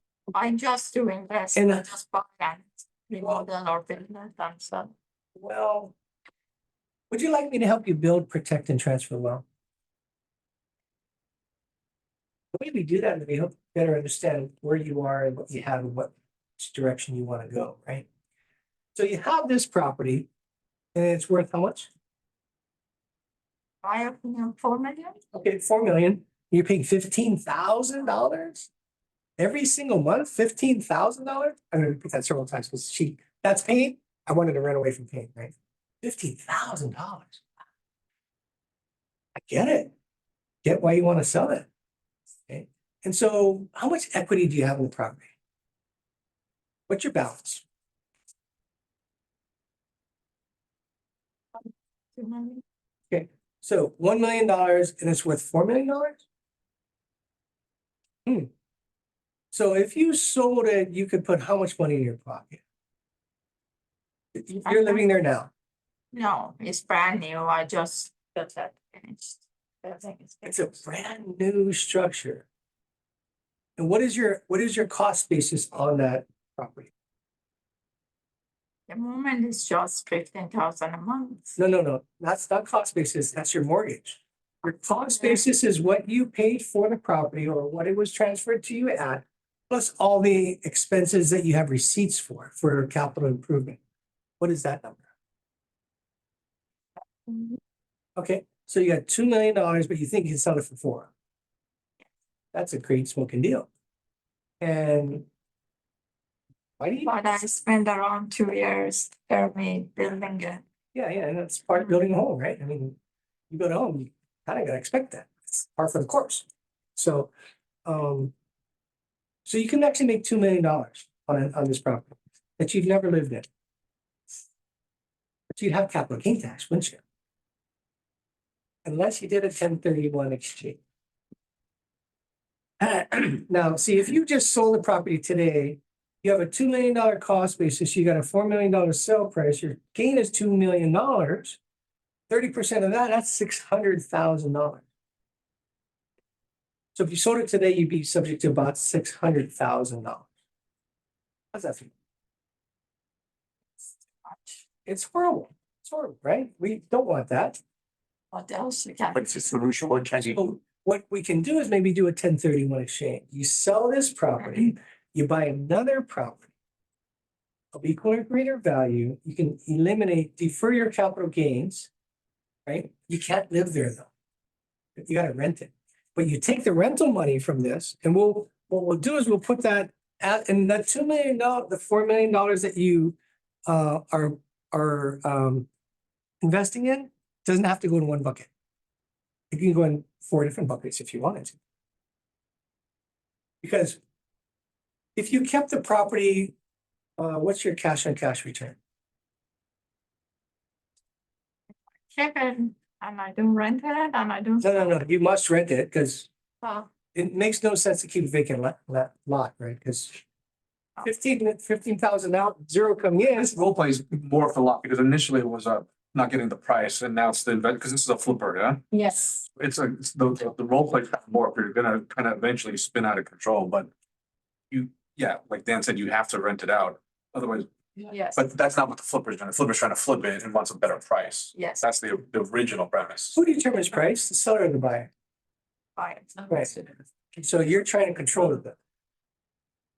See, because we live in, and I tell people, real estate is a very efficient market, very efficient market. You know why it's efficient? All the data sits in our cell phone.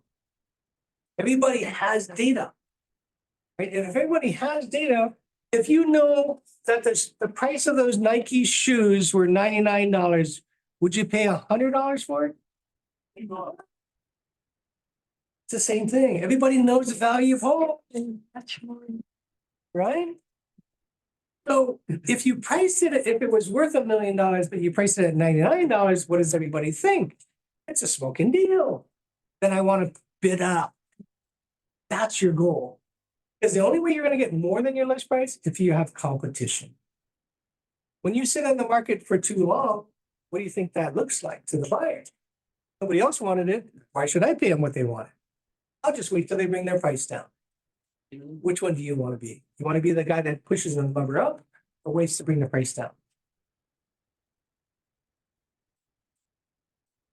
Just a different conversation to have when you're dealing with pricing and conversations around commissions and stuff. Those usually are not a challenge. I'm sorry, I missed the point. Would somebody say I have a house, vote for 1 million, vote 4 million? Said I want to sell it if there's any way that would avoid paying the capital gain tax or reduce capital gain tax. Besides selling his home and buy another equal property, what other choice you can give it to him? What can he do with the money? To You avoid, can pull equity out. You can do a home equity line of credit. Does he want to live in the home? yeah, he wants. Is it a primary residence or It's the investment? primary residence, he wants to sell it, he wants to downsize, but he doesn't want to pay the full capital gain tax. He wants to reduce his tax at 30%, like like that. Then move out. Move out and sell the house, no, Move out for 2 years for 2 years, rent it out and then sell. and then sell it.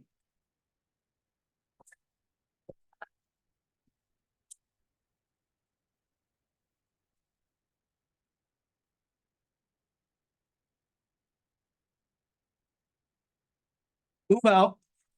2 years later, sell it. It's easy to say. Yeah, but that 2 years, they have to rent it, and they have the agreement, the rental agreement, that's it. You just need that once. But when you do this, you're coordinating everything. You're not talking to anybody except you. I'm getting the property manager. I'm gonna be there when they sign the agreement. I'm gonna have the agreement with the property manager, and as in 2 years, you're gonna let me know.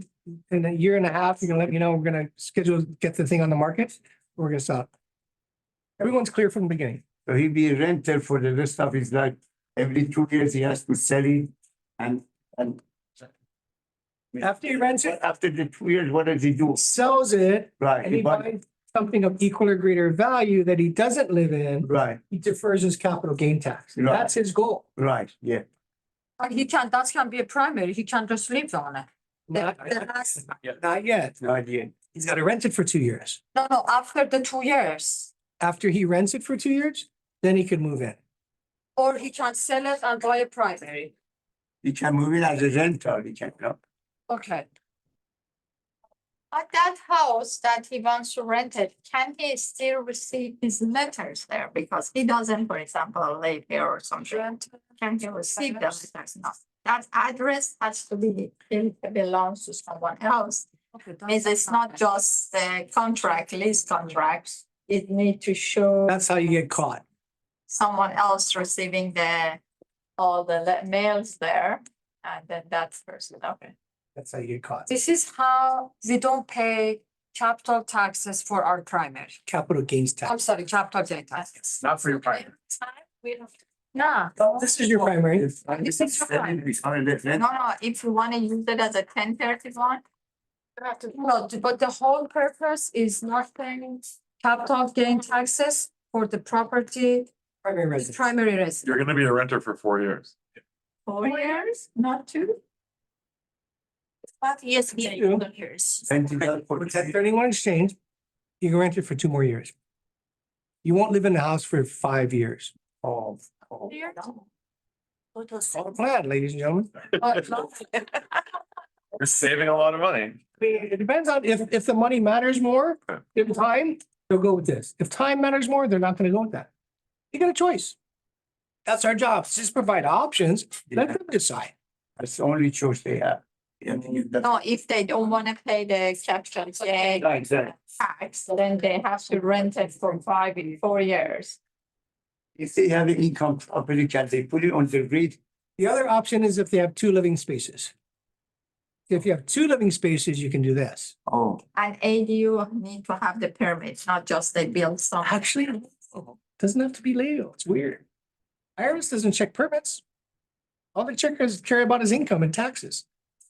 Means it can be. If I got a single family home, it's a 3-bedroom, 2-bath, and I put up a wall in the back room so that the bedroom and the bathroom have its own ingress and egress, and I can prove to the IRS that I'm renting that out, that's an investment property. Okay, although both of these people, they receive the mails in the same address.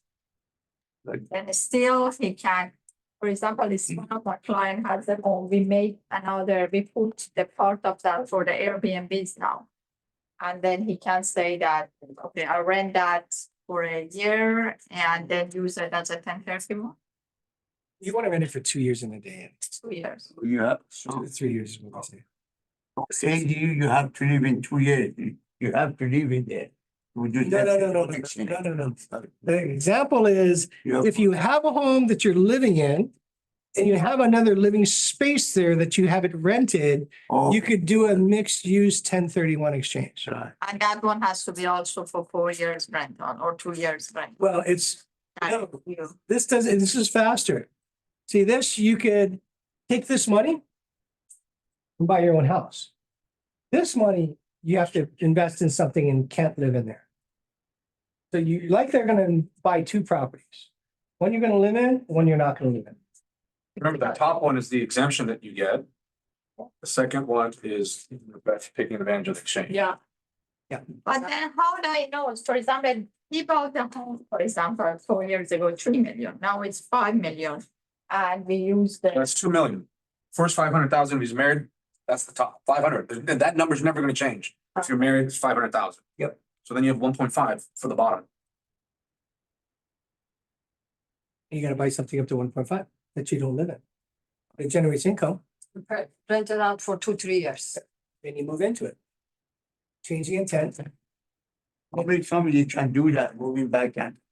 How many times? I mean, you need 2 years to move. As much as your Or leave it? wife allows you. To reach that for that account. Questions? Anything? You got 10 minutes. So with all the talk right now about buyer's commission, I'm just role playing. I don't even think I need an agent. I'm an attorney. I'll just do my own research. You're a buyer? I'm a buyer. Yeah, okay. I'll do my own Have research you bought for yourself? over the last 2 years. Yeah. Or, sorry, 20 years. Okay, so you feel that's enough experience? I feel that my buyer's agent doesn't deserve whatever $100,000. And how do you make that decision? I just think it's a big payday for not that much work, and I'll do my due diligence. It's not my first rodeo. The listing agent obviously is not my problem, but I would much. So you're gonna negotiate with the listing agent? And my lender is gonna do his part to make sure. Well, no, my question was, you're gonna negotiate on your own behalf with the listing agent. And you've done this before, No, I've not done this before. but you're confident you can do it well. But I feel that my agent, for my agent to get, let's say, whatever, 2.5%, it's not worth. I'd much rather. What if you had an agent that could actually protect you? What if you had an agent that educated you on the best ways to buy a home? But not only for today, but for the future. I don't know how your contingencies work here. You probably don't have as many and compared to many states. But in our country here, in our market, there's 7 ways you can cancel a contract. Yeah, loan appraisal and investigation. Active removal. Yeah. What are the 3? Loan appraisal and investigation. What's an investigation? Physical. It covers physical plus review of documents. Inspection. What about due diligence on the seller's disclosure statement? That all That's falls part of the Under the investigation. So That can be separated out, actually. But that's on the title companies, not they have. For what? So what we say in our world, and I've used this same line since I started in real estate. Buying the home is a big deal. Would you agree? Yeah. It's like a really big deal, right? Yeah. It's probably the biggest deal you're gonna make, right? Yeah. Do you believe that you should have expert advice or do you just kind of wing it? Sure. Expert advice. Because it's a big deal, right? Do you know the 7 ways you can cancel on a contract? Would you like to learn? It's Thursday or Friday night for you. I got it just once. When you get to the appointment, we're gonna teach you the due diligence. See, guys, if you're not teaching your due diligence, Bad on you. You are like everybody else. But sometimes also the buyers say that, oh, if I don't have the agent anyway, the seller agent is going to do me favor because they give me more discount because they get all the commission. And what makes you feel that? Because I can see it in the market when they have the So who hired that agent? seller. And who do you think the agent's gonna advocate for? I think seller, but still he's. Hang on a second. What did you just say? They're gonna advocate for the seller. Oh, so who's advocating for you? I have. Nobody. Good luck.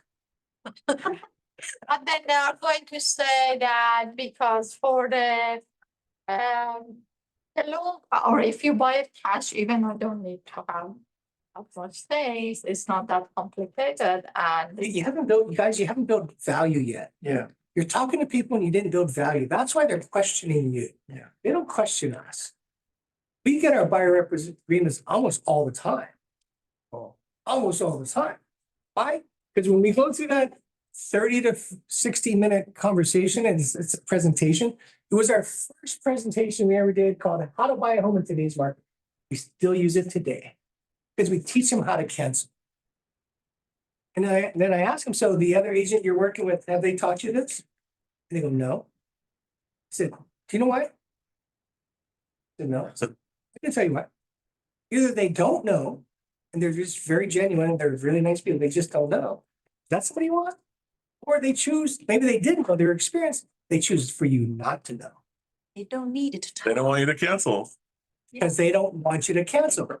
So let me ask you, but if I'm gonna teach you how to cancel and your other agent isn't, who do you want to trust? You, of course. Good idea. This is how we get started. Because what we get started is we're gonna commit to you to make sure we advocate for you and look out for your best interest before our own. That's gonna mean we're gonna expect a commitment from you. That you're gonna use us. Besides that, do you tell them about the regulation, the like disclosure and all the forms that needs to be filled? That's all in my presentation.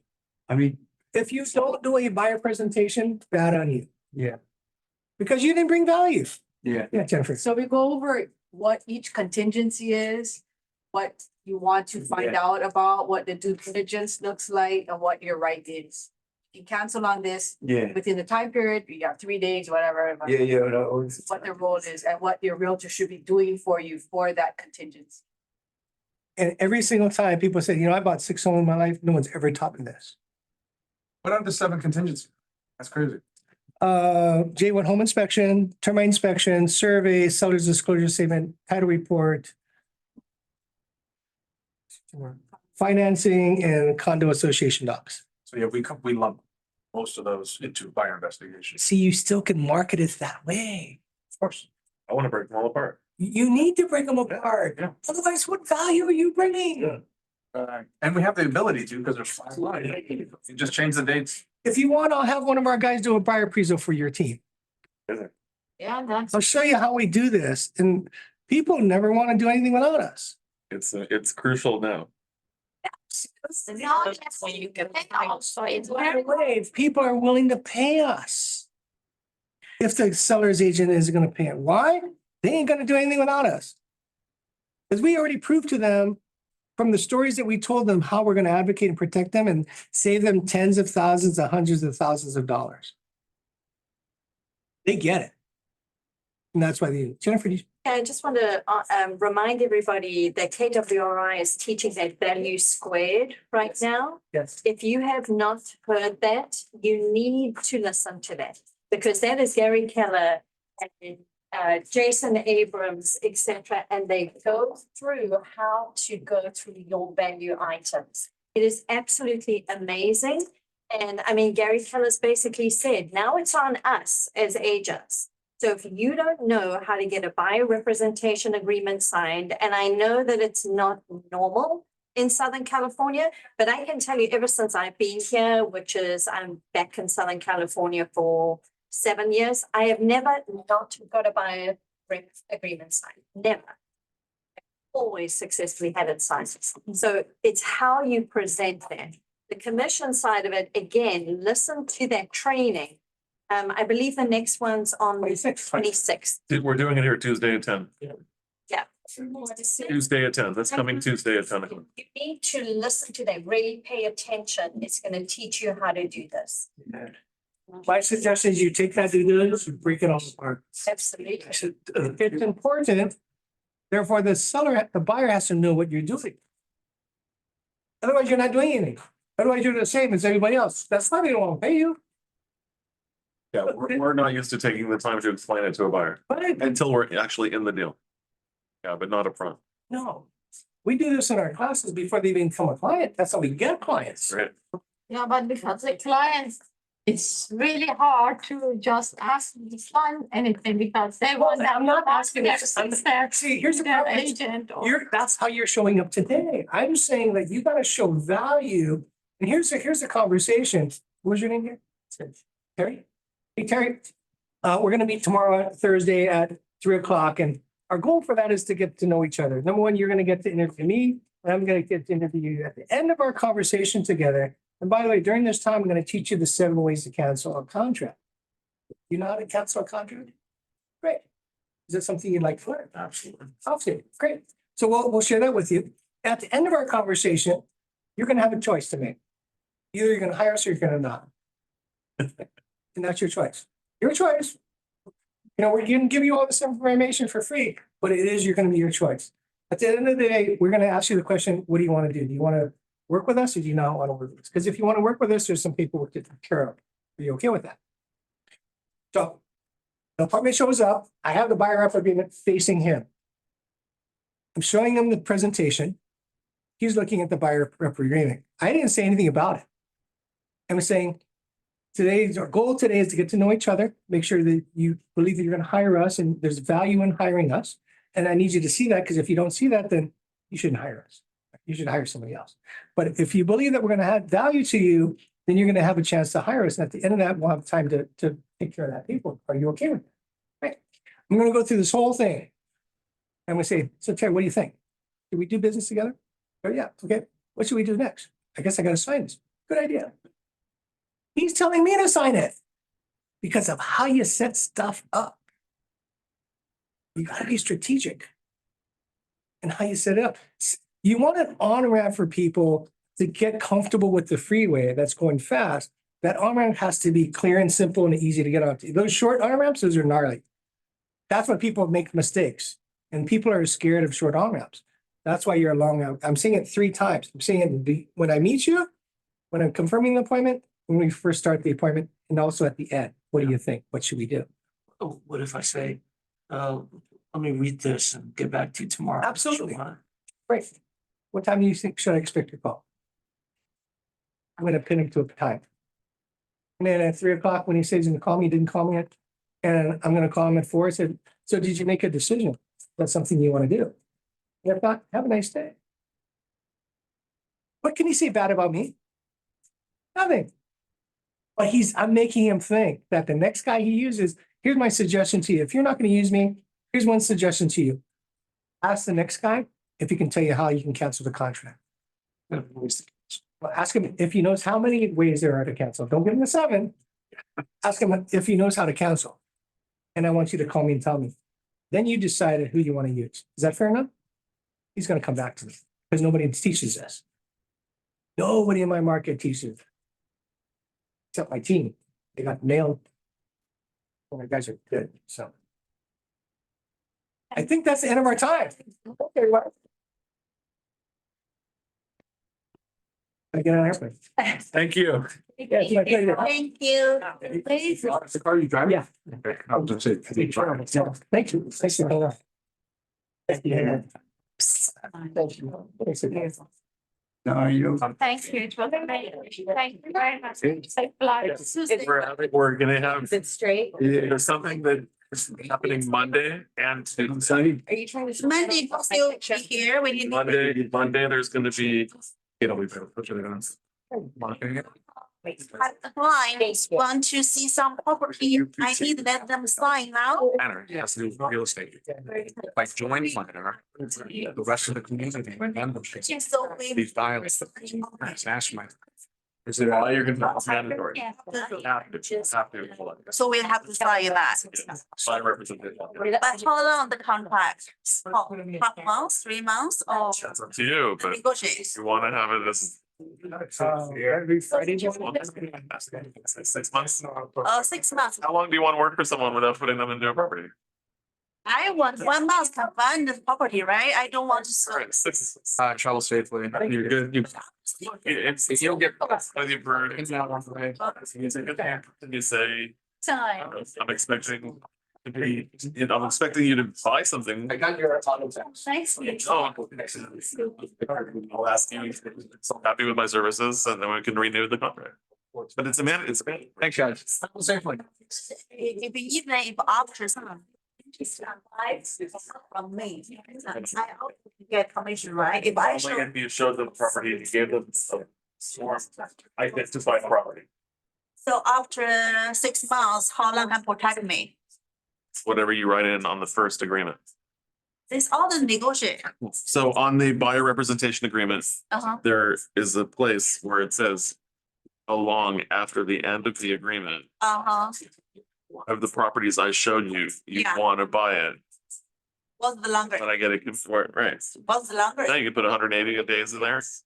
Half a year. You can put, yeah, 100, I mean, normally I see 180 mostly in that section. So Agents put 90, but most put 180. 180. So the commission still 2.5, right? All negotiate. All negotiable. Buyer representation agreement, yeah, so that's the agency disclosure, keep going. Oh, That's the agency. so you don't have to do 13 of them. The buyers. Well, they will have to sign a buyer representation agreement. What was that? So one more wire fraud, here we go, buyer representation. I believe that's like 5 more. The whole thing. 13 of them, okay. Yeah, But then this is the one of them, well, this is the the person. this is the one that counts, it's all that matters. Okay, but when I make the agreement with the buyer, all of them they need to sign, 13 pages. Yes. Okay, I got it. This Not only this. must be to sign after July. It's better. But It'll be if I- mandatory in If July. buyer say, I don't want to sign, I just want to see more properties. I can't, it's illegal. Already? What is this? So we have to say, you need to sign first. It's illegal. I can't show you a property without having the sign. No agent can. It's so good. Actually, this for the buyer agent is better. Before buyer want to see this, want to see that, and you buy from us. I've had people sign that and I've done it for a year. Thank you. I've locked it in for a year. Back after you're working with them and they try to get a deal, I want to protect myself to make sure it's. I've done it up to that, It's just to make locked sure. by the client, belong to her. This thing, appointment, I mean, like. this- How did I get the listing? Yes. I just saw that it was in the expireds and I called. Yeah, you see, whole call. What is your download experience? That what? You miss it. I went to Wisconsin, I went to door knocking, my first time. I've gone door knocking. Like, okay, we went to 30. We talked like half of them. And then like, most of them are like, oh, just leave the flyer there. Okay. But they're nice. They're okay. That's all you have. Like to talk to me. I got told that I went door knocking by myself and they're like, I have a gun, get away. It's so scary. Jerry told me with someone else. Right. It's Of course, you need to be someone to be alone. But then like me and the Kevin went to different houses. So like I was by myself. Are you alone? Yeah. But then like, but the thing, I didn't have confidence. So like, I usually like showed I do. Like I was just like, I see there, I don't want to talk to you, but I so I Amazing, amazing. Thank you. We'll show you some stuff. I just don't want to take the time. In the flyer. I just said marketing analysis from marketing. They prepare for. Josh. Oh, okay. And the marketing. And So, is he here? yeah. Over that area. And then like I gave the guy who was cleaning, washing the car. And he happened to be kind of famous at or something. And he was teaching us. So if you go to door knocking, you can just go like once a week. You have to do 4 or 5 times. Yeah, every day. Yeah. You need. And like you have to know the area. You know which house is selling. And you have to. Thank you so much. Amazing. I learned so much. It was worth the drive. That was amazing. Yeah. They are not live here. Hawaii. You came from Hawaii. Yeah. Are you from the main island? Hawaii. Yes. Okay, I went a few years ago. Hi. Beautiful. I know, me too. Just for us. There. Diamond Head was awesome. They work KW, no. Yes, he sells 1,300 homes a year. Oh, the KW. 1,300 homes every year. Yes. So obviously, we need to get on whatever he's doing, like now, since yesterday. So great. JJ, if I message you again, will you put me on your folder system? I'll do it right now. Because I messaged you before and Okay. then Oh, so there's yeah, so there's a glitch. it's okay. We'll do Do you have a? I'll text you. Let's do it. Let's do it. Let's do it. Door knocking. Because then I'm gonna get on it. With Ed. You will do it again. Yeah. Good. Not that area, Brentwood, because I don't know. Yeah, you will help some area. So. Yeah. Rate is 3%. Next Tuesday, they're having the commercial meeting. Yes, so we're gonna have to figure that out. Very. I just not That's why I looked at you like, what do you? Yeah, right. I'm gonna talk to Shai because this is, Because I plan on coming to it. you know, our commercial meeting here this past Tuesday, Uh-huh, was it yesterday? yeah, It was packed. I missed it. It was packed, like packed. What's your email? So this is For KW, I'll just give you CIMY, your area, right? Mm-hmm. And someone with you together. So like then like look and how I do. ELENDREZ at gmail.com. The hard number, right?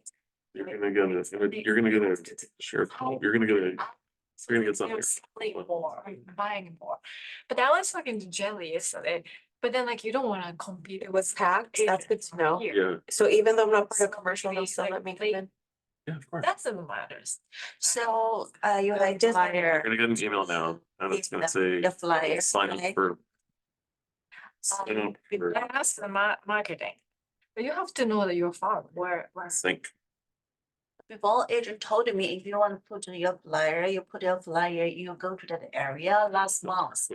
Maybe 10% in price there. Oh, yeah. Last month, Uh-huh. 10 property sold price. So, Right. so you can show to the people. Yeah, I have that. I have marketing. How do I do that? Oh, I'm so happy you start already. I will start.